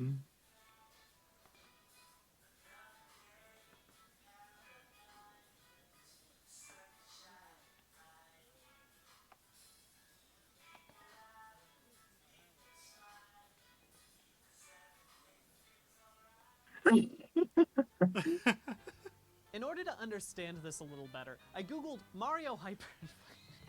I'm sorry, I'm just accepting this now. I'm just accepting what I'm saying. Nice. Oh dear. Stamina. That mysterious green juice that powers our muscles. In video games, it allows characters to cleave dragons, climb volcanoes, and lightly jog through a prairie. I look at these heroic tasks, and I think, how? Look, I'm usually pretty high energy, but the fact of the matter is that I've been stuck at home for the past 2 months, and I've cultivated the stamina of a cartoon basset hound. I used to be so much more productive, and my energy has just completely vanished. Is it because I've been having trouble adjusting to this new working from home lifestyle? Or is it because my build is trash? Today, I'm saying goodbye to that boring, languid Brian, and I am going to use the things I've learned from video games. The only question I have is, can I stamina. make the snakeskin texture on the jacket better? But unless I get like a good, like open, royalty-free snakeskin texture, then no. Yeah. Stamina bars that automatically replenish and The American dream. Mario marries Princess Peach. That man is set for life. Yeah, she's a fucking sugar mama. My hypothesis Oh is my that god. Simply in real life, then I will finally have the energy to address laundry chair. Oh. The sneaker. Oh my.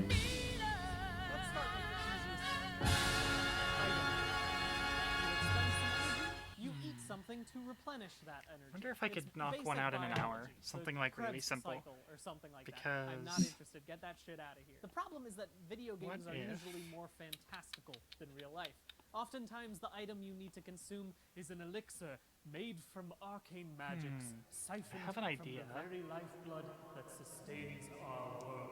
Or if you're Hideo Kojima, it's Monster Energy. God bless you, Death Stranding, for having a magical canteen that effortlessly turns dangerous timefall into I forgot that Stranding also had a piss minigame. You know, for a video game It that loves does. to give you a It's 40-minute even long cooperative cutscene pissing. explaining why some Oh dipshit my is god. hot wet man Oh. or whatever, this piece of world building No. has a much simpler explanation. Money. And thanks to this shameless product placement, I have a concrete way to determine how to refill stamina. Judging by Sam's experience, it takes about 600 milliliters of Monster Energy to fully juice your bar. And given the fact that this logic exists in a world where everyone is stuck in isolated homes and delivery people are among the most important of essential workers, I think it's safe to say that conditions could not be better suited for this experiment. The biggest difference between me and Sam Bridges is that I'm not getting paid by Monster Energy, so I don't have to pretend to like it. Technique 2. Slowing depletion. Unlike item refills, bits this one shapes asks again? you to do some planning. Cannot You share in only your own channel. consume I just one want to of look these at the items funny before you have shapes. to do a huge Oh task. right, okay. So it So the usually diamond, shows up in the games diamond where is preparation purple, is key. and then Like the one when you is have to a go fight triangle. 40-ton pick. All right. Monster Hunter has What if they were battles like that last circling you like the upwards of fucking Chaos Emeralds? I was gonna do something way simpler. What was your plan? Let me see if I can execute it in a reasonable amount of time, and then you'll just get to see it. Hunter, but I sometimes see. the simplest option is the best one. And in this case, the simplest option is steak. Steak is made from raw meat in Monster Hunter, and also the real world. And if you eat it, it boosts your I didn't hear that. Steak is made from meat in Monster Hunter, and also in the real world. Your stamina Oh bar my and god. makes it longer, but a well-done steak does all that and it slows your max stamina depletion. The steak snobs among you may turn up your nose at the assertion that a well-done meat is better than a wet, juicy, rare one, but I posit to you this question. Which one would you rather have jangling around in your leather satchel? So I will be cooking these meats until they are all the way gray. Technique 3.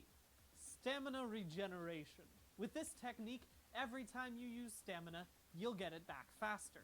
And there is no game that makes you say, come on, refill, come on, refill, more than Dark Souls. In Dark Souls, It's you true. consume stamina every time you attack, block, run, parry, roll, backstep, backstab, repost, jump, shoot arrows, call your mom, check. And How do if you you're like your in steaks? the middle of a boss fight and you have medium. run out of the stamina necessary to Same. dodge roll or swing your big sword, well, them's the breaks, kid.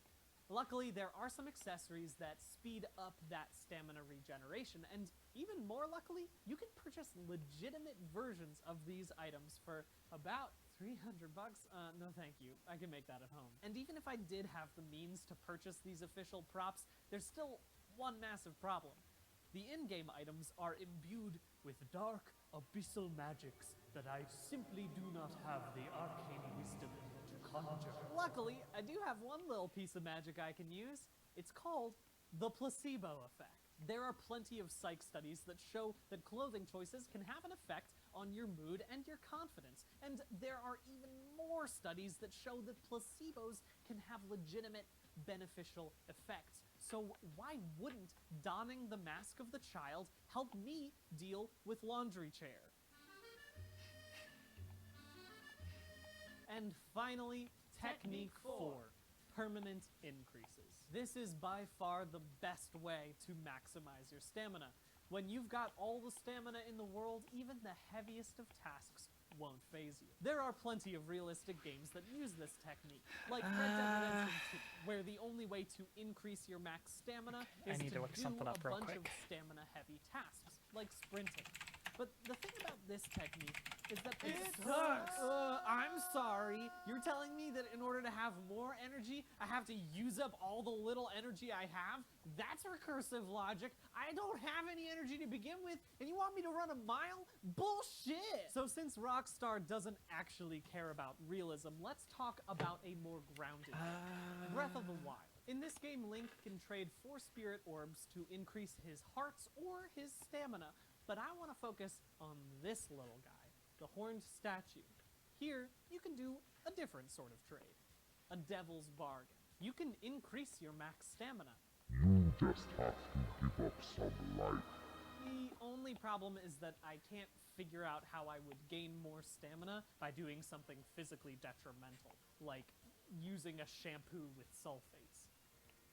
I would never do that. So for now, I'll be focusing on the first 3 techniques. Here's how the experiment will go. I will spend 1 day on each technique, rating my stamina level every hour of that day. If I'm at a 0, then I'm either sleeping or dead, so most of my stamina levels will be between 1 and 10, with a 1 being the stamina level of a hotbox sloth, and a 10 being the energy of a 6-year-old at a laser tag party who just finished his first can of Mellow Yellow. My goal is to be at level 10 at all Gotta get ready for bed, it'll be I'll dork also mode. be rating the Have good, boosts get based ready on for 3 bed, criteria. Ash. Boost speed, boost endurance, and boost quality. Yeah. But first, we have to do a control trial. Isn't number which is 4 just just a normal endurance training? Just after 7 o'clock. Yeah. Let's say my power level is at a 5. About as enthusiastic about it as I he went is. about my day as I normally do, which is to say, boringly. If we take a look at this graph, you'll see that there were 2 little spikes. The first one, which happened after I had my morning coffee, and the second one after I hit a real low spot right after lunch.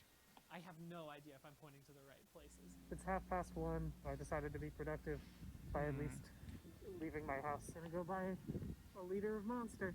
You can't tell because I'm wearing a mask, but I'm grimacing under here. This is obviously just one control trial, but it is emblematic of the lethargy I've been feeling for the past few weeks. I never got above an 8, and in fact my average for the full day was just a little bit higher than how I was feeling right after I woke up. That's pretty bad.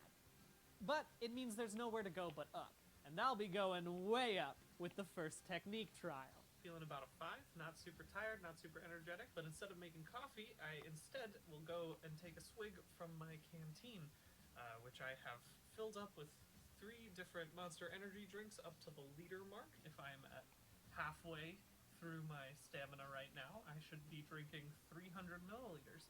Let's see if this kicks in.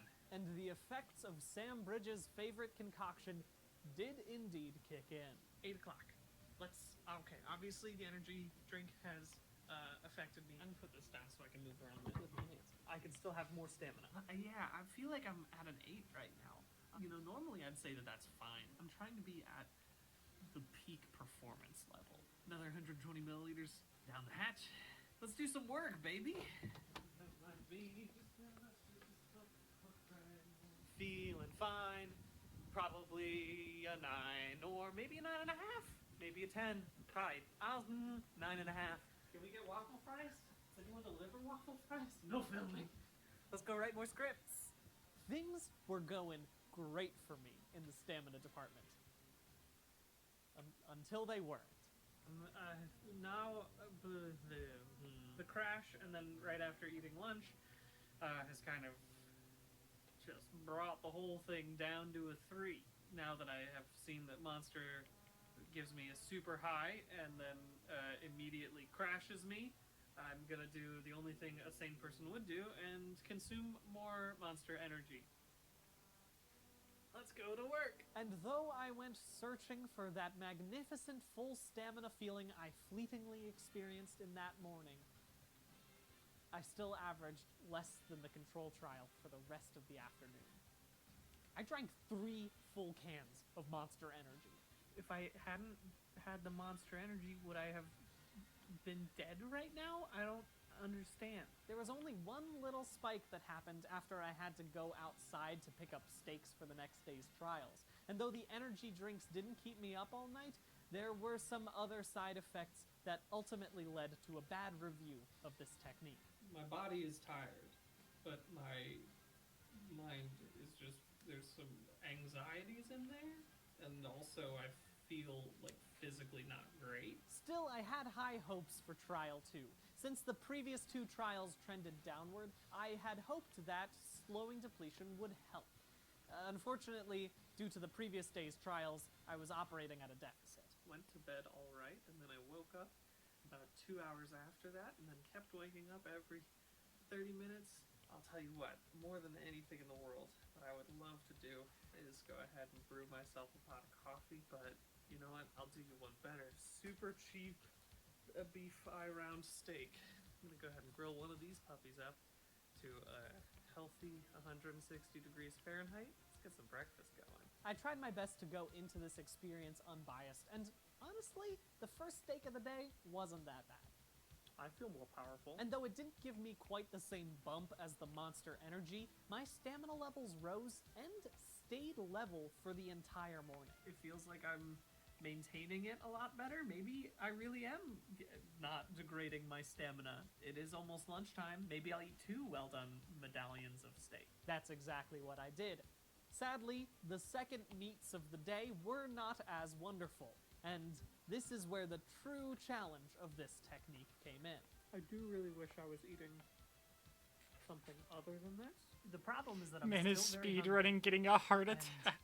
but I also don't want to eat any more well-done steaks. With my stomach rumbling and my stamina flagging, I decided to try to take my mind off of it by working on the accessories for the next day's trial. And this did give me a little stamina boost, and that stamina maintained, but other things weren't going so hot. Great, stamina's going all right, but I am so hungry and also so upset with the idea that I have to eat more of these well-done pucks of meat. But I'm gonna make the last 2. Now, a lot of you might be wondering, doesn't it get easier over time? And the answer is obviously no. By the end of the day, it's easy to see that though my stamina didn't get quite as high, it did last longer. So there might be some truth to this slowing degradation technique.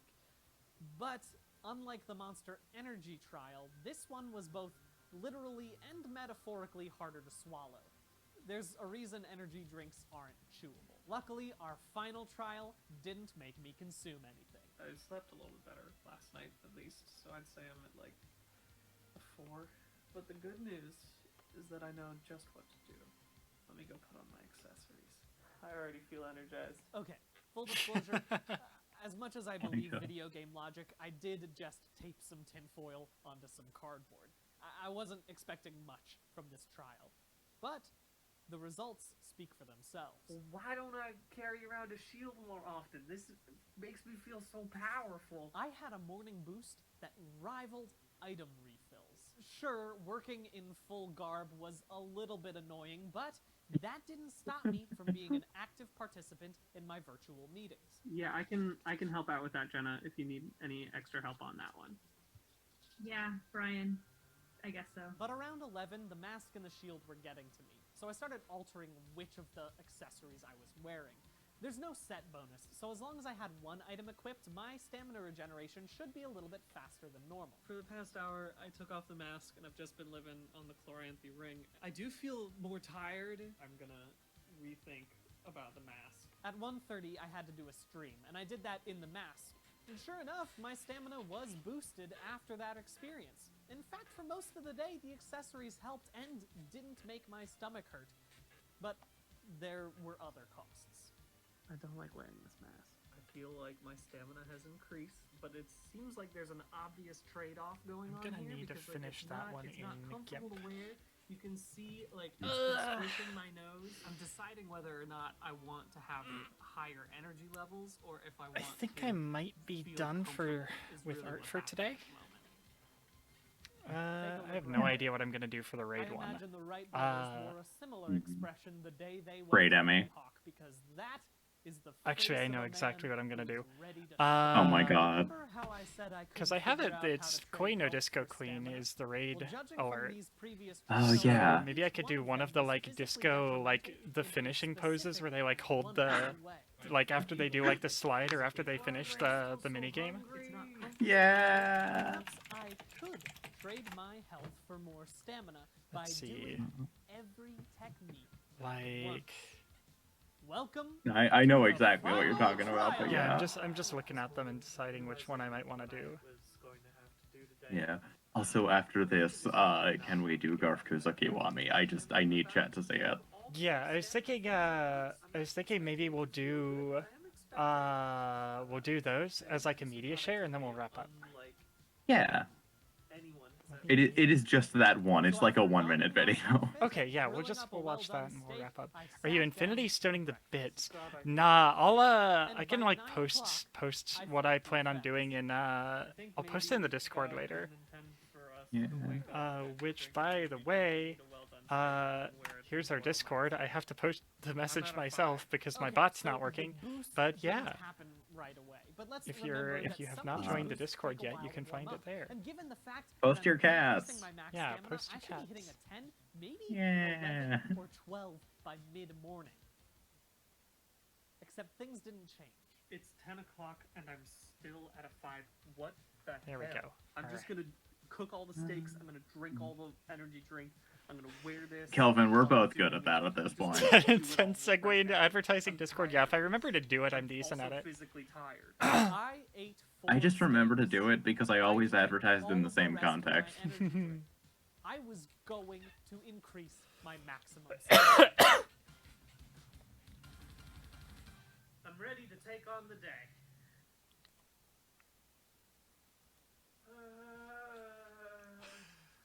It turns out that doing every single stamina boosting technique at once fills your stamina bar so full that the bar explodes. I felt physically my ill and had God. to lie down for several hours. I can't even review this boost technique because it just knocked me unconscious. I could go for steak. But I will wonder if my say steaks are that thawed. I did rebound later. I don't think that they day. are. So I left my Damn. house, came out here to take a little walk while maintaining adequate social distance. I feel a whole lot better.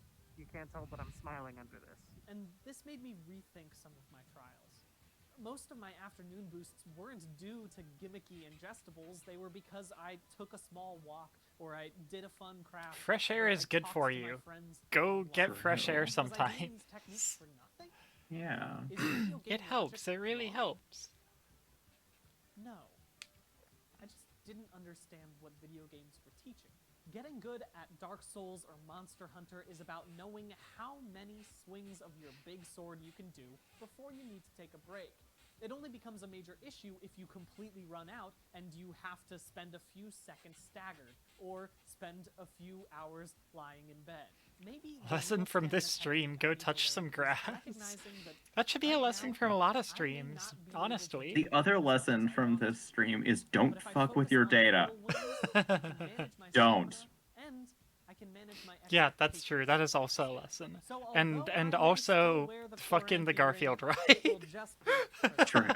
But don't fuck with your data in the Garfield ride. It's still not okay. Honestly, if you're making new elements in the Garfield ride, I want to know what you're on. Don't fuck my data. Got it. Yeah, there you go. I want in on that shit if you're doing it in the Garfield ride.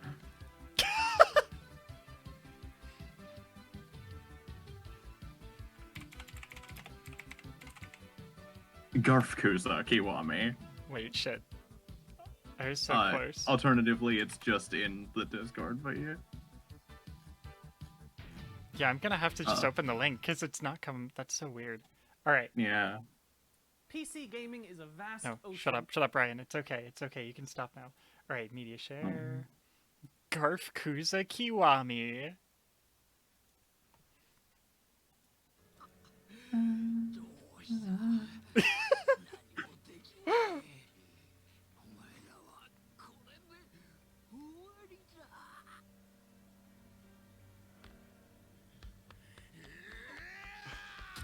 I'm upset that Nishiki isn't like Odie or something.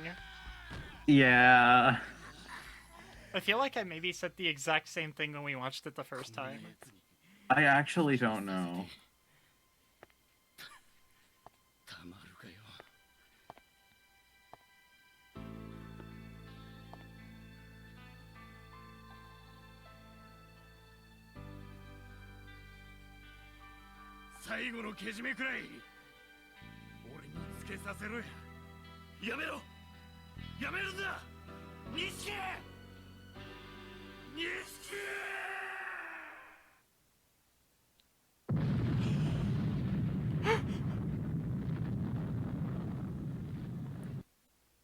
I'm just thinking of that, wait, hold on, let me hide this real quick while I find this. It was out of context everything. And they had one on Yakuza, and I was like, wait, this is accurate? Yeah, I remember that one. Let's see. I can go find it for you. I think you sent it to me anyway. Actually, it's in my notifications because I know Ash sent it to me. Here it is. Okay. Oh shit. All right. 10 years in the. Let me just do this. I'm not on a sus account. Rip Garfungo. Rip Gartholomew. Ash sent me this on Twitter from the Out of Context Everything account, and I hate how accurate it was, and the tower exploding just reminded me of this. 10 years in the joint made you a fucking pussy. 10 years in the joint made you a fucking pussy.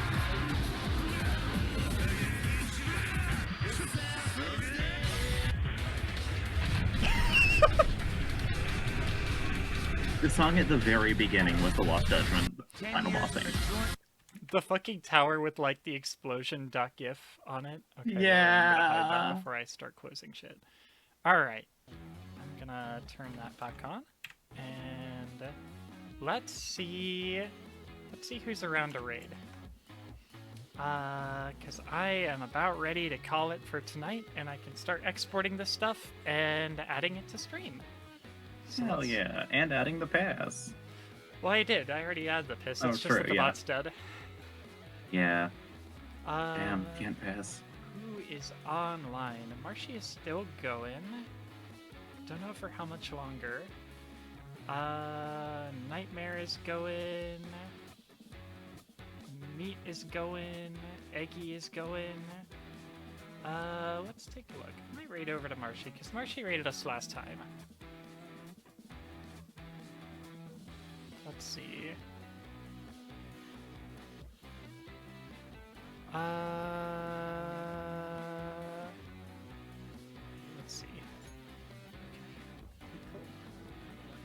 Okay, she is still very much playing the game, so let's go over there. What's our raid message? Just don't fuck the data raid? Yeah, that works. Alright. That's the life lesson we could take away from this stream, so let's just... Alright. The life lesson. Do not put your dick in anything irradiated. Don't fuck the data raid, dink donk. And if you don't got it, don't fuck the data raid. Where's a good, like, stonks? My thought was... Actually, wait, yeah. I'm sure there is a good song. So. Yeah, the graph one. There we go. Don't Yeah. fuck the data raid. There we go. Alright, there's your fucking raid message. Let me start the raid. Marshmallow Voidling. She is playing Persona 5. I will not be sticking around because I'm trying to avoid Persona 5 spoilers. So I can play it Persona, in 20 years. 5. So, I will see you all next time. I have a planned stream for next week, and once I get the schedule up, I'll reveal some more details on that. But it's gonna be the 300 follower special, so look forward to that. If I saw that damn thing That in is my also, living like, again, room, I would I'd like to be there stomp for on that it until one. it was Yeah. a small brown But yeah. stain. Hi, Space Kit. Yeah, you got I here right at found the end. you, faker. Welcome, Space Kit. Yeah, I'm sending you guys over to Marshy, because you got here right at the end. But I hope all you guys enjoyed the nice chill art stream, and I hope you look forward to seeing some of the alerts that we made today. I will try not to be as sleepy. But as always, thank you so much for coming. Thank you so much for hanging out. Even if you're just lurking, I appreciate you being here. And I hope I will see you guys next time. And everybody take care of yourselves. Get something good to eat. Get some rest. Don't forget to get up and stretch and touch some fucking grass. See you guys next time. Bye. Did you remember to start the raid? Yes, I always remember to start the raid. I don't see it going. It's going. Huh. Yep. Hi and bye both kids. Bye, everybody.